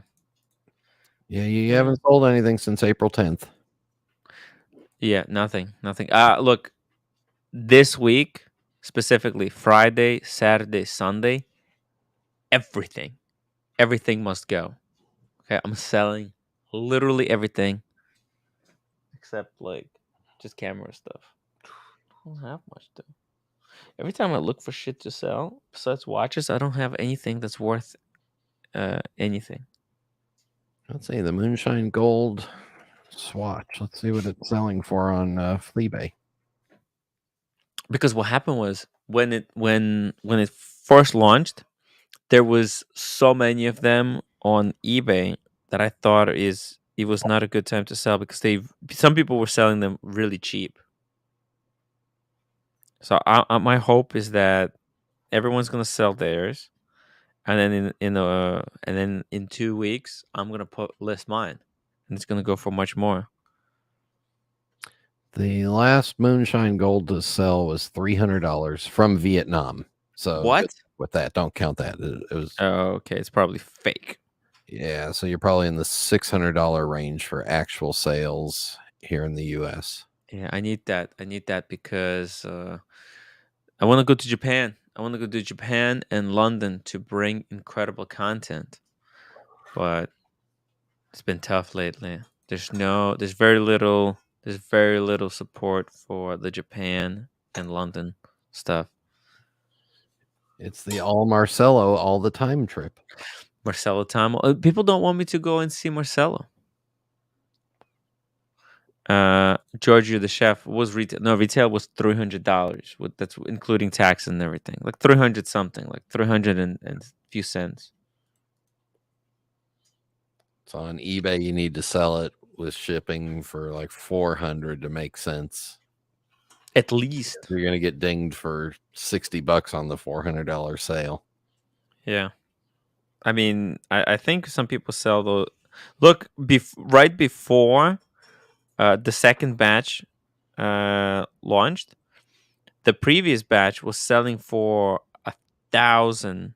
$1,000 they were going for. It was insane.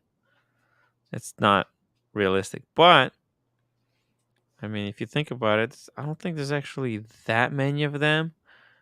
And if some crazy people are truly, truly enthusiastic about collecting them all, then they have to get one with the gold hand, then with the gold hand and the 3 with the little number 3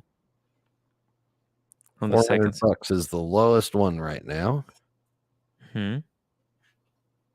400 is the lowest listing, and that's an auction. Oh wow, 400. Yeah. Oh, that's cheap. You know, that's very cheap actually. How much is the what's it called going for? Mercury. Let's see, Mercury swatch. Let's see.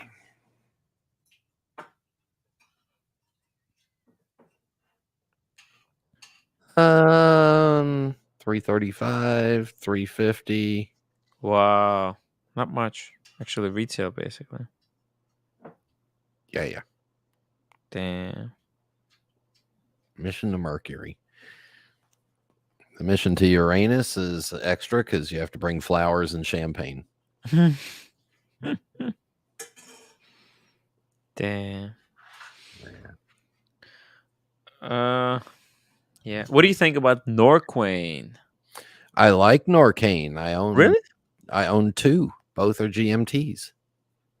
Yep. Are they true GMTs or they're not true GMTs? Yeah. Oh, true. They're true GMTs? Yeah. Whoa, okay. So they got look at this. They got a glide light. All new. This is all new. They never had one before. Really? Yeah. This glide light looks seriously good. Yeah. Okay, just how compact everything is.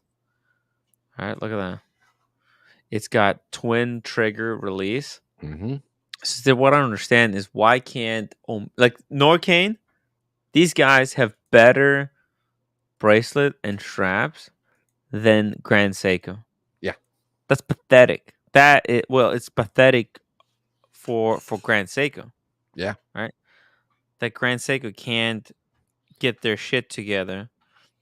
Grand Seiko has great movements, dials, and hands. And then the rest of it, it's like, what the hell happened? Where did it all go wrong? Where did it all go wrong? Yeah, you know, like you walk up and you see this you see this woman with a great body, and then you look at the face and teeth are coming out this way and eyes are going that way and pimples and all kinds of weird shit. It's like that. Yeah. Or, or you see these, I get friend requests from women on Instagram and Facebook, and you look at them and the picture's up real close and it's their face, and then you catch a glimpse and the rest of them explodes underneath them. Yeah, it's not necessarily. Well, that's the problem, right? But look at this. I am shocked. I'm shocked. This actually looks better than the Tudor. Now I don't know if I do need to test one out to see exactly how it works, but by the looks of it, this is fucking amazing. No flip lock, but no, you don't really need the flip lock with the twin trigger. Yeah. That twin trigger is really stiff. Yeah. Oh yeah? Yeah. I'll go get mine. Go grab it. Papa Puri sandwich. I think it was Chanel, the third partner. Here we go. Okay, so yeah, I like Norcane. The GMT movement is basically the same as the Tudor GMT. They're using Canisi movement, which is the company that Tudor, Breitling, and Chanel joined to spin up. Wow. Yep. They actually put the GMT in first before Breitling got it, or Tudor. Wow. There's the Canisi movement, and this camera is great for focusing, but terrible for up close with the light. Yeah. Oh, that movement doesn't look that terrible. Looks No. pretty good. And the bracelet, nice, comfortable, supple. Oh. The twin trigger Oh, yeah, that's solid. is tight. I mean, Now yours doesn't have the glide lock, right? no. And you can't do the reverse unlock thing that you can do with a Rolex. Oh, yeah. You can't Because pull of the it. twin trigger. Yeah. Oh, there we go. Mine's got the old. Oh, there you go. There it is. But they basically took this format, that small format, and bam, upgraded it to and put that this little. thing. That's probably like 5 millimeters. Ooh, what's the price? What's the price of these things? Ooh, they're not cheap. 5,000 euros. But oh, okay. Sorry, that was with the diamond and mother of pearl dial, but like just standard one, black or green. These are 2,500. And the skeleton one, there's a skeleton ones. I don't really care about the skeleton. Where did I see that? Norcane. Where's this company come from? They're Swiss. They're Swiss? The owners, the guys that started it worked for Breitling. Oh. And they left. Oh, why did they leave? They weren't satisfied with Breitling? No, Breitling's bullshit. Honestly, that Breitling is... I don't know how Breitling is doing so well. It makes no sense unless there's a lot of uneducated public out there. How does Hugh Blow stay in business?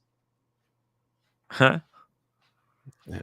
There's other buyers besides us. Yeah. No, I mean, I get it.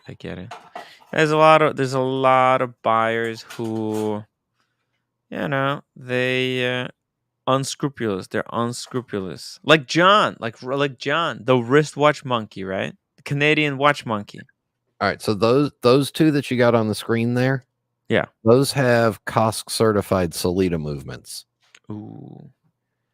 The ladies' watch has the Solita. So these are Solita movements. These are not the Kinesi movements that are in this watch. Yeah, the Kinesi is the GMT one. Yeah, and they were using Kinesi and a couple other of their higher end stuff. So that's why these are in the 2,400 range, 2,500. Oh, I see. That skeleton one has a skeleton is for 4,500. Yeah, I would stay away from this skeleton. At this price, a better skeleton is Zenith Defy. Yeah, the Zenith Defy is 7,000-8,000 though. 9,000. No, but you can get them. Mickey got a Zenith Defy for like 3.5, 3.5. The 3-hander. They're so cheap. All on the gray market. You go gray market for the Zenith Defy. Yeah. Well, you heard I'm done with retail. Yeah. Oh yeah, really? Yeah. Not buying retail anymore. Well, unless it's a like latest Rolex. Don't even care. Really? Well, you got off the. Oh yeah, I remember you told me you got off a bunch of stuff that you were on the wait list for. Yeah, here, Timmy, look. Are you watching? Oh, there's the Norcane. Oh, wait. Oh, there you go. Oh, it's a jumping hour. There you go. Wow. No, Baltic doesn't have that. Baltic doesn't have a jumping hour. There nice. she goes. Nice. COSC certified. Will not get you mugged when walking through the streets of Colombia. Because I wore this in Colombia. That's pretty cool. Yeah. And I bought a rubber strap for it with a buckle and tang so that Is it quick change strap system on that one or not yet? Was it the pre? No, it's a very slow change process. Damn. Okay. It's a scratch your watch change process. Ooh.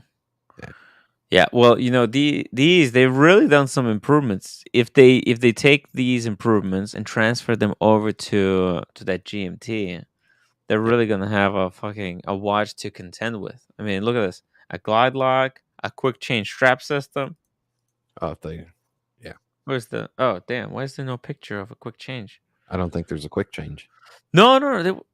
Oh, sorry. No, that was I got confused. I was looking at the Octoroma. Yeah, the Octoroma. Yeah. Which I'm interested in seeing the Octoroma because it's got a, the weight and the size of it is different than the Octofinissimo. Mm-hmm. And the weight and the shape of the Octofinissimo bothered me. Oh. Yeah, I like the man after Buckley got that Octofinissimo. Yeah. He's got the wrist for it too. Yeah, he's got the wrist. Man, that watch is sexy, you know? It's like getting a Royal Oak at a bargain price. And like the quality is freaking insane. I bet it feels like nothing to him when he's wearing it. Oh yeah. It's probably just it feels like wearing a piece of string. Yeah. Yeah. Like he's naked. Yeah. John D. Tim, the Breitling Navitimer and Super Ocean Heritage have and will be great sellers for the foreseeable future. Fantastic watches by most accounts. Good point, though. That's their best two watches. Unfortunately, they've been diluting the brand by releasing a lot of weird Navitimers and they've been changing Super Ocean too dramatically, where it no longer resembles its predecessors. You know, like it's just completely different watch. Yeah, it's a hard watch to deal with. Captain Kirk Breitling has some nice new Chronos on Navitimer. What is it so bad, or just because Timmy thinks it's just expensive? I mean, there's so many Navitimers you can pick up on gray market for $3,500. It's really why did they have to come out with three sizes of Navitimers, each one with like 10 different colors? It's just like it just feels like they blow their load too quickly. Just release every possible variant of the watch in 2 seconds. It's just like, come on. Just too. All right, Timmy, I gotta leave you alone. All right, no problem. Brian, thank you so much. I really appreciate you holding on as long as you did. I'm gonna drop the link if anybody else wants to join me. Link for Oshin. Link for Oshin or anyone who wants to chill, talk watches. See you later, Brian. And to the chat, all almost 200 of you, don't forget upvote on your way out. See you guys later. Bye, Brian. There we go. Captain Kirk, Tim, what's the difference between opinion and informed opinion? Well, look, I don't know. For opinion and informed opinion. On Breitling? Look, I've been following the brand quite closely, and it's just I don't know. It's overwhelmed. They make too many different variants in my opinion. And there's like this book on psychology. When the person is faced with too much choice, they choose to just not even bother. And I think that's the problem with Breitling. My Super Ocean is a daily kicker. If I drop it, no biggie. The Super Ocean is a good watch. I remember having a discussion. Actually, Bondage picked up a Super Ocean, the new one. Let me just bring it up here. Breitling. Now now they've revamped the top times. Like these top times used to be very cheapy Breitlings. They were like around 4,000. Now they put an in-house movement in it, and they raised the price to 8,000. It's like what? Double the price for the same watch? Are you kidding me? It's like 8,000 for a Breitling? No, thank you. But let's take a look here at the Super Ocean. I actually really, really liked the Super Ocean when it first came out because it's just a decent piece. It's a decent piece. but it just wore out on me very quickly because there's so many colors. I mean, look at all the variants. There's a bronze, there's a blue with white dial, there's blue with blue dial, there's a black with white dial, there's black with black, there's Tiffany, there's orange. I mean, there's, you name a color, they have one. And I think like if they just made the black one and then maybe a blue one or something, and then just released them one at a time, maybe it would have been cooler. But it's a good looking watch. I like it. There's no date. It's got a glide lock. It's polished. It looks like a proper luxury piece, but just too many. It just wore out on me. Plus, it competes with some other very, very heavy hitting watches. America 5726 Tim, I will buy your Pepsi. Ooh, for 2019 MSRP. This is a deal you cannot pass on. Ooh. Retail. What? I bought it as an investment piece, though. No. I didn't buy it as an investment, but yeah, I'm gonna have to sell it. Once the white gold Daytona comes, I'm gonna probably panic and sell it way below what it's actually worth. Hey, roommate, what's going on? Nobody there. Nobody. Yeah, nobody. No one left. Yeah, everybody left. Well, Just you and me. so you can say goodbye. You can say goodbye. Should I end the show? Oh. Yeah. I can't end the show. I am supposed to do 6-hour show. This is not. They're paying me to be here. No, but it's not easy by yourself. I'm fine. I'm doing okay. I can guilt someone into coming on the show and joining me. What do you think? No. Hey, by the way, I bought the pajama. New pajamas. What company is that? No, I don't know. Just the Snoopy's there. You know I don't like pajamas. I like yoga pajamas. You know, something like yoga tight. It's the pajama. I don't like this. This is like too loose. Why couldn't you get like, really tight ones? Kind of leggings. Snoopy. Snoopy. Oh, it is Snoopy. It's a world traveler Snoopy. Yeah, world traveler Snoopy. Yes, Cute, it's right? not. No, it's not cute. It's not cute at all. You look like Korean Billie Eilish. It's not cute at all. Casey Jones, Brooklyn, $2 super chat. Did Marco discuss the Wizard? No, we didn't have a chance to get to it. Maybe next time. I mean, nobody asked the question. If someone sent like a super chat question, we would have asked it. But yeah, we were just talking about the market, and yeah, I think, yeah, too bad. Nobody asked that question. Casey Jones, Brooklyn, $2 super chat. Did Marco acknowledge that Tim Wright was the hardest worker in the business? I think so. I think he did. I think we can clip it. We can clip it and use it as a Bitcoin. Yeah. Hardest worker, but it's not a good roommate. Yeah, no. The roommate doesn't understand. So You're disappointed? Why are you disappointed? People don't realize how difficult it is to do this gig. Right? It's hard. where is everybody? No, they're busy. It's a Tuesday. It's Tuesday. Yeah. If somebody could jump on, they would jump on. But it's okay. I'm fine. I've got a lot of people here to ask questions about. We're talking about the Breitling Super Ocean Heritage.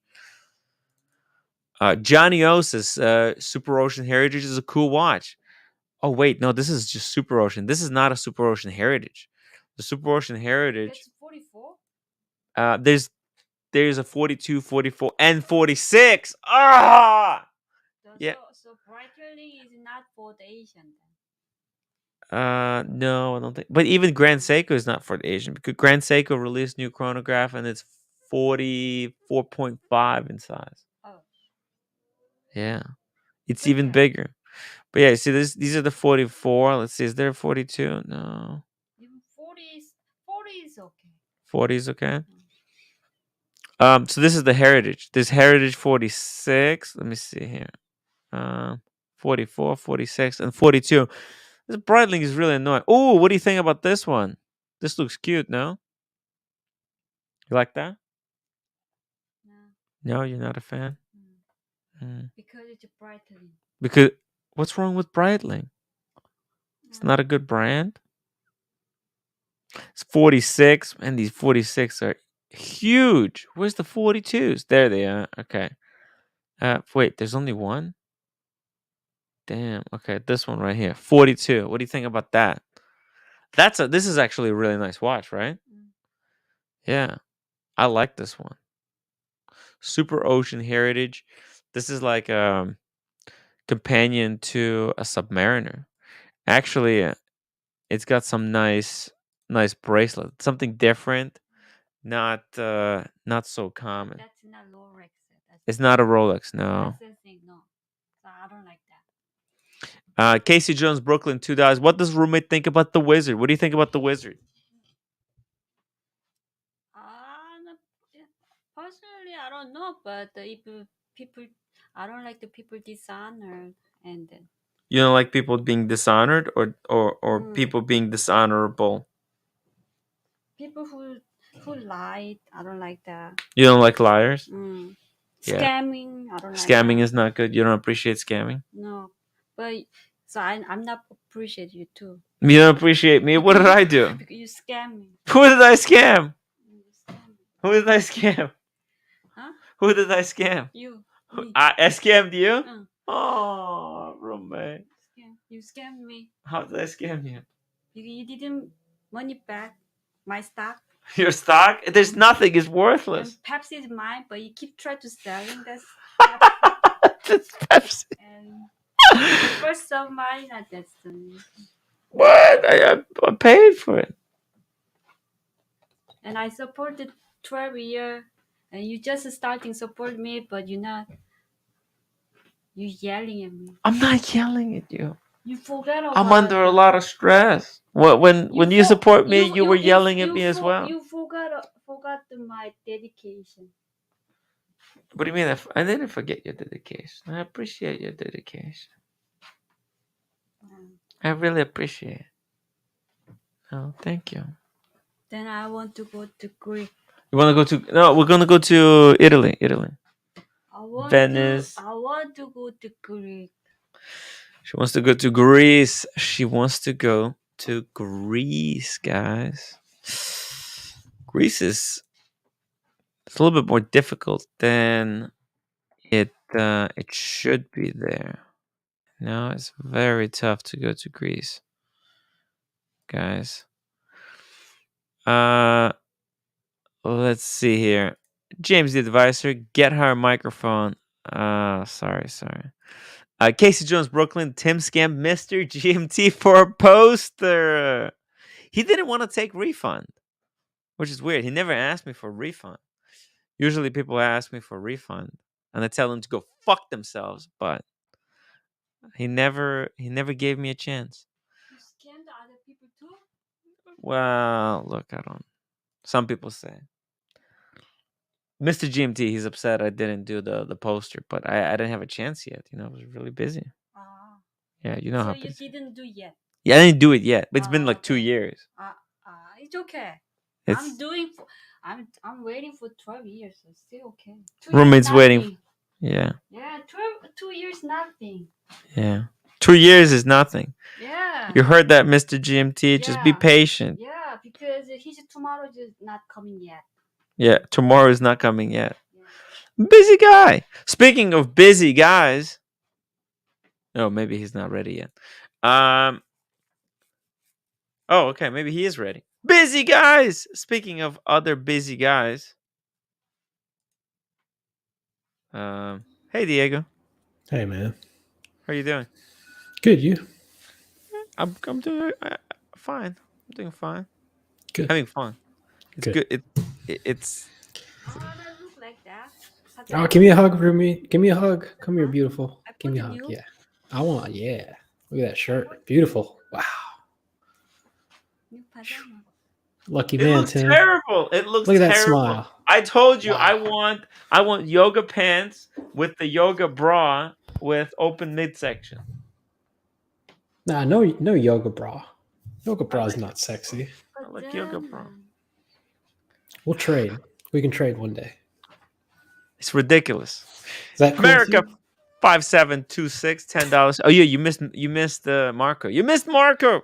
Oh, he'll be on again. He'll be back.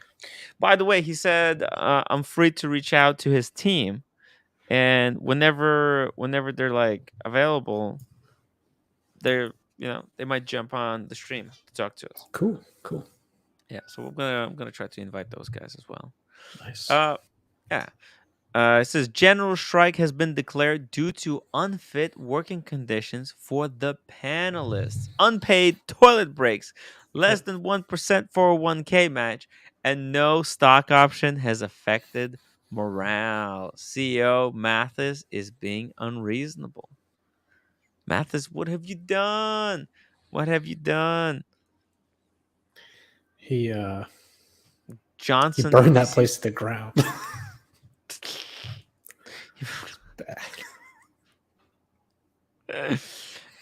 Johnson EDC, of course, join in.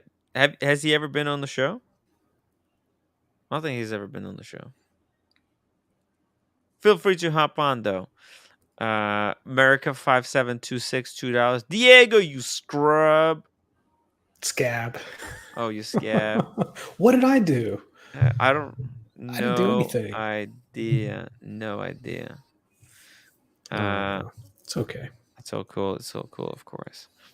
Yeah. Diego, did you pick up the vet? What does that mean? Bad news about the Corvette. Oh, what happened? What happened to the Corvette? I was going to pick it up this Saturday. Me and the missus were going to take a nice little ride. Yeah. Pick it up, drive it home. But when I had my PPI, there were pre-purchase inspection. There were a few things wrong with it. Small mechanical things. And we came to an agreement that we would get that stuff fixed before I bought the car. So it's going to be about a week, but now the problem is his schedule and my schedule. Okay. Those conjoining, like two girls scissoring. We got to see if we can. Yeah. So who knows when I'm going to get it, but hopefully next weekend we can make that work. Yeah. Okay. But I think next weekend I'm actually busy. So maybe I think Saturday I'm not busy next weekend. So okay, we'll do it. Hopefully next weekend. Yeah, and if you're gonna be picking it up, let me know. We can do like a community stream, and have you show us around. I don't know. Do some flips. Yeah. No flips. No. I got to go buy sunglasses. I'm going to buy some good sunglasses now that I'm getting a car. I might sell you some pairs. No, your head's huge. No. I got a gentleman's head. I need the narrow frame. I have a pair of sunglasses. I'll gift you. They're Tom Brady something. Oh, I thought you were going to say Tom Ford. I was like, no, Tom Brady. There's some. They're actually good. They look good. They were free. American Express. I'll think about it. They're free. What do you mean you'll think about it? Oh, what is it to think about? Giving you for free. Why spend I'll let you know. Dude, sunglasses are a minefield. It's all a scam. It's been run. Sunglasses is just a big cartel, the Luxottica cartel. Yeah, and and fucking the Volkswagen Group too. They're a big old cartel. They own Lamborghini. Oh. They own Audi. They own what's the other one? Bentley, I think. Okay. They own all those other manufacturers. Yeah. I gotta say, that was pretty funny. You offered something for free, and I said I'll think about it. No, I offered this thing to this. I was at the Tudor thing at the Watches and Wonders, and I I was gonna give what's his name? You're gonna give OC something with a OC magnet. tutor What was it? thing, A like a magnet magnet thing? thing. Yeah, I was gonna give it to him. I said, "Yeah, you want it?" He said, "No."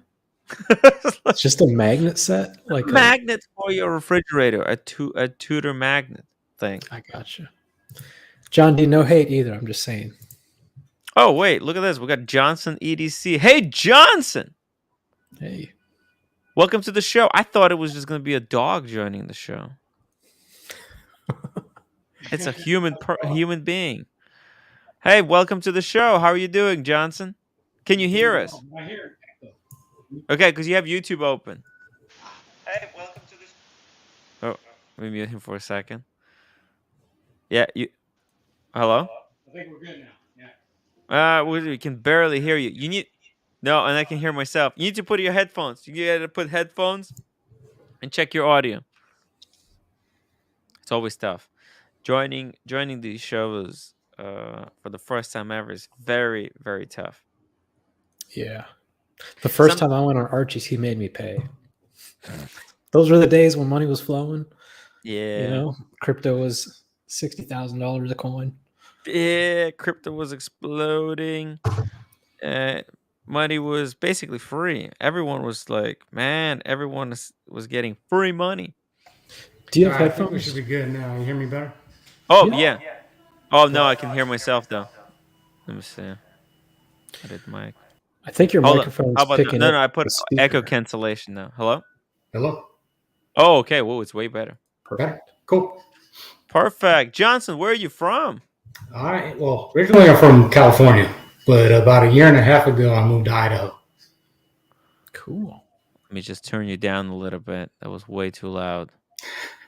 So now you're in Idaho. Yeah. Very cool. How did you get into watches? Well, I've kind of always wore watches through high school, mostly G-Shocks and stuff. And when I was in construction, I'd always wear a G-Shock. And about 3 years ago, I decided to get into something better. Yeah. And what was your first watch, and how did you? What made you decide to go with it? My first mechanical watch was actually a Seiko Samurai. Okay, very nice. The red one with those sharp edges. First one was a Save the Ocean. Okay. Very cool. Yep. And then moved into Hamilton, and then Zen. And Zen is hard to find. I like Zen. Yeah, that's what I'm wearing right now. I've got a. Oh yeah, let's see it. I've got it's a Zen 104, but it is hand. Ooh, yeah, the white dial. Yeah, but it's also a limited edition where it's hand bead blasted finish and there's no polish on it. Oh wow. Holy shit, that's really cool. Is that the one does that one have like the submarine steel, or is that like a very special Zen? Yeah, that's the TIG. I think they call it Tigmented finish. Tegimented, but this is not that one. No, this is just hand bead blasted stainless. Yeah. Still very cool. I think Evan has one of those, or maybe I'm wrong. I might be thinking about someone else. It's a great daily. Yeah, and it looks actually pretty good. It's its own kind of unique thing. Yeah. Zen is such a great. Where did you buy it? eBay, or did you go to that? There's like one dealer in the United States. Yeah, the one dealer watch buys. Yeah, that's hard. How did you find out about Zen? Just like YouTube, or I'm trying to remember. I think it was Teddy Baldassar. Yeah. a Teddy Baldassar. Look at this. Yeah. Well, so about a few years ago, I started getting into personal finances. Okay. With a buddy of mine, and just kind of cleaning everything up. And I was watching a video from who's the guy from Shark Tank, who's into watches. Kevin O'Leary. Kevin O'Leary. Yeah. So that kind of got me thinking about watches. And then I was like, well, I've always worn a watch. I've been wearing a watch for 20 years every day. Might as well, put some money and get something nice. So now I'm went from that journey. Now I'm on the list for the 40 millimeter Explorer. Ooh, the is new that one. the men's size? Is that the men's size Explorer? Yeah, Is this going to be your first Rolex? it would be. Yep. Well, Oh, very cool. last year I actually turned down. I got a call for a no date sub, but I had to turn it down. What happened? It was above retail. It was a crazy above retail last year, especially. Yeah, I should have just bought it, but personal reasons, medical bills Oh. and stuff. Well, I maybe get it. you'll get the Explorer 40 now. Yeah, and I'm still on the list for the no date sub. So Okay. you guys are cool. I bought 2 tutors from them. So Oh, which 2 tutors?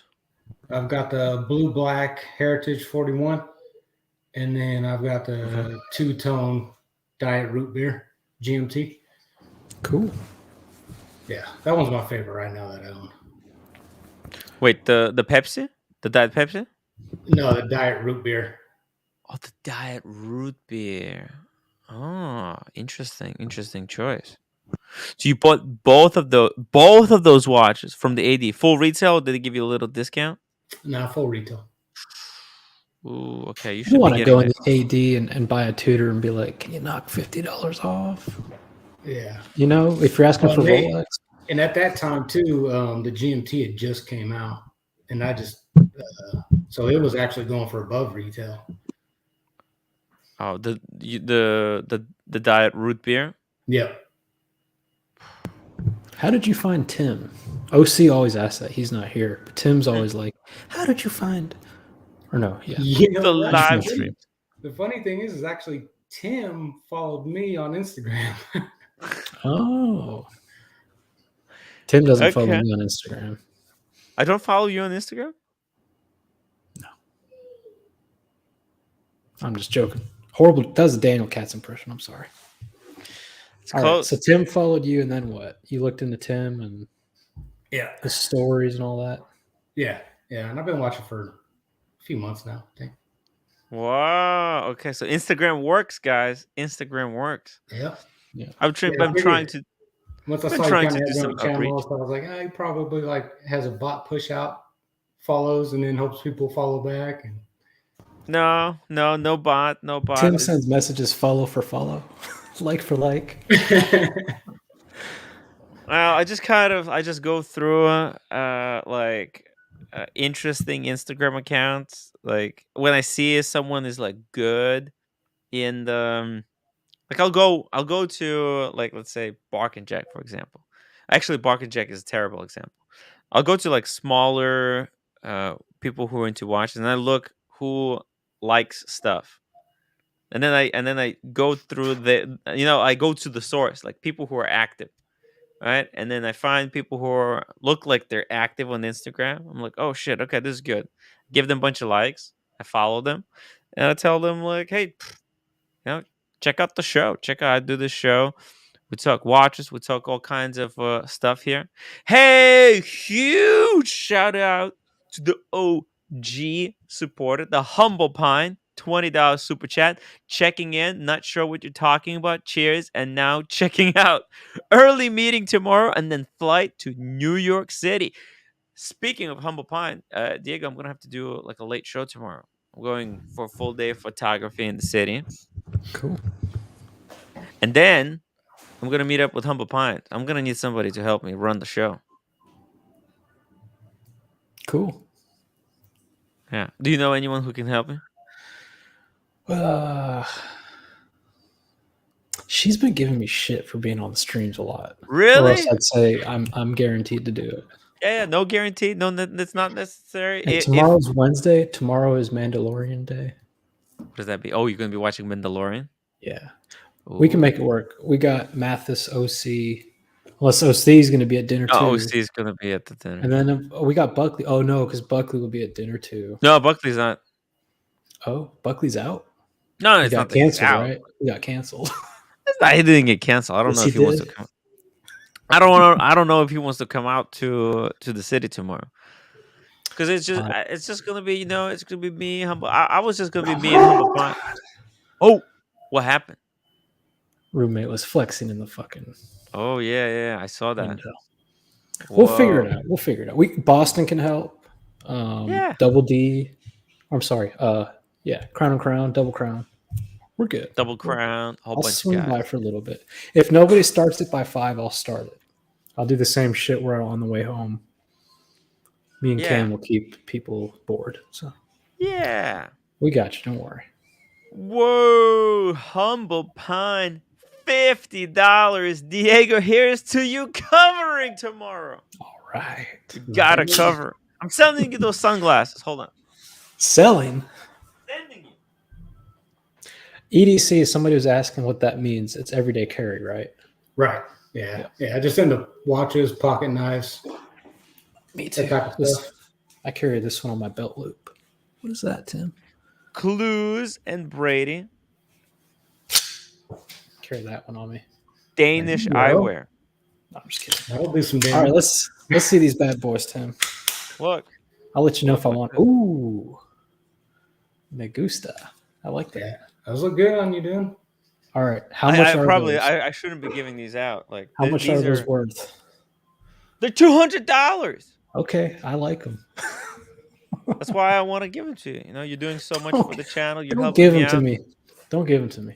No, I want you to have them. I'm not gonna wear them because they're a little bit loose on me. I'm gonna lose them. Well, if they're loose on you. And no. But I already got a have my big ol' signature head. look. No, the problem is I already have my signature look with the Ray-Bans. So I don't want to start wearing a different brand.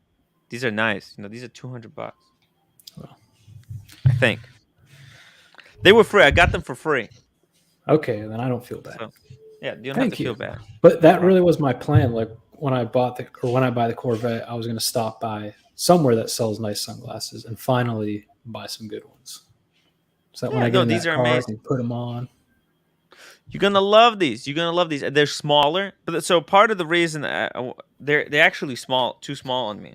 So what happens? They have these springs, kind of like that. Mhm. When I put them on, they kind of don't break them out. No, don't stretch them out. Don't stretch them out. Okay. Jesus, Tim. Those aren't even yours anymore. Come on. All right. I'm gonna pull up the Explorer while you guys talk. So Johnson, EDC, you know, obviously a watch is one of the most. You know what? It's actually how I got into watches, Johnson. EDC. You want to see what started my whole hobby, whole obsession about like high quality things? Yeah, let's see it. I'll show you right now. 1 second. Yeah, I always like to pair. Well, he's not listening, but I always like to pair a watch with a knife, with a pocket knife. Man, I want to get a cool knife. I want to get. What do you recommend for me? I got big hands. I don't know if you knew that. Big hands. Well, and then we need a recommendation. Is kind of like watches. What will be your budget? Because they can. I want a knife that I can't hurt myself with. For like, I don't know. You'll have to teach me because I don't know how expensive knives can get. This thing right here. You could get handmade customs in the thousands. But, that's a cool knife. Yeah, this is. It's called All the Best. Looks like that. Oh no, sorry. Civilware. That's the make. Yeah, I think it's like some skateboarder. Okay. Make these. It was $100. I got it for $100. And this was when I got a job. This was the first thing I bought. I was like, I want the cool knife. This is I'm never selling this ever to anyone. It's your first one. You got to keep it. Yeah, exactly. It's the first thing that I ever got. That's kind of a part of EDC thing. Yeah, it's nothing special. This is what I was carrying today. This is a holy shit. Yeah. 0 tolerance 0640. It was a sprint run, limited run. It's got a black wash finish. This is all titanium frame and then black and white carbon fiber inlay. You know who you need to talk to? Johnson? No. You ever heard of the legendary Mike the Snake? Oh, He's been on the show, right? Once or not recently, but yeah. Or in the chats. he used to make those. Yeah. He used to work for the company that did the God, I can't remember. Maybe it was like Damascus steel knife, fold knife. I don't know. But he used to work for a company, and like he was like, these are like $4,000 knives apparently. Yeah, I'm telling you, they can get up there. But then later, I got one of these. Nah, Chris Reeves. It is Chris Reeves. I like that. Ooh. Yeah. It's in Seattle, if I'm pronouncing it correct. Yeah. Yeah, Actually, I bought this one from JJ. I've got a large Sabenza Chris Reeve. Oh yeah, That's a good one, Diego. That's about for me. You could probably find a used one for about. I got mine for $400. I bought it off a buddy. New ones are about 600 or so. Shit. But that's a. Do they come in different colors and all that? That's a good like one and done knife. Yeah, Tim should look it up. Look up Chris Reeve right now on check out his website and.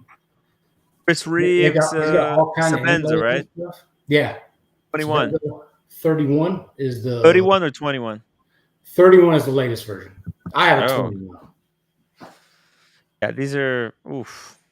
Yeah, large. They have small. If you got bigger hands, you want the large. I have a large. I want the pre-ceramic. Bam, like one of these. Look at that. You can't see your screen. Oh, sorry. Okay. I was. We can see OC. Yeah, that's crazy. I like the blue. Yeah, a little hint of blue there. We'll grab mine real quick. Dude, that's a sick knife. Yeah. Yeah, they're really $500. They're made in Idaho too. Oh shit. Oh wow. Yeah. You can get it inlaid. They got it inlaid with carbon. That's extra. Yeah, no, this is good stuff. The brown one. This one? Yeah. Yeah. Let's see that one. Yeah. Huh, interesting. It's like an old rifle stock. Yeah. This is good stuff. It's a great one and done. You don't fucking start collecting knives right now, okay? Because that's dumb. I want a bayonet. That's what I want. No one needs more than one single knife. Like this one, the Inkosi. I think the one I have is Inkosi. Oh, go back to that one. This one? Yeah. What's with the texture? I need to make my window bigger. It's beat blasted like titanium or something. Oh wow. I like that. It almost has like a brown hue to it. It's got like this rough texture, so when you hold it, it doesn't slip. It's a non, and it's also non-print texture. Like it doesn't leave fingerprint. With black micarta inlays. Oh, let's see this one. Look at that! Wow. Look at that. How sexy. Some other ones. This is probably one of my favorites. This is a Rick Hinderer. Maybe you should sell Diego one that you don't need anymore. No. There's really no point of like buying brand new. Come on, slow down. Yeah, and you could. I would recommend just finding a good one, a good used one. Yeah, I got a lot of because they used to go above retail. I don't think that's true anymore, right? Depends on the model and the specs on it. Yeah, I would just get base model. Honestly, this is I open Amazon boxes with this. That's all it does. Exactly. Dude, you're not gonna. It's I paid $380, I think, because this has a custom clip. Yep. Let me show you. It's got like this insane clip. Look at that. Yeah, Damascus. Yeah. Like colored Damascus. Fucking insane. How do you clean the knife though? Because when you use it to open an Amazon box, you're getting all that tape, sticky shit all over it. No, but it's got some kind of coating. You just go like this with the finger, like that. Okay. Eventually, though, every once in a while, I'll take it completely apart. Oh wow! Just clean it and then oil the bearings or the washers. I might send mine to you for you to do the service on it. Yeah, I can do that. Eddie Mouth, the word above retail were said. QOC in 3, 2, 1. Hey, see? No. I just put him on without his permission. OC's in his hyperbaric chamber right now. Yeah, he's getting refurbished. I'm in Atlanta. I got my old roommates in Boise though. Okay, nice. He's at the Air National Guard Squadron there. I'm about 7 hours north of Boise. Oh shit! It's a big state. Beautiful state though. Hmm. Oh Yeah, my it God. is. You ever been to Idaho, Tim? Never been to Idaho. It's beautiful. Don't you like hiking, Tim? I love hiking. I have to go. This thing has got all that for sure.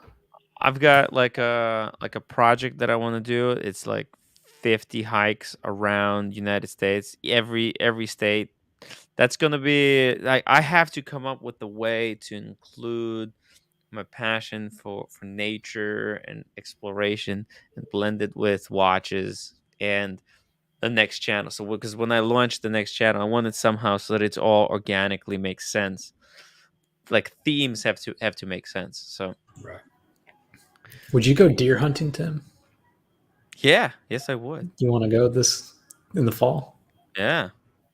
Hell yeah. You'll shoot a deer? Yeah, I will. Eat some venison? Okay. Fucking do it. We What do can you make it think? happen. Yeah. I'm Oh, ain't man. no bitch, Diego. It'll probably be a doe, if you know what that is. It's okay. It'll be like a little female, like 2-year-old deer. You okay with Okay, that? I had to do worse things in life, you know. I had to. Just making sure. Because if you fly down here to go hunting, like that's all they're going to let you shoot. That's okay. They'll be like, we're not letting this guy shoot one of our big bucks. They don't even let me shoot those. In California, they Yeah. wouldn't let you hunt does. You only can hunt male deer. Oh, wow. In California? Yeah. Oh, wow. They didn't have a doe season like other states. Do we bring Cam with us? No, I wouldn't want there to be an accident.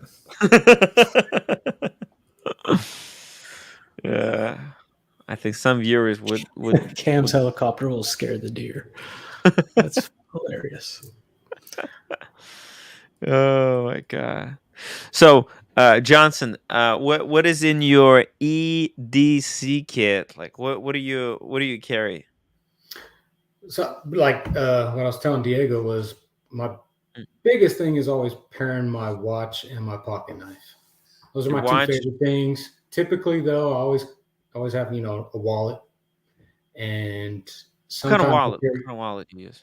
Right now, I just have a little minimalist wallet. It's I think it's made by Magpul. It's not like a nice leather one or anything like that. It's like $20, Oh, okay. but it's got a clear window that shows your ID. So if I go buy beer or something, it's handy. It's right there. Yeah. Oh. What do you think about this wallet, Tim? This might be Instagram shit, but I kind of like it. Is that a belt? Oh, Oliver Co. London. Isn't that beautiful? looks Yeah, very that's really nice actually. Let's see here. Wow. Got an outside pocket. Oliver London. What's that little flap on the inside? I think it's for a condom. Looks really nice. Surprise. You know, who makes some Wow. pretty decent, some pretty nice ones is a guy called Redeemed Creations. Redeemed Creations. His are all handmade and stuff. If you want something leather, I think they look pretty good. I haven't personally owned one, so I can't vouch for them, but I know people who have. So what did they tell you about the Explorer 40 mil? You went in right after the release. And you were like, I gotta have it. My closest AD is in Boise, which is 7 hours away. So I emailed my guy. He's thinking it's probably gonna be like 2 years. That's baloney. Whoa. Wait, you think you're gonna have to?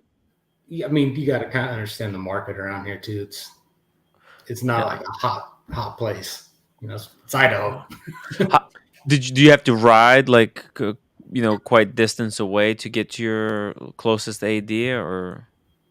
Yeah. So the closest one is actually in Washington, and that's a 5-hour drive. And then the one in Idaho is 5-hour drive. Yeah. Yeah, but his AD in Idaho is 7 hours. Yeah. Or I go to Montana, which is also 7 hours. But they But don't those have are any all sales tax out of in state, Montana. right? Yeah. So. Wow. Yep. It's a pretty Need nice someone- place. Though. I've been down there. Need a couple someone times. to get this guy his Explorer 40 for him. Can you imagine waiting 2 years? That's what he told me for the sub also, and then I got a call like 3 months later, and I wasn't ready. You never know that. Wow. Yeah, the thing is with sometimes when they like you, they kind of they because they do have those watches in the safe, right? They have some of these, and if they see someone like that they think is legit, they'll give them a call very quickly. So this is freaking wild. I've seen. I think Mickey. This happened to Mickey. He got on the wait list for Submariner. Boom, like couple of and actually during the when it was impossible to get Rolexes at retail, he got a sub, and then they called him again by mistake. Like they didn't take him off the list. They called him like for a second one, and they sold him a second one. To his he's like, yeah, I want one for my son. It was like boom. So he got two Submariners.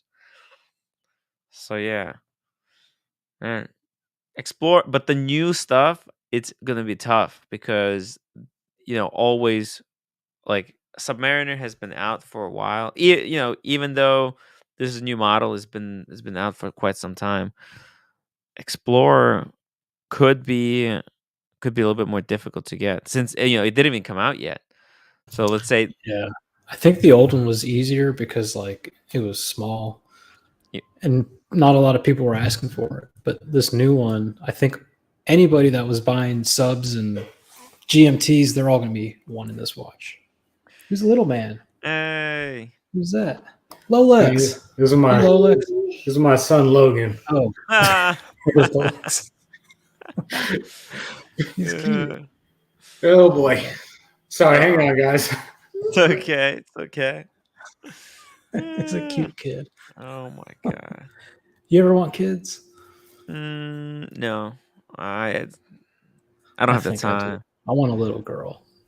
Oh, it's hard, Cute. Kids are I'd so spoil the difficult. shit out of her. Yeah. I'm not good with kids, I like when other people have kids, but personally, I'm not responsible enough. Yeah. You know how it is. Can you imagine though having something you would love that much?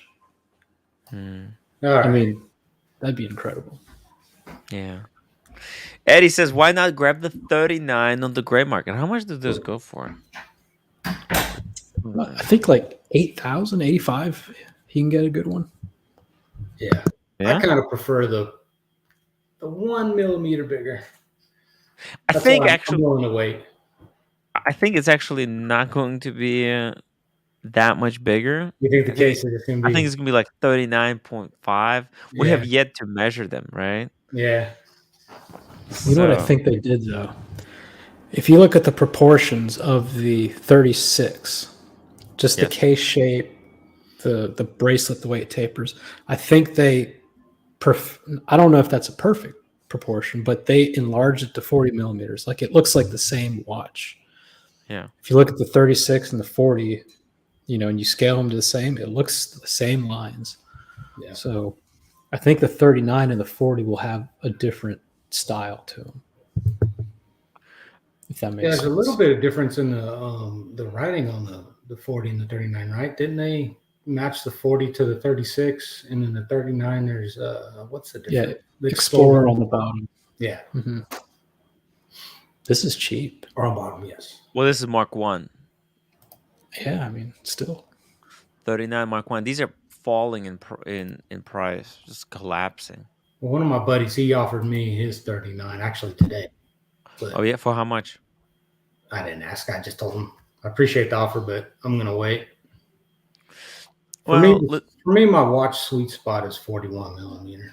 I've got a 7 and a 3/4 inch wrist, so I like to stay around there. Well, but 39 to 43, I could do. I think I kind of like a bigger watch. The benefit of getting the new one, obviously, it's going to be in your name, and it's going to have a slightly better movement, right? It's going to have the new generation, the 72 hours of power reserve. These are 48.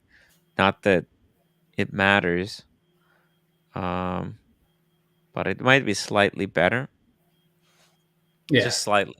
Yeah, and I'm kind of like I think you were saying either yesterday, show, day before. You're talking about the hunt and kind of Yes. The waiting wait. for your watch, and the anticipation is.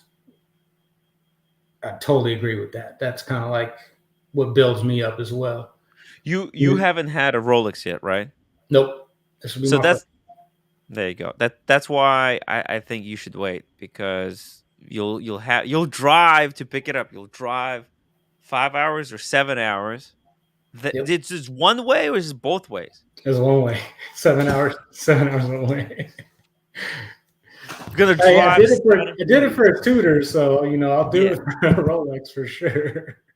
Yo, you know how special this watch is going to be?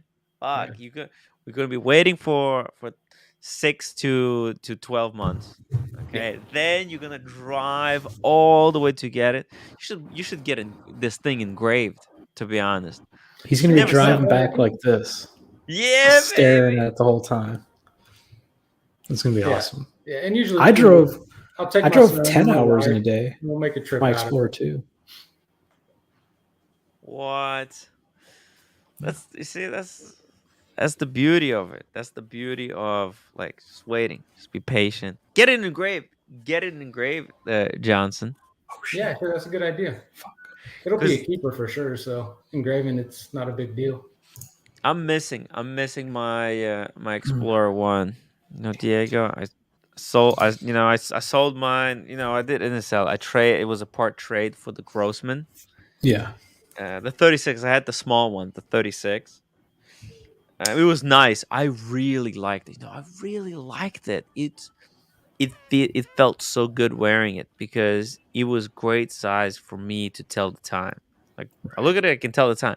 Did it look too small compared to, because everyone is so, it's in the age of Instagram, right? Everyone Dude. is looking, everyone's judging. Like, dude, it doesn't look right on your wrist. It looks a little bit too small. One of the guys at our office bought an old 36 Explorer 1, the pre-ceramic one, if you will. He's got a big wrist. It looks so fucking good on him. Like, I'm jealous. Yeah. I'm like, I want that watch back. The 36 is so cheap too. They've dropped. How much did you sell yours for? No, I still have mine. You're talking about my old one I sold? The old one, yeah.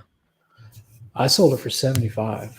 Wow, you actually no regrets. They're like 5.5 now. I paid 3 for it. Wow. Many moons ago. You're real good. Many moons ago. Yeah. So Tim, you should get but it. I didn't know that they were going up in value until the new one came out, because I wasn't like, I bought it and I stopped looking for watches, or for Rolex anyways. And then I was like, oh shit, these things went up. So. Went up crazy amount. Yeah. Seriously. If you're going to be doing like a little hiking tour thing, Tim, you should get another one. Should have your Explorer 1 with you, Explorer 2, maybe get a Seiko Alpinist. I'm on the wait list. I'm on the wait list for the 40. Oh, there you go. Nice. Yeah. I want to get it back. I'm going to get the 40. It's going to look a little bit better, because for me, look, I'm going to be doing videos, taking pictures, and visually the 40 looks better on me.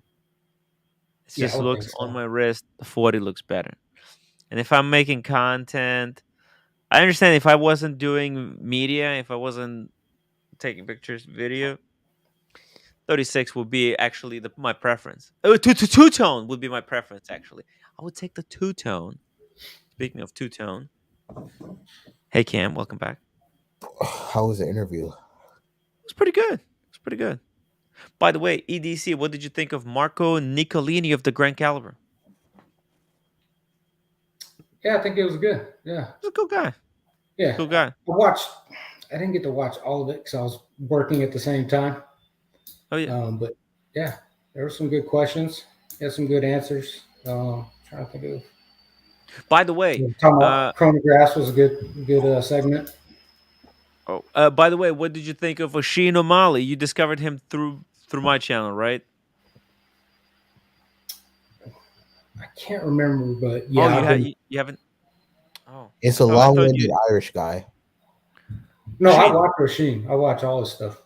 Oh, did you watch his stuff before my stuff, or did you watch his stuff independently and then you saw my I stuff? think I watched his stuff before yours. Ooh, wrong answer. No. I don't I'm remember, joking. but I'm I joking. think so. No, it's quite possible that you came across his video. Hey, speaking of Rasheen O'Malley, here's a friend of a very good close friend of Rasheen, Nathaniel. Hello, gentlemen. Hey, we have quite an interesting day today. No, I got this today.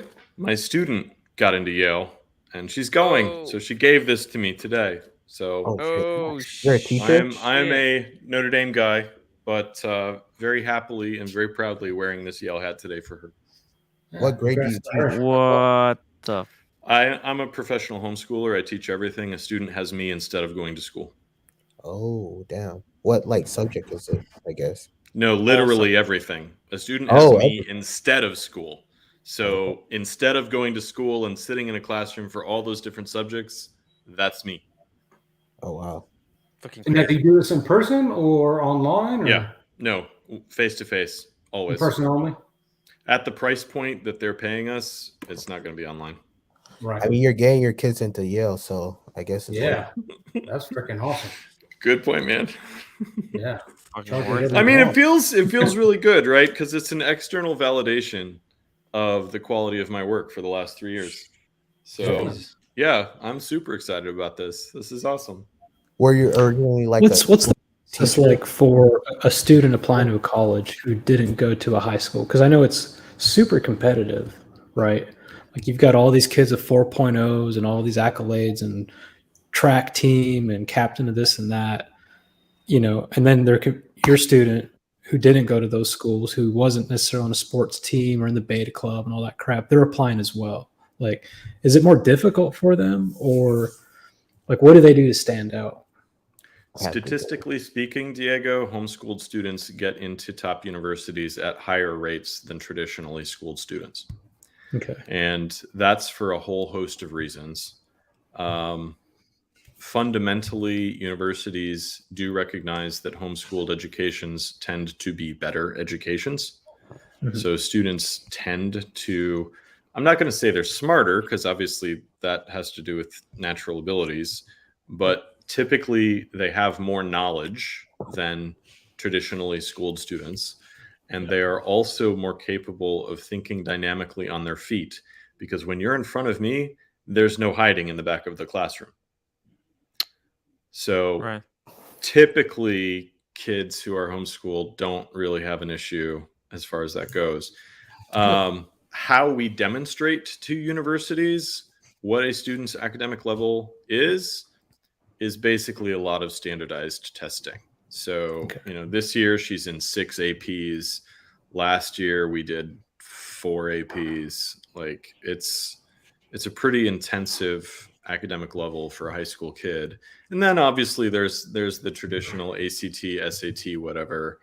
My student, when I met her when she was a sophomore, her first diagnostic on an ACT was a 14 out of 36. And that's not going to get you anywhere but, southern, eastern, southwestern Louisiana State. Now she has a 35. Whoa. Which is 99th percentile. So do you have to put a wig on when you go in and take the test for her? No, dude, I get 36s. Yeah, so that's good. Congratulations. You must feel great. I'm gonna have to send my kids to you. Good. Do you teach in like a group, or is it always one-on-one? It's always one-on-one. Damn. So you must be getting fucking bread. Yes. Google me. There you go. Shit. I'm gonna have to get somebody like him. I don't know where the hell I'd find somebody like him when I have kids. Tell you what, tutorsinternational.com. Nothing would have helped me. Look, my kids, I'm gonna marry an Asian girl. She's gonna be a tiger mom, and then my kids will only be in Yale, Harvard, none of that shit. Diego, you know what school I go to? They're not going to a school like that ever. What was that? You know what school I go to, and they're not going to a school like that ever. Oh, your kids? Yeah. Yeah, they probably couldn't even get into that school. Oh my god. Yeah. Man. No, I You're know. gonna go I'm to just Ivy messing with you. Leagues, bro. That's it. Ivy Leagues or no way. They're gonna kick the fuck out if they don't get into Ivy League. There School's are plenty hard. of good schools that aren't Ivy. Actually, there are a lot of undergraduate institutions that are better than Ivy.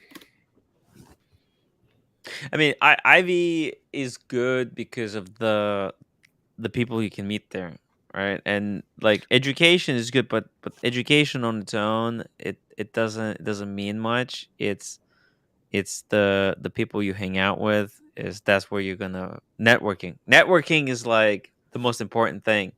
So most people Networking who, is the most important thing. yeah, you go to Yale because of the networking opportunities. That's where all the elite people go to. Yeah. You'll be able to make friends. You'll be mingling with important people. You'll be getting, when people are talking about, hey, job opportunities, they're going to be talking about you, and that's how you get in. That's how you get good stuff. They serve. The good thing about those schools too is that. they have a lot of connections with government agencies and with like big firms. So like, you know, you go for an internship or you're working on a project with a certain contractor, and you know that you can't get that going to where Cam goes. Yeah, it's extremely hard. Like when I look for jobs, for the place I got the offer at, I was the only person from my school in my practice that got hired. Everybody else came from like a top state school from other states or from Georgia. So if you come from an Ivy League, like you're basically getting served on a silver platter your job offers at like top firms. It's like, That's you true. work hard, I mean, and then you get it easy. I've never had a job interview in my life. Really? Never. Damn. Must be nice. It is nice. I send in my resume and a cover letter, and I get hired, and there's not an interview. So do you have to like get a teaching degree and stuff? No. And in fact, I don't believe in teaching degrees, because teaching degrees teach people how to do classroom management and how to write a lesson plan. And those are things, that's Nathaniel, those are things dude, that in the real world you figure out within a month of actually teaching. I almost lost my fucking mind writing those lesson plans. It is how the fuck is a teacher supposed to write, like if you're teaching 6 classes a day, let's just hypothetically, or sometimes teachers teach more than 6 classes a day, but let's just say someone's teaching 6. How the fuck is he supposed to write a 2-page lesson plan for each class, right? Every day of the week. It makes no fucking sense. The fact is that we do. Like, we just do. And the way that we do is that we spend a lot more hours than we're paid for. I didn't always do this for a living. I used to teach in a classroom. So I was doing that lesson plan thing. And so you have to do it in your free time. Yeah. My first year of teaching, I had 5 preps. Whoa. So Let me ask you this, 5 different things. You teach the classes for a year. You can reuse those lesson plans next year, though, right? You might tweak them a bit or change them a bit. So you just got to do the groundwork. For your first 5 years, your first 5 years are pretty rough if you are teaching, you know, in a traditional school environment with, let's say, 3 or 4 preps. But yes, after that, you're right. You've got a base of knowledge, and you've got a base of materials that you can reuse for subsequent years. You do tweak them. And the fact of the matter is that if you as a teacher actually stick to your lesson plan like a close outline, then you're not a very good teacher, because you're not reading the room, you're reading to the room. And that's not teaching. I'd imagine after 5 years. I'd imagine after 5 years too, the principal's not like, give me your lesson plan or you're fired. You know, like you've been there, you're established. Yeah. They know you do a good job. So I've seen a lot of teachers as well, like drop out of the workforce because they're like, we don't get enough pay or support. Our attrition rate is about half within 5 years. It's getting bad. Like, I don't know what the future of education is going to be, especially with like AI, like ChatGPT. Like, you don't hear something equal at this point. Like, I can write your student can write a Harvard essay. Yo, with it doesn't work that way. The ChatGPT is it's just the glorified Alexa. Yes. It just takes, how do I buy a Rolex? great. And then it searches Google results for how do I buy a Rolex, and it aggregates all those responses, right? I mean, it's gonna take like a bajillion different or like a it's gonna take billions and billions of like attempts to where I guess it's gonna get better. It's gonna I've get used better. it the whole But semester, and like I've gotten extra points from like my professors, and even like I had this one assignment with this one class where we were supposed to interview somebody from a different culture, and like ask them, hey, how do you do this in your culture? How do you like promote leadership from your background? And like it made a whole like prompt with somebody from a different culture, like somebody from Iran, like how their culture is, and it was like scary good of like how conversational it made the essay. And I turned it in, I got like 100. Like it's very, very good. I'm gonna tell your employer. I think you're making stuff up. Casey Jones because Nathaniel would be able to tell very easily whether his I can student send Nathaniel myself. wrote the essay or whether it was all the written stuff. by GPT. It's scary good. And as it gets better, it actually, if you think about it, it might even make more of a case for like a one-on-one teacher like Nathaniel. I mean, the thing is that artificial intelligence, yes, is very good at assembling information and creating prose that conveys that information. And I'm sure that as time goes on, it will be even better than that. But as of the moment, the prose that ChatGPT creates is fairly obviously ChatGPT prose. And this is how I always used to catch cheaters in my classroom, right? I was kind of an asshole when I was a classroom teacher because it didn't really matter what I was teaching, like what the name on the tin was for whatever class it was. It could have been ethics, whatever it was. My objective was to teach my students how to write, because if I could teach them how to write, then they could do pretty much anything that they wanted in the future. And so I would assign a 2,000-word essay every 2 weeks. Didn't matter what class it was. Now, that was a royal pain in my ass because that meant that I was reading, 153 times 5 pages every 2 weeks and grading them. That's a lot of work. But you figure out who's cheating real quick because, first paragraph reads like a junior in high school. Second paragraph reads like a junior in high school. Third paragraph, man, this guy sounds like he's from Harvard. Like Fourth a PhD. paragraph reads like a junior in high school. Did you hear the story about? I'm going to Google that third paragraph. Yeah. Yeah, but how can you tell if you like? Let's say it's online, and you never know what this person's writing style is like. Because the writing style changes, is what he just explained. No, but Look, I'm saying like from the beginning, if they've been using AI from the beginning, how do you know like what their actual writing style is? But you know what? say Later, you're going to be at able that- to use software to determine whether it's created by That's gonna just be like hard. At that ChatGPT point- can write it. There's going to be a software that can check whether it's written by ChatGPT. You're going to know, Cam, At when they that- get their formatting wrong, but the words are perfect. Yeah. Right. There's that, and there's also the fact that if I speak to this student, let's say that they are online, okay, I'll have a FaceTime with this student. If I speak to this student for a minute, I will figure out very quickly whether they are capable of writing the prose that they have turned in. What do you think about the teacher that got fired for giving a student a 0 when they didn't turn in their assignment? Oh, I did that all the time. Did you hear about that recently? This teacher got fired. I would also only read until the third mistake. Ooh. Wow. So I will grade your essay based on what I have read until I reach the third mistake. Yeah, he still watches this show, Tim. Must Who? be doing pretty good. You. I'm not Tim's teacher. I'm just teasing you. I am Tim's friend.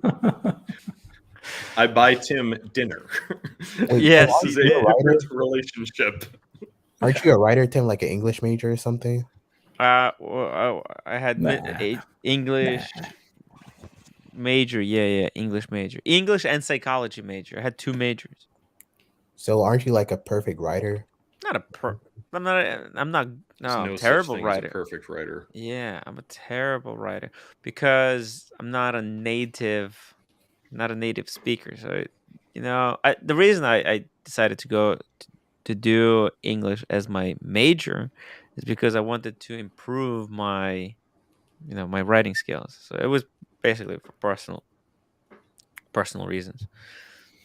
Not a good reader either, as you can tell by my super chat reading It skills. literally says Tim Wright in your name, so I assume that There you you'd go. be a writer. Yeah.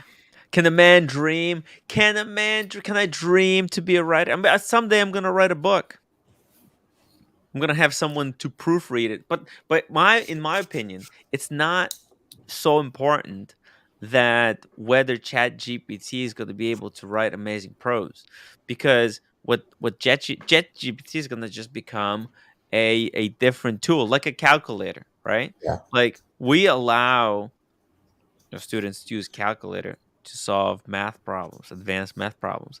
In the same way, maybe ChatGPT will be utilized to create certain pieces of writing. Maybe writing is no longer going to be as important as it was. I mean, some people, it's like calligraphy, right? It's still an option. You can still take calligraphy in school, but it's not like required, Yeah, right? it's scary good. Like I even had this one essay that I had to write, which was like she made us volunteer for like the environment. I volunteered at an elementary school in our local area, and I basically just prompted ChatGPT with some of like a summary of like what I did during like the times that I volunteered, and like gave her the questions that she wanted answered, and it answered the questions and made it into a formatted essay like very well. I just You know had what's going to happen, Cam? You're going to get to a job and you're going to be given a tough assignment that's going to take 10 hours of straight focus from you, and you don't have the work ethic. You've never had to grind down and actually, stay up all day, all night to write that essay. ChatGPT might be helping you get hundreds, but you're cheating yourself by not proving to yourself that you can do something really difficult. Yeah, but one ChatGPT just came out my last semester of college, so I've had all that time to do all those. Why are you using it now, man? Don't cheat yourself. And two, learn something, enjoy your school, and actually learn corporations, even like the corporation I'm going to, we had like a seminar, and they use ChatGPT in their work. Right, Yeah, now. I can see corporate companies. I mean, Here's the picture. I see these tools that can write pieces for you as tools that will make employees more proficient. Because Yeah. I can give you the best fucking calculator on the planet, Diego. Right? Doesn't mean you're gonna be able to solve me a math problem I put in front of me, because No, you got to know how to use a calculator. You have no fucking clue what those buttons mean. Okay, Right. so it's the same thing with ChatGPT. It's gonna be a tool. Hey, you need something written up, instead of Cam sitting down and just trying to wreck his brain how to write something. He just goes, he clicks a button, he adds, he can create a more complicated piece of writing. The difference, though, is I understand why the calculator drew the sine wave or whatever. I understand why and why it drew it the way it did and where. Yes, because I understand it manually. Like I could get those same coordinates myself on but paper. it's the same thing with Google. You put an elderly person like Daniel Katz in front of a computer and you say, find me something. Just because Google exists doesn't mean that Daniel Katz knows the right questions to ask. Asking Google the right questions is a skill in of itself to be able to use it, right? You have to use all. I'm just all the saying, functionality. look, university is a beautiful thing if you have the opportunity to go. It really is, Cam. You can learn a lot. It's actually pissed me off this semester because we live in a time of information. We're in the information age. So like I have a class called database management right now. The teacher sucks so bad that in the assignment she says go to W3 schools and learn how to do this assignment. Like, why do I need to pay my school $750 for this class when we live in an age of information where we can go on a website or go on YouTube or go to any resource and learn Because it the point is for free? the point isn't If that you can just go to a free, website. The if point your is to value prove that isn't you can worth think. free, Hold on, then it's Cam. not You valuable. got to prove to yourself you can think critically. Okay. Yeah. And that you can come up with your own ideas and that you can put those ideas on paper, because one day you're going to be working somewhere where there's a huge problem and you will have to think critically, and Chat GPT Cam won't be able to help you out. Cam doesn't know how to think critically. He listens to what's that guy? Andrew Tate. Andrew Tate for dating advice. Okay, let's be real. All right, Cam, I want to move on from this. I'm happy that it came out in my last semester of college, because I did have that experience for the rest of my time in college. Like, I even had to write a 15-page paper on ERP systems last semester by myself without ChatGPT. So You should have asked Daniel Katz to help you. He knows all the experience. Now, wait a minute. I was going to go to bed, and then I hear you pull me in, Tim. Hey, a man can an dream, Daniel. A man can dream. Yes, I did. He's going to bed earlier and earlier every day, Tim. Yeah. he gets older and older every day, Diego. Remember, Daniel? All of you. Thank you all.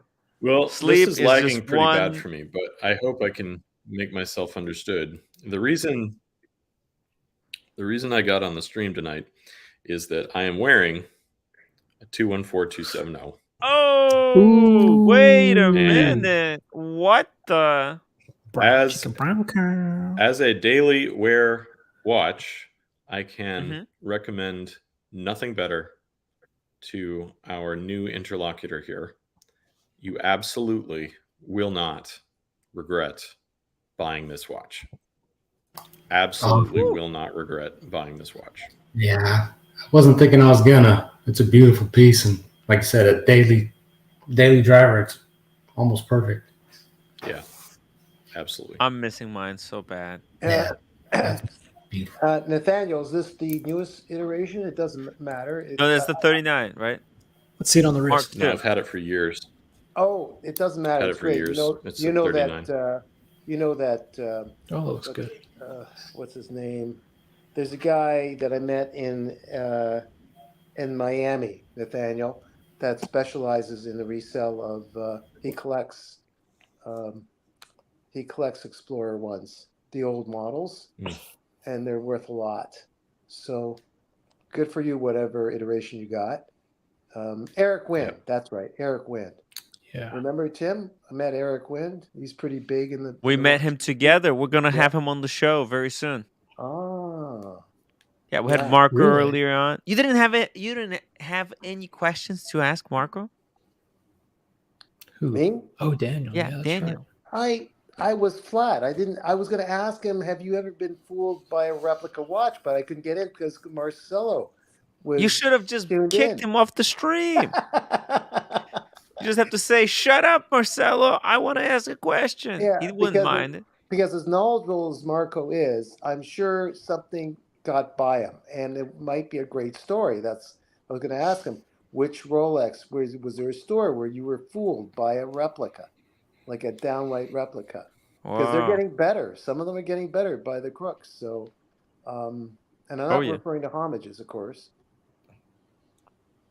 Yep. Well, he'll be back. You can ask him when he comes He'll back. be back. That's a great question, actually.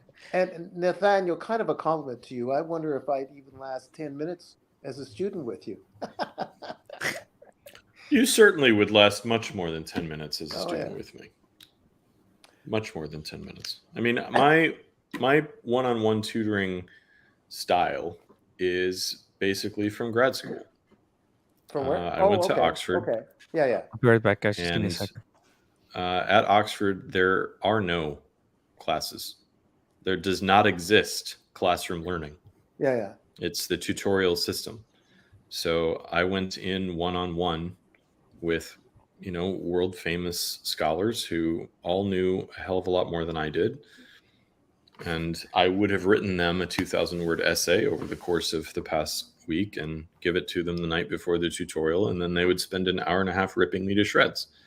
Right. And that was the most intense educational experience I've ever had.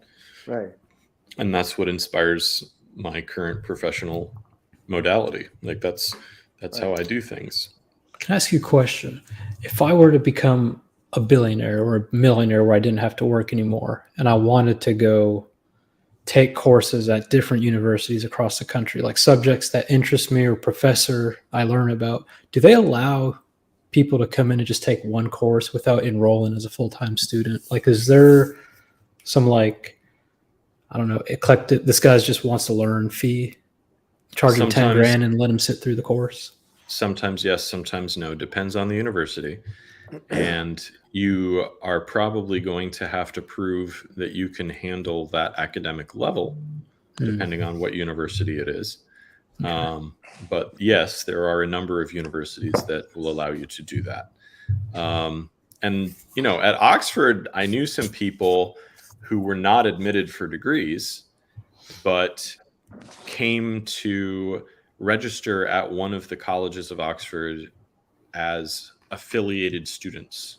So it was understood that they were not degree seeking, but the colleges would, for a fee, arrange tutorials for them, which were what I was just describing, with almost anybody that they might want to learn from. One of the really nice things about the very small institution that I was attached to, so Oxford is an umbrella, right? It's Oxford University is a group of 30 something. I can't remember how many right now because they keep changing it, but like 36-ish institutions, which all test using the same tests and prepare for those tests using basically the same curricula. And then they submit candidates to the university for examination. You pass the exams, you get your degree, right? But some colleges are larger than others. Some colleges have more money than others. And I was at a really small one called Blackfriars. And the benefit to me of being at a really small one was that they did not have the staff to teach what I wanted to learn. So that meant that they could farm me out to other colleges and other tutors, pay them a fee, and then I could go to Oriel College or wherever, sit in the presence of that particular scholar that I was interested in, and get a lot more out of it than if I was just stuck studying in one college at Oxford.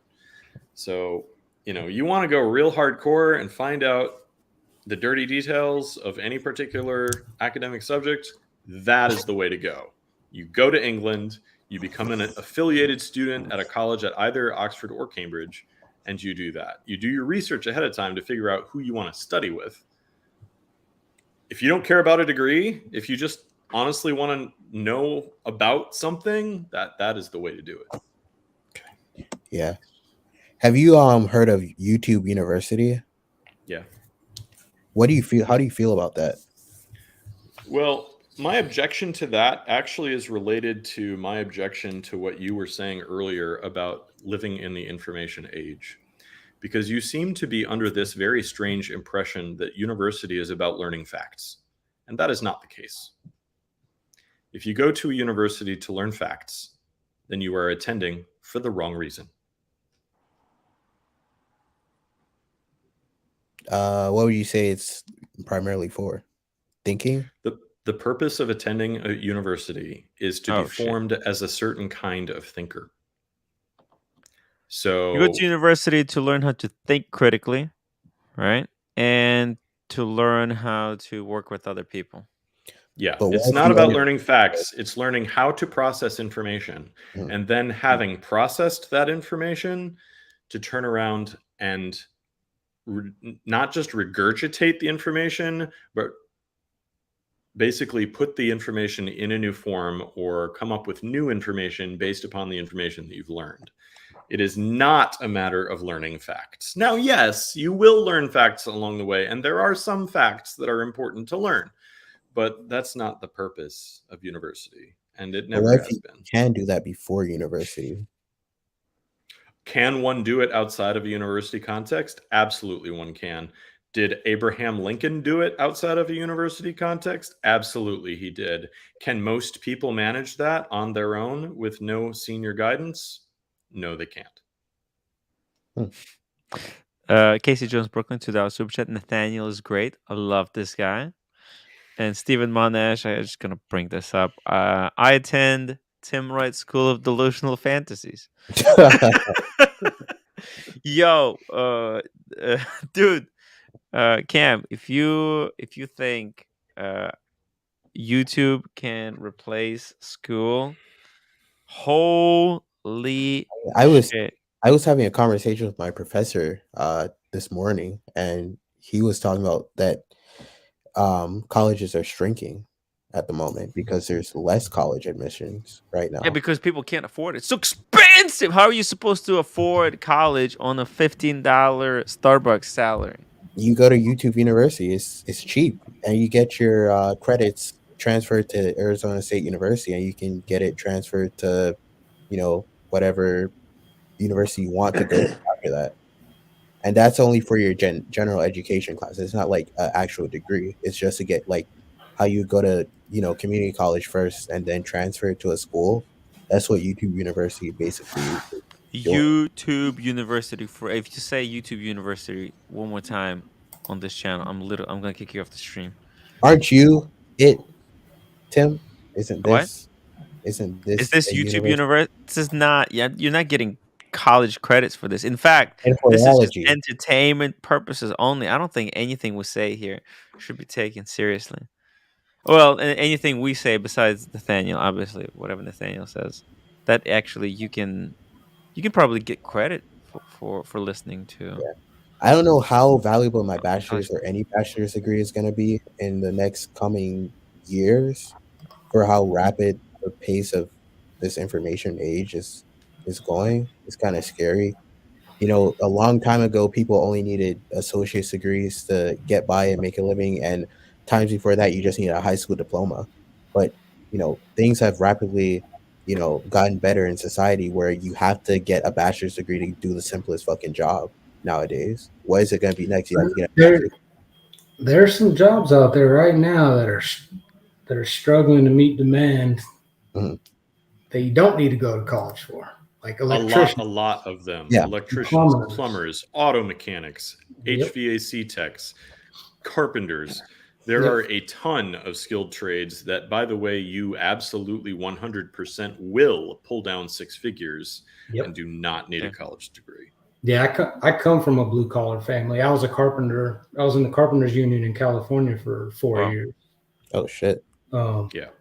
And that's why I started out in college. I was going to community college to be an electrician, and honestly, you didn't even need to do that. You just go sign up with the union.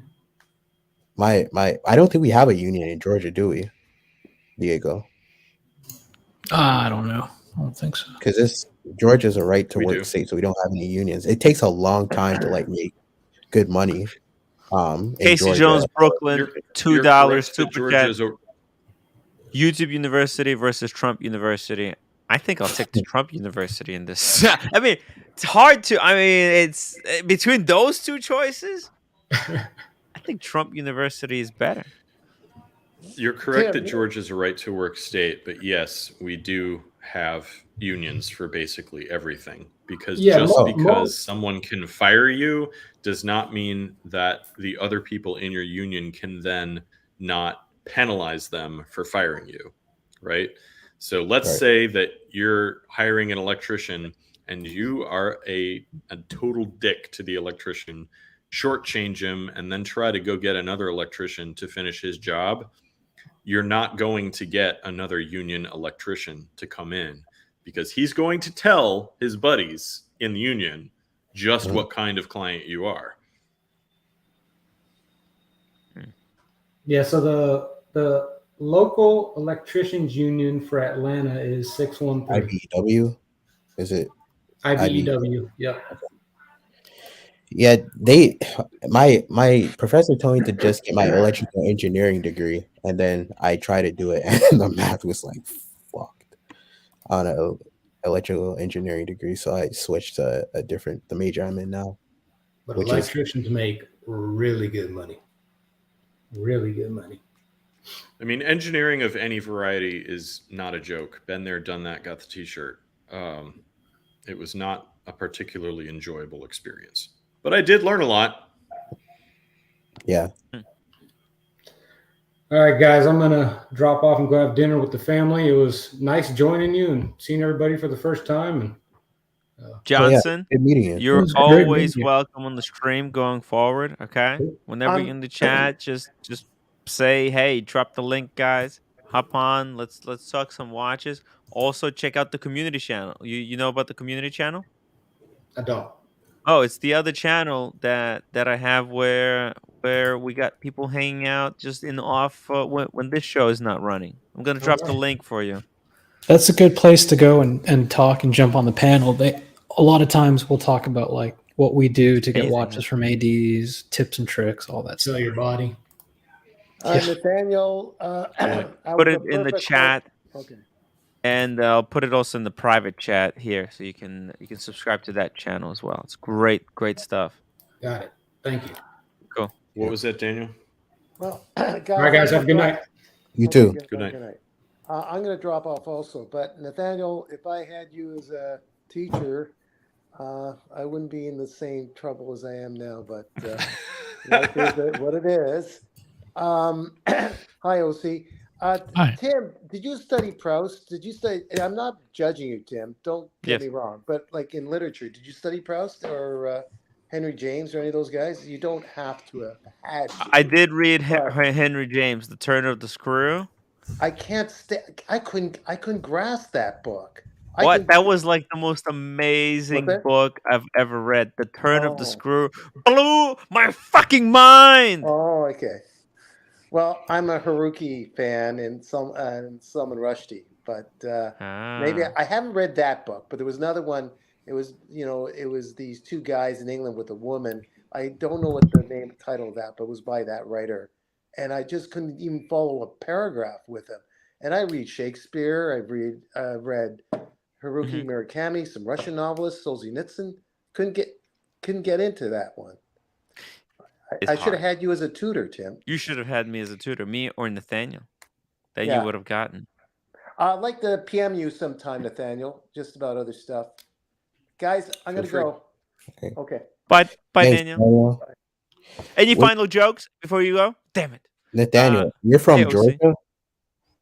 Atlanta. Oh, shit. I didn't know that. Stone Mountain. Yeah, that's on the east side. I mean, I'm hardly ever there. But yeah, I own a home in Stone Mountain. Nice. I did not know you're from Georgia too. It's like a half-hour walk to the gate of the park, which is really nice, honestly, just to be able to walk down there and be in Stone Mountain Park.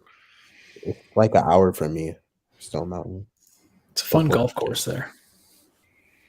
I mean, honestly, let's face it. Being in Atlanta, you get on the freeway, and an hour later, you're still in Atlanta. Like,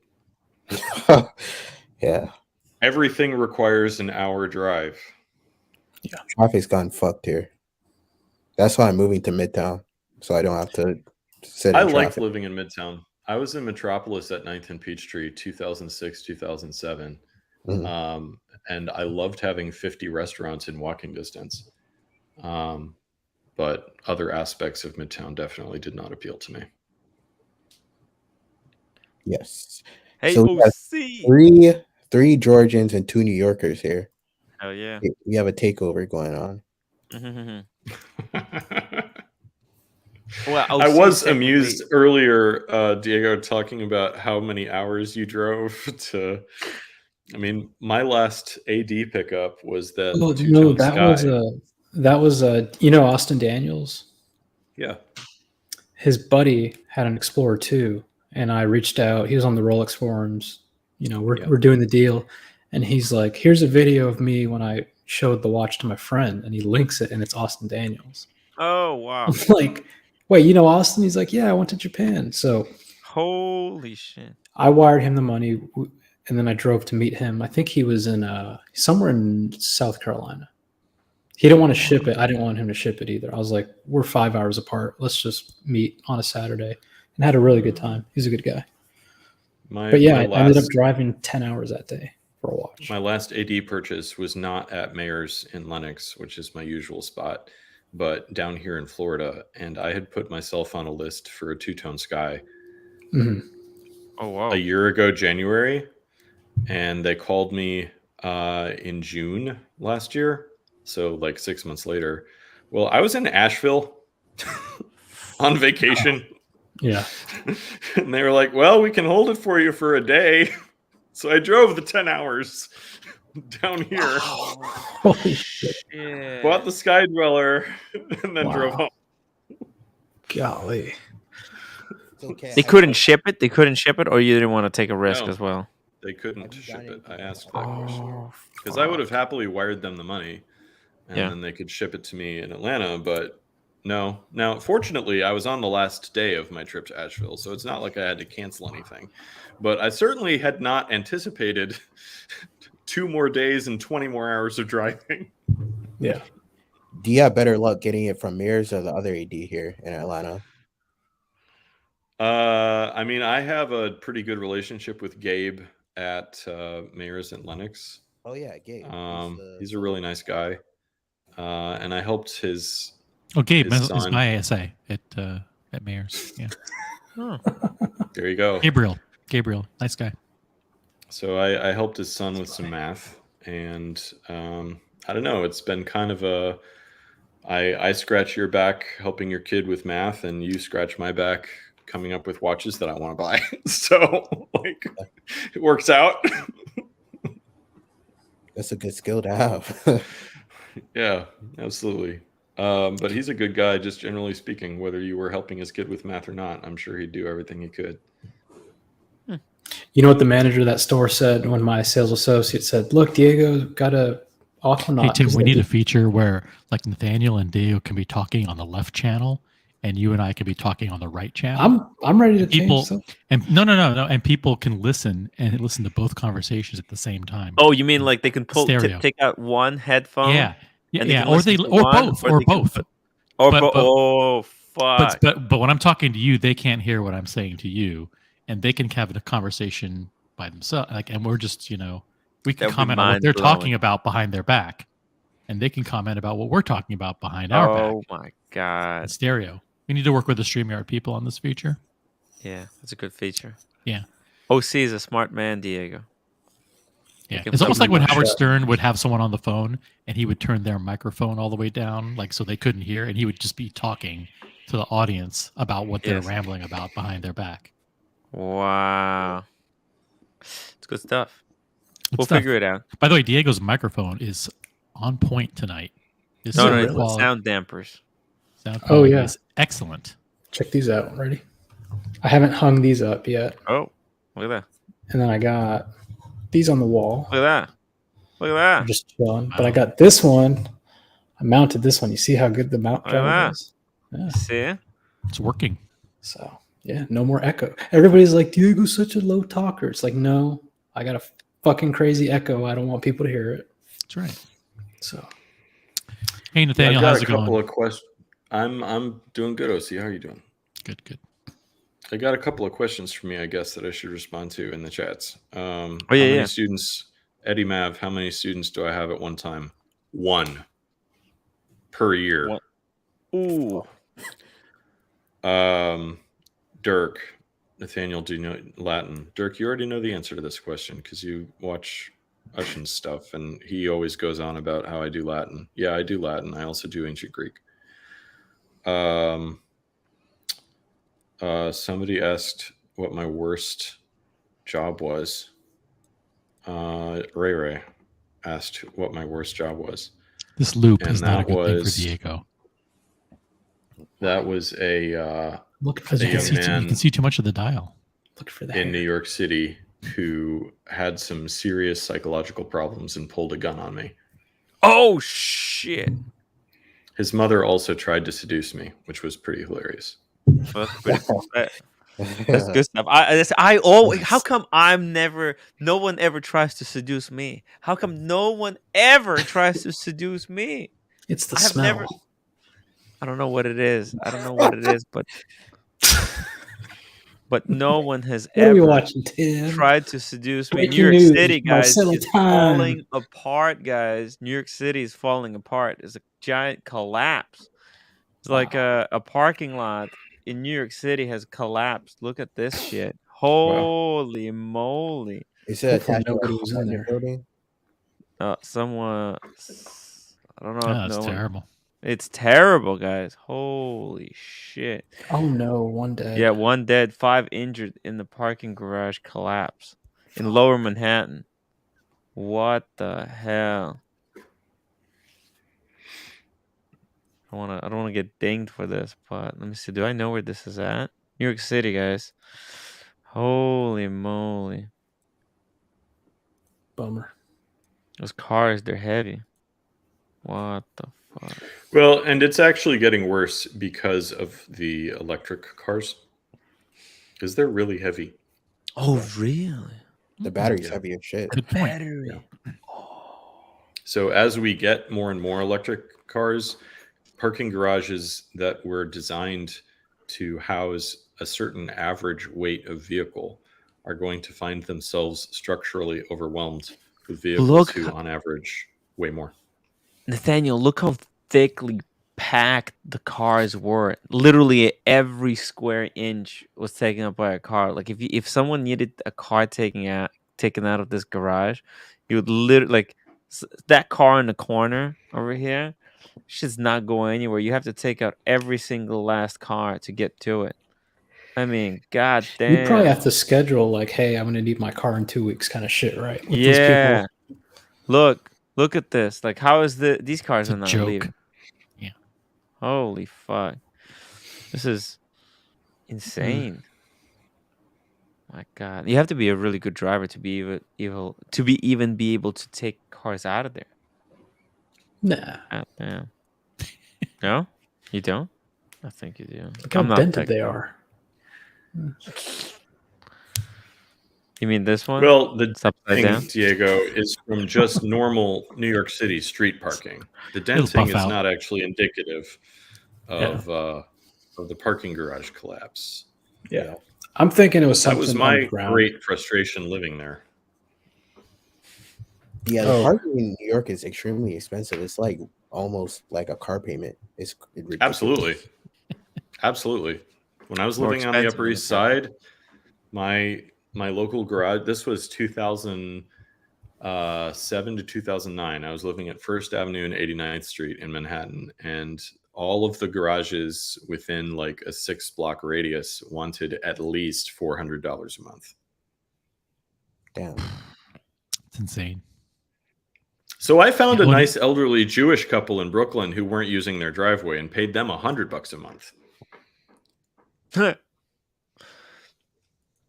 Hey, just to quickly answer here, Roy Betty. Yeah, when is the interview happening? When's the interview? People want to know. I've been waiting for 5.5 hours, and I'm still waiting for the interview. This is clickbait, Tim. Clickbait of the highest order. James Barker. Wow, look at this $5 super chat. Exciting to see the channel evolve into interesting topics. Kudos to all of you. Hey, I mean, kudos to all the people in the chat asking and contributing, with interesting questions. And kudos to, Johnson EDC for hopping on earlier today. That was cool. Very brave of him to try hopping on. That's why, you guys have to leave me all on my own more often. Because I told you, that's like I can guilt people into coming onto the show. That's exactly what we want. Guilt trips. Guilt trips. Diego. Please. Diego gone? No, he's still there. He's on the toilet. He's still listening. What'd you want to say, Cam? I just wanted to know what watch that guy in Secession was wearing today. Oh. No. I'm done for the day, Roman. I'm so full, guys. She asked you if you wanted some more food, or if you were done with the plate that you were eating. Salad, like a salad. $5 super chat. $5 super chat. Looking Glass, thank you so much. My worst job was panel installs at the pollution plant on Knapp Street. Knapp Street? Hey, that's like over here. It's not too far from me. That's in Garrison Beach, Brooklyn. Smelled like shit every day at Tim Wright. Yeah, Knapp. That's where the sewage like cleaning plant is over there. Not too far from there. It's near that theater. UA 14. Yeah, it's bad. It's bad over there. Have you ever been to that theater? Yeah, many times. Many times. It's an okay theater. Last time I went to see the Top Gun With the roommate. with the roommate. Yeah, took her. Everything else was just like not even worth it.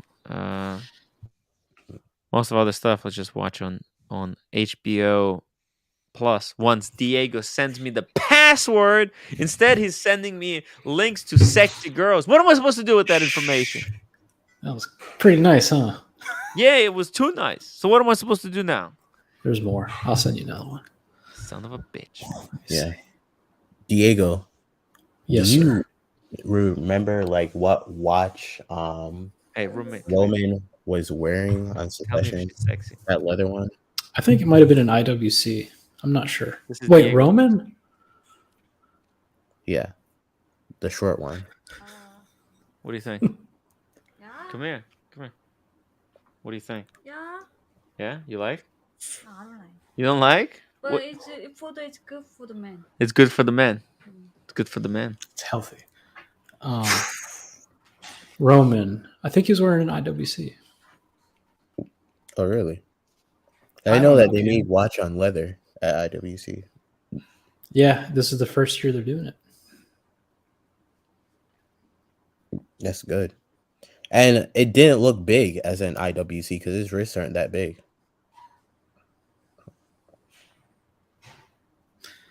Hold on. You know what? Screw this Instagram bullshit. It's just unrealistic standards of beauty. It's unrealistic. Yeah. Oh, Okay. these YouTube shorts and these Instagram videos. Yeah. You know, infiltrating our mind with unrealistic expectations. Yeah. Nathaniel, what Yes. got you into watches, I guess? Or I'd say it's a combination of things. I've always been a very mechanically minded person. I work on my own cars, etc. And I think that the fundamental mechanical engineering involved in making a mechanical watch was just really attractive to me. And I like pretty shiny things. So pretty, shiny. what do you I agree with primarily- I agree with everything that Nathaniel said. Plus, add these are huge investments that should be leveraged to profiteer. I mean, in a way, OC, yeah, because I mean, one of my favorite jokes when people ask me, "Wow, you spent all that money on a Rolex?" and I'm like, "Well, yeah, I'm too poor not to buy something else. Like, I've got to buy a Rolex because I can't afford to lose that much money." the best. Yeah, Rolex is pretty good. I like them. Rolex is solid. Eddie Mav asks, Nathaniel, what's your next pickup? Oh, Eddie, that's a tough one. I'm not really in the market right now because I'm about to be unemployed on May 31st, and I don't know when my next contract is coming. So I've been saving my shekels to basically have a year's worth of living expenses in the bank already. Assuming that I get another contract over the summer, then I will have a nice big lump sum of something to spend. And I don't know. I think it might be date time. Don't flip off Eddie Mav, Tim. He's a I'm big flipping off contributor. Diego. He's sending No, me. no. You're flipping off Eddie, and that's wrong. That was a good Listen. one. Oh, man. I hate you so much, Diego. What got you son of a from bitch. going from like, I guess, mechanical engineering to teaching? Well, my degrees were my undergrad at Notre Dame was not mechanical, but rather chemical engineering and philosophy, both.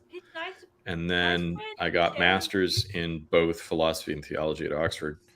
And out of Oxford, I had 2 job opportunities offered to me. One of them was a teaching position at a school in Northern Virginia, Trinity in Falls Church. And the other one was private equity in London. And I was going to be making 90,000+ pounds in London, which at that time was 180 grand, which is not bad for a 24-year-old, or $32,000 at Trinity. And I just could not see my way through spending 80 hours a week doing nothing but numbers at a desk in London. Yeah. I thought I'd be miserable. That's my so ultimate. I figured I decided to do teaching just sort of as a stop on the way to figure out, okay, I'm going to do this. I'm going to feed myself for. No! Nathaniel's story is very similar to my story. I think his light blew out. His electricity blew out in the house. That happened before yesterday to someone else on the stream. I forget who. He chose teaching over private equity. That's like my ultimate like strategy for exiting my company is going to private equity. Like I want No, but he became a teacher as a thing that to get him. It was supposed to be a temporary thing. It's kind of like me with YouTube. I think I except I'm disappeared. not a. Oh, hey, now you're back. Did your lights blow out?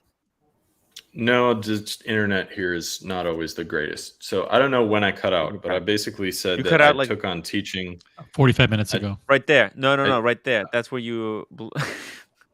45 I took minutes on ago. teaching as That doesn't a make any temporary sense. thing to pay the bills, and found out that it was something that I really actually loved doing very deeply and was actually good at.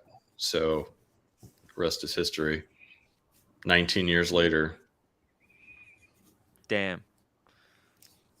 By the way, there's not to change the subject, but there's a very long article on Hodinkee about the new Kinesi plant. The one that they spent the last 3 or 4 years building. Oh, okay, I'll pull it up. What is Kinesi? Kinesi, isn't that what Tudor and who we were looking at a watch? Was a different watch? Was it Brian was showing us a watch? Oh, that's this one, the Tudor. Yeah, that's the Kinesi, or is next to it the one next to it? Oh, well, it's all of it, Yeah. So It's a really long article, but maybe I'll just zoom through a few. Kinesi. Wait. Go back up. What does it say? It says Tudor and Kinesi. Oh no, it says Kinesi. Holy shit. Kinesi manufacture. Huh. Yes, but Kinesi makes the movements. What? Someone's saying Tudor, Breitling, and Chanel teamed up to spin up a movement company called Kinesi. Oh, fuck. Heuer, For those that have never found it all that clear, Kinesi was founded and is owned by Tudor. Okay, the result of Tudor's work in creating their own movements back in 2015. Kinesi was launched in 2016 as a subsidiary of Tudor that manufactures and assembles movements not only for Tudor, but also Chanel, who owns a piece of Kinesi business. Breitling, man, Breitling is garbage. Okay, and Tag Heuer, Norkin. We were just looking at Norkin. Oh yeah, that's right. It was Brian who was showing his Norkin with the Kinesi movement and others. That being said, Kinesi is Tudor. What? Yeah. So they've massively expand. Now they have a massive expansion in capacity of these movements. So Thank that's God, what you're going to see. Even they're so hard to get. Yeah. Yeah. You can see Tudor flooding the market. Oh, absolutely flooding. Oh my! Look at this. It's like Star Wars droids. Millions. Completely automated. Hey, is that a Mitsubishi robot? It is. Yes, Mitsubishi electric robot. Wow. Look at Boston's comment. Boston saying. So Tudor is the new watchmaker's watchmaker. Bam! You nailed it. Wow. And they have some humans here doing some stuff too. For a while.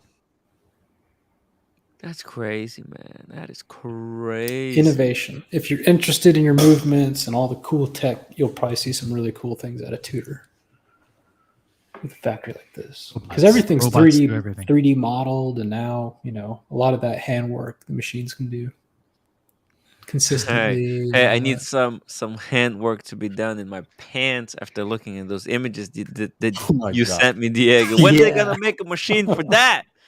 Huh? I don't know. All right. We'll figure it out. Okay. Finally, the watches reached the last stop where actually watchmakers get involved.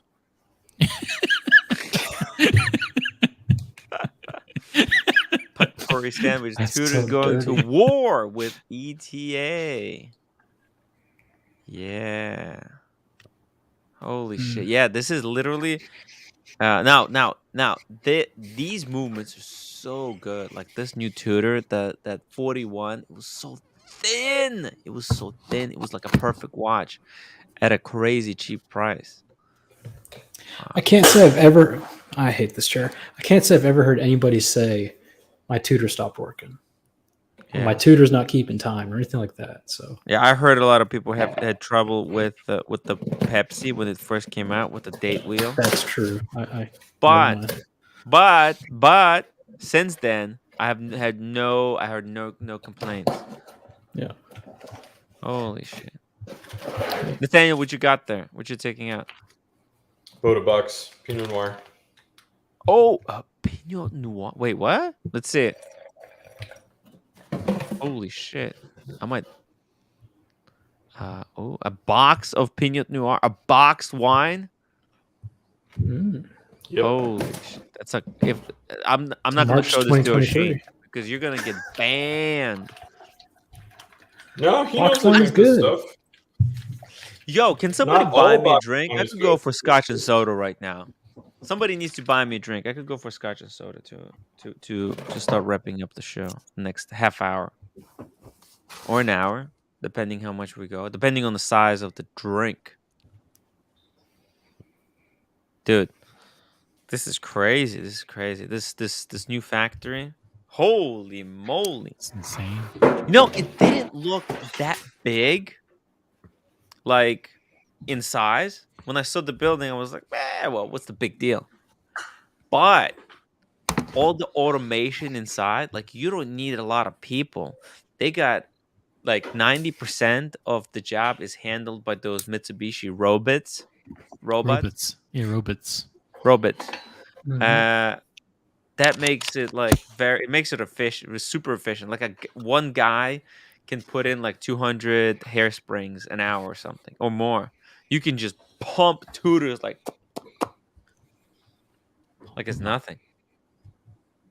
The issue with that is you have to have more eyes. Yep, like it'll be easier for a mistake to get through because it's not being looked at by a guy, right? You just have to trust that a sample of 100, you look at 10. Okay, these are all No, good. they look at every single thing, like with laser beams and micron. These things that look like to the 1 micron dimensions, like amazing. Yeah, you don't need the humans. Burping hard. Thank you so much for the $5 super chat. Cheers, Tim. I'm going to go make myself a scotch and soda. And we got Hakan, member for 7 months. Says, them Mitsubishi robots. We're back, guys. Boston The Japanese Collector just are taking laid a over. truth bomb on us. What did you say? Says that the Tudor factory has no bathrooms. And my question is, number 1, how is that legal? And number 2, how do you know that? They only have like 6 people working there, and then they're in charge of the security cameras, so they can just have 1 bathroom.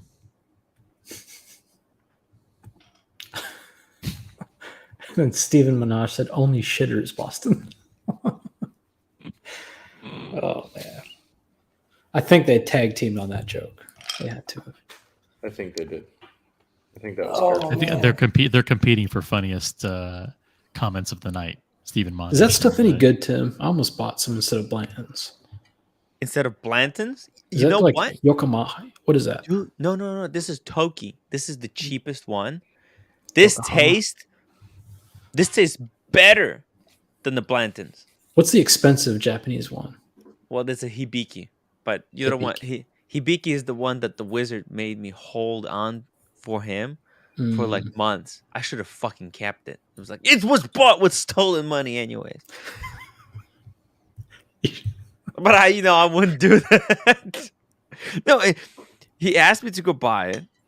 I went. I remember got that. it. I remember PayPal. Remember when I showed it? It was like, and then I had it for like months, and then finally he said, "Okay, Tim, now send it to this place." Like what the? It was so fucking weird. Oh my god! It was so weird. So I sent it, but at that point I should have been like, you know what, wizard? I'm not sending anything. I'm confiscating it. I'm going timepiece gentleman on you. I didn't get to watch earlier, Tim, because I was working. But did you ask Marco about that incident when he was on? No. Nobody super chatted it even. Like I would ask, but people like Dirk Diggler super chatted like whether Timepiece Gentleman ever gave him a rub down, and he was like, "Yeah, I'm not gonna answer this question." I didn't even read the comment. I just pulled it up, and he's like, "Oh, I'm not gonna answer this." I'm like, "What are you not answering?" Oh, okay, I get it. No, well, I was on the inside of that incident because I had watches with them on consignment when that happened. Oh, so shit! It would be interesting to me, how he would address that nowadays. I mean, obviously this is a public forum, so he's probably not going to be as forthcoming as he might be just face to face, but I think it's better for Tim, for this interview that Tim focused more on like Marco's interests and his opinions on watches. I mean, it's like ancient history now, OC, but it's still something that people think about when they think about interesting the Texas stuff. operation. Eventually, that the problem is that the TPG is so fucking sensitive, right? He's a delicate flower. You say something negative about him, you criticize him of one little thing, and he melts like a snowflake in Miami noon heat. It's just like, come on, man. You mentioned an innocent comment like, "Why are you stealing people's watches?" And he goes, right, exactly. You ask berserk. You ask one of the basic questions, and the guy just, it affected the market though. It affected the trust, right? Because before that incident, there was I don't think anybody had any question of doubt with any of these guys. Yeah. And then all of a sudden, lots of dealers were getting calls like, "Hey, where's my watch? I want my watch back." I mean, I don't know how things went for Boston Collector. I see his comment that he did too, and he has info. Okay. For me, they communicated throughout the whole thing. They told me it was coming. You didn't warn us? No, of course not. You could have. Where's Red Shop? Of course not, because it was privileged information. You knew. I knew. You should have told. Nathaniel, I almost bought a watch at TPG. I'm sure you would have been completely happy with it. He defended me. He took a bullet for me, and he got kicked out of the WhatsApp group for it. Hey, he had your back. Solus? Yeah. He had my back. Yeah, he had my back. Solus, if you're still watching, dude, I'm sorry. Solus, what the way you were treated on the Tim Wright show and in the WhatsApp group was not right. Okay, I'm sorry, man. It's too late for that now, Tim. Yeah, well, listen. If he gives me his address, I'll ship him one of the cards. You're still not getting it. I'll give him one of the cards. I'll give him. Hey, Solus, if you give me the address, email me the address to send one of these to you. I'll write a personal letter of apology. Okay, I'll write you a letter of apology. I'm sorry, Solus. Okay, just give me the address to ship this to. I'm gonna write sorry for kicking you out of the WhatsApp group. My sincerest apologies. Love you, man. Because apologies aren't enough. Is this a deep bake of Bourbon Hard? Solus, 2 €2.49. You didn't read my 9-month membership chat. Shit, I missed it. Fuck. Damn. Sorry. I'm gonna drop the link Sorry. for Solus. Drop the link for Solus. Drop the link Time for after time Solus, after the real time you let him Solus. down, Tim. What the hell? What happened? Time after time you let him down, Tim.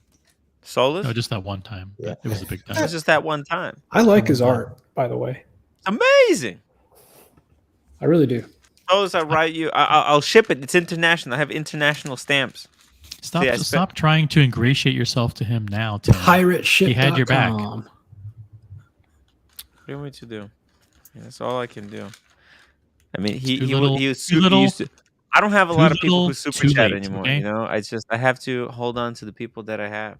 You know, it's hard. It's hard. The YouTube Too shtick little, too late. Wait, Boston had watches with TPG. That was like 2 years ago. So wait, Nathaniel, Boston's which been in watches? the game for a long time. He was. Nathaniel, which watches did you have on consignment with TPG? I sold a 36 millimeter two-tone Datejust from 1985. I sold Daytona, and I sold a James Cameron Sea Dweller with them. And Boston mentions in the chat that he did not get any kinds of heads up from them at all when it happened. When I consigned it, I did not ship my watches to them. I showed up face to face because I'm not going to dump off, $50,000 worth of watches by post. Like, I'm not made of that kind of money. 50 grand of watches actually means something to me. So if I have to spend $200 on a ticket from Atlanta to Dallas, that's not really a big deal. Actually, I think I spent $11 because I think I used Sky Miles. But I took the watches to them myself and, took it as an opportunity to know these people that I was going to do business with. So I don't have any friends in Dallas, so I just hung out in the office for a day and a half, brought them bagels and coffee in the morning, just was very friendly. And I guess it was the morning of day 2 that Anthony came in, and he was all excited because he had thought of this publicity stunt. And he started talking to Marco and the other guys about it. And he turned to me and he's like, can we trust you? I was like, oh, if you tell me that I'm not allowed to share something, then I'm not going to share something. Oh my God, Nathaniel, you can't be serious right now. I knew the whole time everything that was going on because I was there when they started talking about it. People lost everything, Nathaniel. People went bankrupt. Lost everything. Really? Did Yes. they? Yes. People trusted you, and you didn't say anything. Cam went out of business because of you. Okay, Cam had a fruitful flipping business. I thought it was stupid. And nobody trusts them. It's also not my business, and it was also not my information to share because they told Nathaniel me was in the kitchen of the restaurant while the mob was planning a gangland hit, and he did nothing. Yep. And supplied the revolver wrapped up in conspirator. tape behind the toilet. You're breaking my mind right now, Nathaniel. You're breaking my mind. I can't believe it. So, I mean, I didn't think it was a great idea, and it did affect how long it took to get my watches sold. But did it really affect matter? the price, or no? That worked out?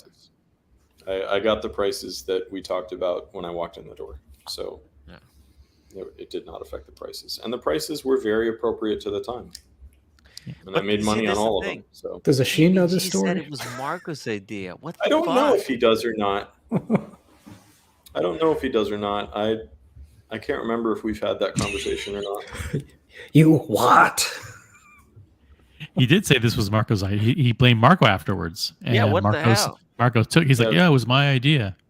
He took the bullet for TPG. That was not Marco's idea.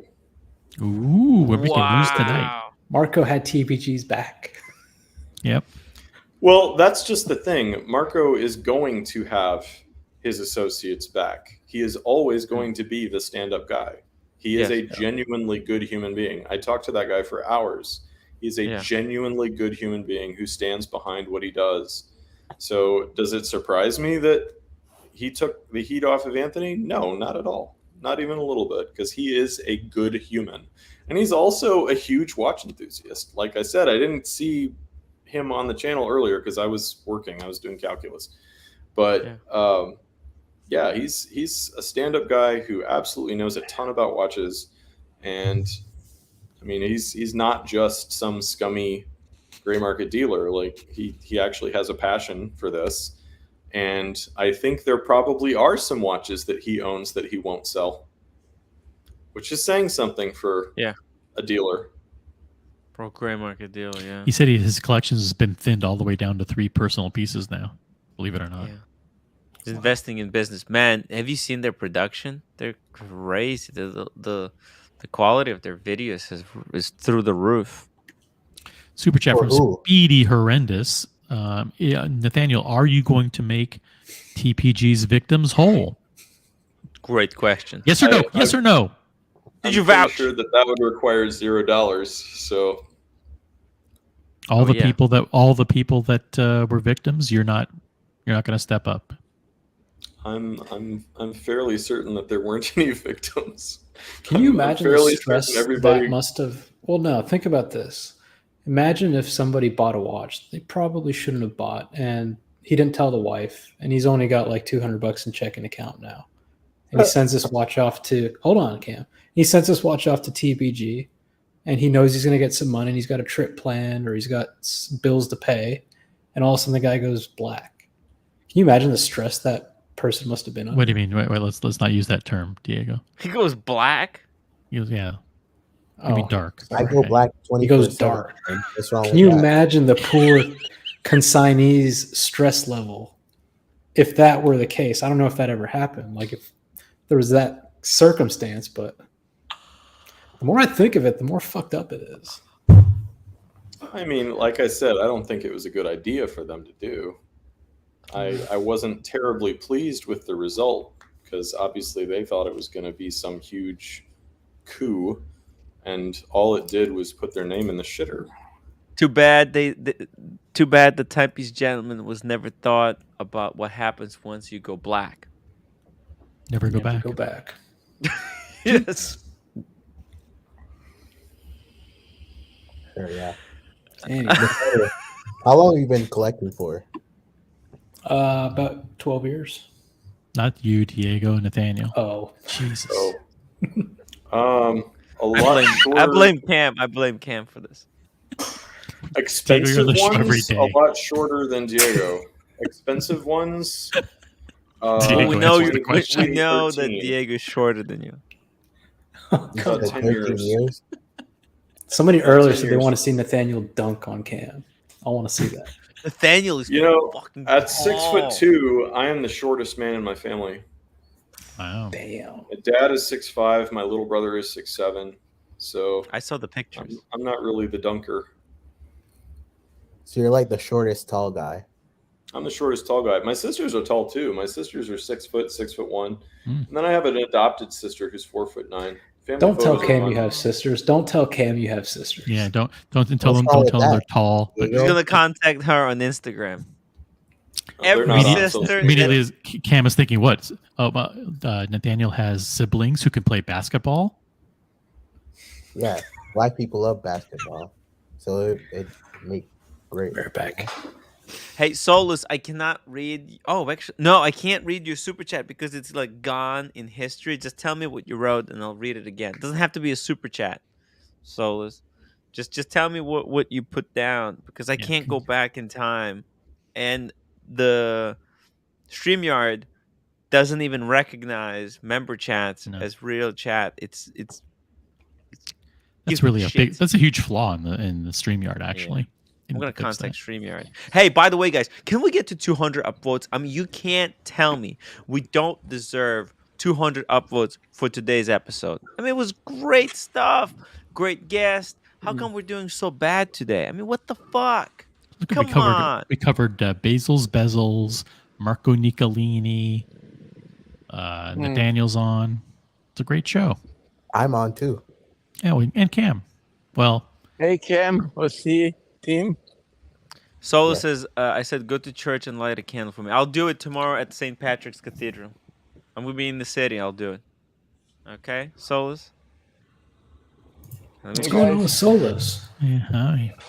He had I don't Tim's know. back. He had my back, but I betrayed him. I didn't, you know? By the way, has Blondie apologized to you and to Bondage? Not yet. Not No. yet. I'm still waiting. What does she have to apologize for? You know, believe me, plenty. Okay. Marcelo looks like a Olympic long jump skier. Oh, thank you. I was played gonna like go shit for today. luge. Someone's Yeah, playing that something. too. My hand is all pain. I think I need to go to a chiropractic. There is actually a French guy here, a little bit pricey, but I understood that he's the best. He's actually working with athletes, and I think there is a Formula One Athletes? driver that actually is working with. Yeah, I think there's a Formula One driver that is also working with. So maybe I need to contact the guy just to fix my hand. I don't have power. Speedy Hernandez, weak. $5 super chat. Was Solus not watching when Tim saw his member chat and said, I'm not going to read this shit?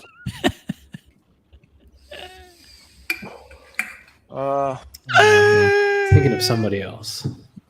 You're killing me, Speedy. You're killing me, man.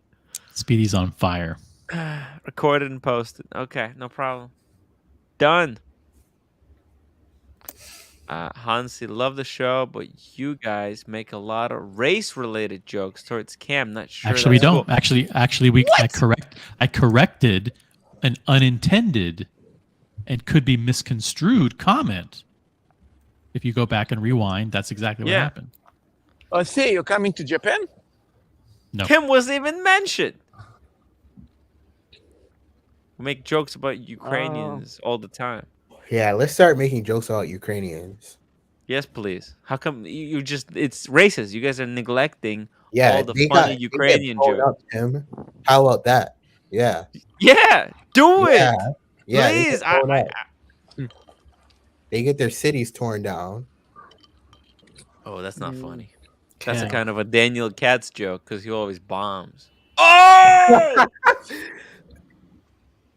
Okay. Wow. Yeah, there you go. Yeah, I'm so Hansi, tired. please, Hansi, please tell us which race-related joke we made. Just type it in the chat, word for word, I'm gonna spin so we can understand. with my race-related jokes. Tell me why Russia invaded Ukraine, Tim. Well, in why I think they invaded. I think that's a joke. Like, why did the chicken cross the road? I think there's a punchline in there. Yeah.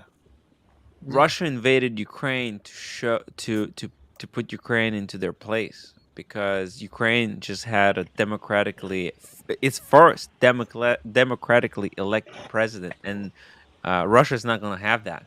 They're like, what the fuck? This is a bad precedent. The next thing you know, what? They're going to have democratically elected Russian president? Get the fuck out of here. So they needed to show their people and other people how it's going to be. That's why they did it. You know, the Russian propaganda is that Russia is democratic. You know that, right? Yes, everybody knows that. Dude, Marcelo, why are your prime ministers in Japan getting assassinated left, right, and center, bro? What is going on in Japan, bro? You know, I mean, Japan is boring, you know. So they need to create something to create a little bit interest. Fake drama. You know? Yeah, they need a drama, you know. Sometimes you have a guy suddenly, you know, hey, I want to stab people, you know, and then he go and stab people in the street, and then he become a noise about it. You know, this is the way we are. You I know? think somebody just watched a few too many Death Note episodes. I think so too. Yeah. Yeah. You should come to Cam. You should come to Japan. You're going to enjoy your life. Hansi, like you're just assuming we're white. I mean, that is None, like none of us on the panel are white. None of us. Well, I'm white. I'm as white as they get, I think. Well, you're identify pale. The rest of the people, they're not as white as Hansi assumes they are. That's right. I don't know. And he didn't. He technically, didn't. I'm not He didn't. white, And he but I'm didn't the- say what the joke was that we supposedly said. Yeah. He said we said a racist joke. Yeah. Let's hear the racist joke. Hansi. No one's. Hey, who's against Cam? He's on the panel. Is anyone against? Raise your hand if you're against Cam. Okay. Well, it's 1 out of 6. Oh, Oh, 1 and a these half. ducks 1 and a here. half. Fuck me dead. 1.5. Why you have There's ducks only in the 1.5 middle of the city? people against Cam on the panel. Exactly. Not the entire. Not 4 people. Cool. Not ducks. 1.5 people. Get your numbers right, okay, Hansi? I'm not white. This cross sounds like a duck. Fuck me dead. Yeah, but This is my Hansi just mom. thinks you're white. This is my mom, Hansi. Do I look white to you? That We looks should like don't white. appreciate Yes, that. very much. That looks very Huh? like a. Yeah. White. Looks really blonde white, hair. actually. Yep. I don't appreciate that, Hansi. Mm. No, I appreciate you jumping to conclusions based on a photograph. Don't think it's straight racist, but remember hearing the term hood mentioned towards him. What? What? Not true. I don't think that's Hood? true. I think somebody called me ghetto. Who called you ghetto? You know who called me ghetto.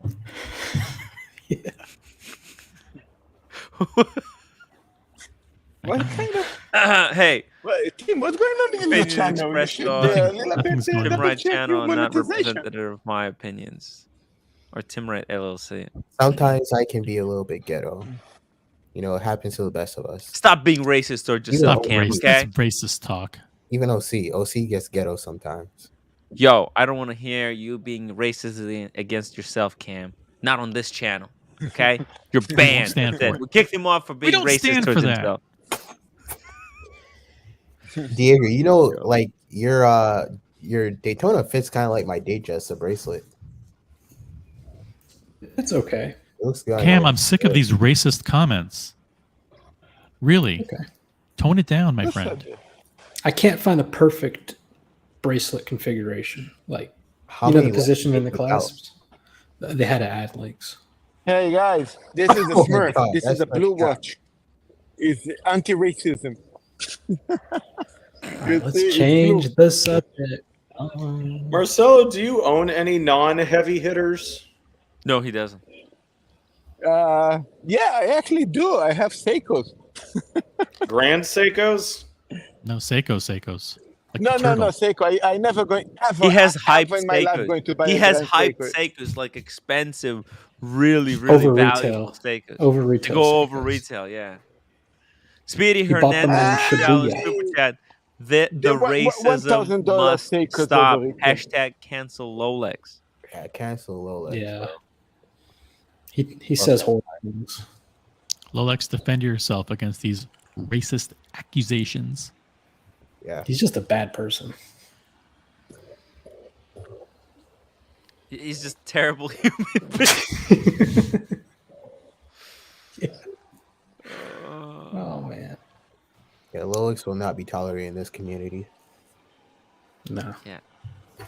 We won't stand for it. We won't stand for it. You heard it. Guys, 10 minutes. 10 minutes.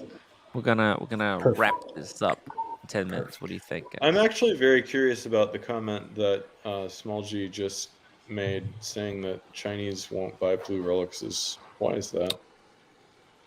Oh, because blue means you have small penis. Oh!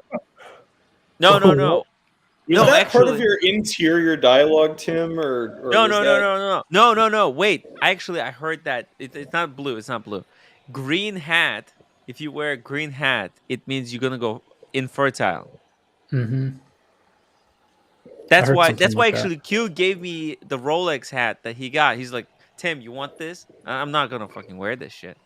Something like that. I'm pretty sure I'm like this close. Really? Yeah. Never thought that. What about white hat? What about white hat? No. Green hat in Chinese culture, I think it's bad. Something like that. I'm And pretty what- sure what the- I'm this close. What about I black have a hats? white What do they think Lacoste of hat. black hats, Tim? No problem with black hats. I Good. actually have a black hat and a white hat. I have a Lacoste black hat and a Lacoste white hat. Which do you like better, the white hat or the I black should, hat? Why are you trying to pit them up against I should each other? Actually, Marcelo, Like don't one, answer that exactly. question. Please disregard my question.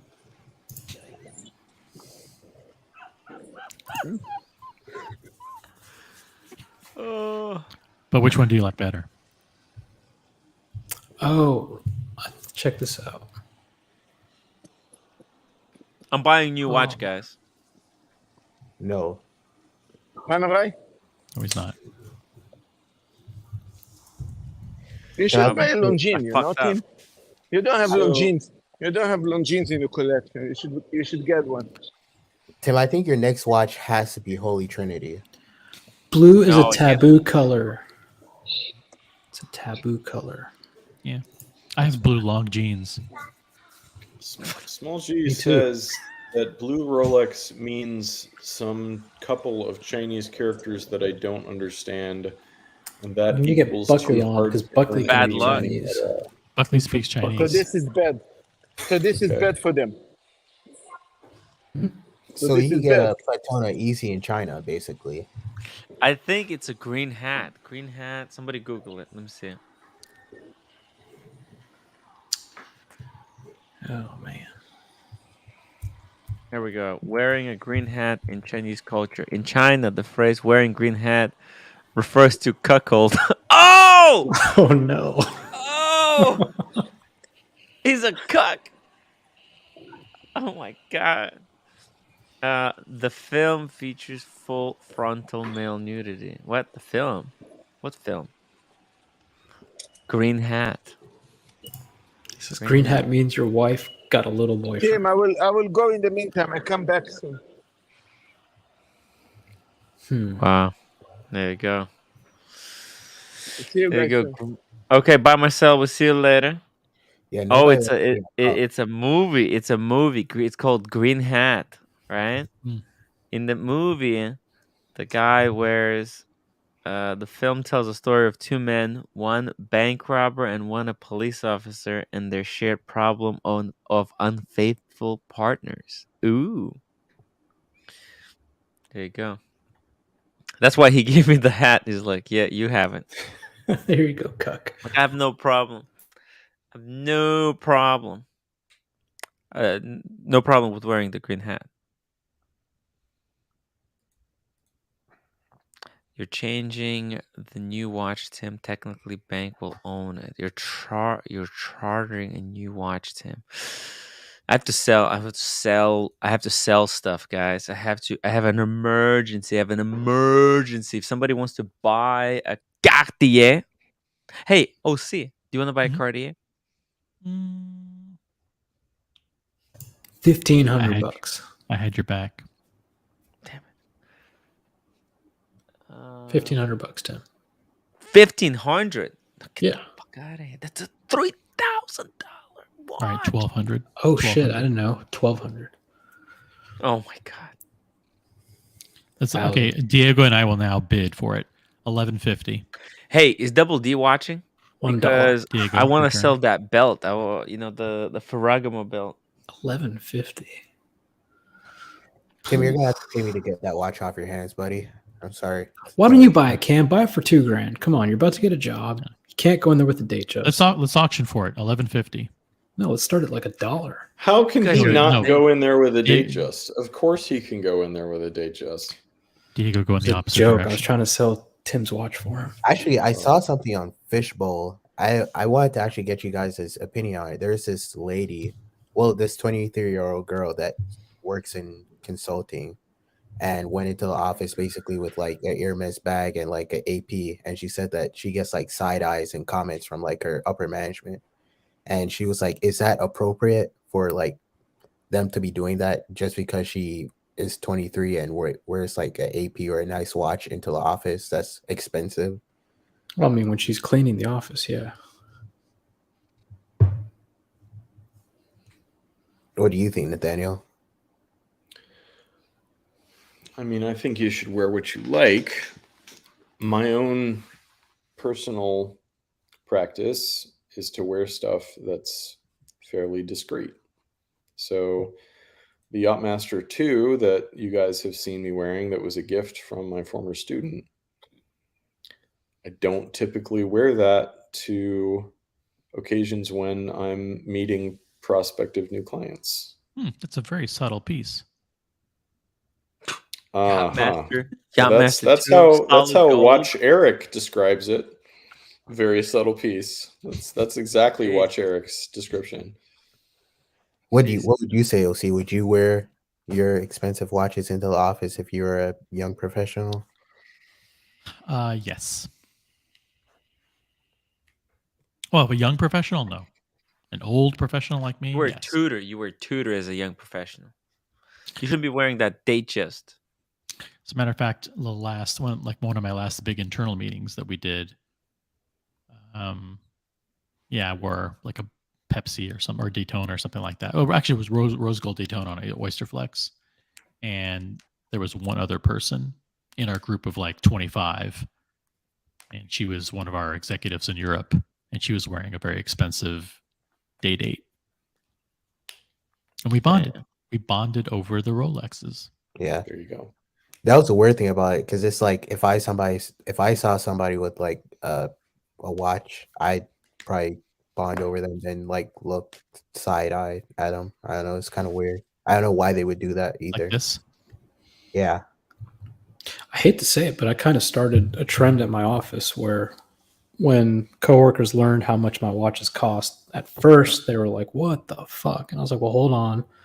Let me explain. I don't have kids. I don't have a vacation home. I don't have a bass boat. You know, all that kind of shit that these guys have." What happens when he does get a bass boat? Me? I was going to explain Bass it. boat. Yeah, I'll he's never going to get get a a bass bass boat. boat and an RV. But they're all I don't think buying we get those Rolex for now. Linear. They're all buying Rolex now, and they're all asking me to help them get watches from the ADs. Oh, look at that. Look and- at these guys. Yeah. What do you got? Oh. No, I'm just saying. Yeah. Now they want help with the Rolex. Yeah. So they're not wearing their Apple Watches anymore. I asked one of the guys, I was like, "You ever gonna go back to your Apple Watch?" He's like, "Fuck no." I was like, "Damn." Ooh, shots fired. Do you wear Apple Watches, Nathaniel? Only to sleep. Does the Apple Watch does it have like a vibrate to wake feature? If you set it up that way, yes. Okay. I wear mine for sleep tracking. I bought the $1,400 steel Mark 1 Mod 0 Apple Watch the day of release.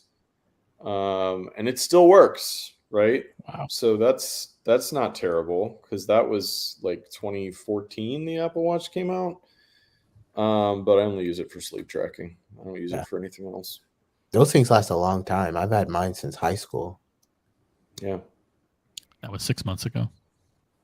I think they're like very subtle. That's the only thing that I like about the Apple Watch, is that you can put it on. Like executives wear Apple Watches, like very important people you see wear Apple Watches, and it's, you know, you can dress it up, dress it down. It's subtle.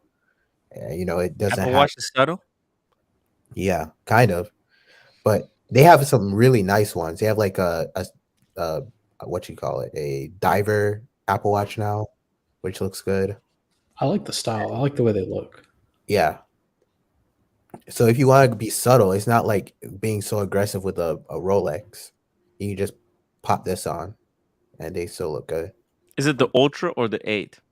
It's this one. Which one is better? Ultra? Oh, the Ultra is this one. Okay. What about the 8? I don't really want something on my wrist that reminds me that I have 1,472 unread emails. Yeah, I know, right? Fuck that. I just ignore it. Ooh, that's like the RM up there. That was cool.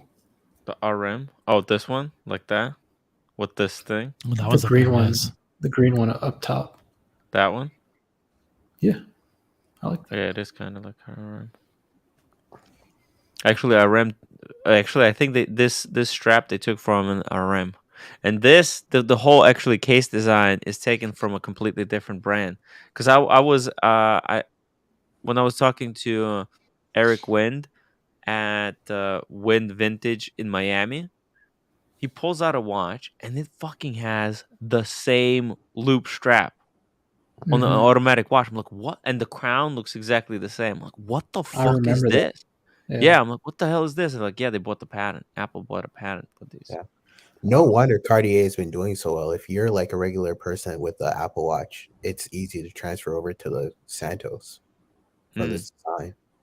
Similar shape, kind of. Oh, look at some cool ones. Nice. These are with the Hermes. Expensive. Wow. Yeah, look at this fucking thing. I'd rather buy this than an Hermes watch, to be honest. Look at this. Wow. Holy shit. What's harder to do? Charge your Apple Watch or wind your mechanical watch? Wind the mechanical watch. As with the deployant. Hermes deployant. With the fast charge, it takes like a very short time for it to charge up. Too bad this stuff is garbage. I don't have a ceramic one anymore. I mean, it's not garbage. It does what it says it does, right? You can't say that it's garbage because it works as advertised. But is it a watch? No, it's an extension of my phone on my wrist. Yeah. Speaking of which, I have to charge it. Oh, see? There you go. See? There you go. I'm down I to like the Apple 30% Watch. battery. I'm glad for Apple Watch because actually I had the very first Apple Watch. That's when I got into watches. Think about it. We can calculate when I got into watches. I had the very first one. I had it for a year. Okay. And then it just started. It had charging issues. So I stopped wearing it. I thought, and then I felt empty. My wrist felt empty. So I got a Tag Heuer, and then 6 months later, I got a Submariner. So it's Apple's fault? It's Apple's fault that we're all here today. Was that first Apple Watch? Celeb, nothing will shorten your life more than worrying how long you're going to live or sleep. Not medical advice, just my opinion. A lot of doctors wear Apple Watches. They do indeed. I'm out of here. And I've definitely Peace been at out. OC. Let's just play the outro. Let's just play the outro. I'll stay around for the after show for 5 or 10 minutes. You guys want? Okay, I'll drop the link for the after show, guys. If somebody wants to join to chirp a few words here and there, if somebody wants to try out joining, hey Hansi, hop on the stream. There's a StreamYard link in the chat. You click that button. You can hop on 5 minutes. I'm not gonna stay more than 5 minutes either because I gotta wake up early. I gotta wake up. Can you believe it, OC? I didn't get, like, the delivery got screwed over. And I was supposed to get the adapter for the camera that Michael Paris very generously gifted me. Wink, wink. I was going to go and take all these amazing pictures tomorrow, but I'm just going to be taking normal pictures with my other lenses. Anyways, guys, hit the upvote button. Did we get to 200? You lazy sons of bitches. 200 upvotes right fucking now, or I'm sending my lawyers. I'm gonna send my freaking Stephen lawyers. Monash, Ricky Hart, jump on the after Hansi, jump on the after show. Jump on the after show. Click on the link. Boston Collector, Small G, Eddie So Mouse. everybody. I want to see 200 upvotes right now, right freaking now. Upvote. Don't freaking leave. Okay, 200. I want 200 right now. You guys are disappointed. My YouTube video got like 400 upvotes. I know, right? What the fuck? He's getting the upvotes. I can't even get 200. 18,000 views, Tim. I'm the next best thing on YouTube. Watch out.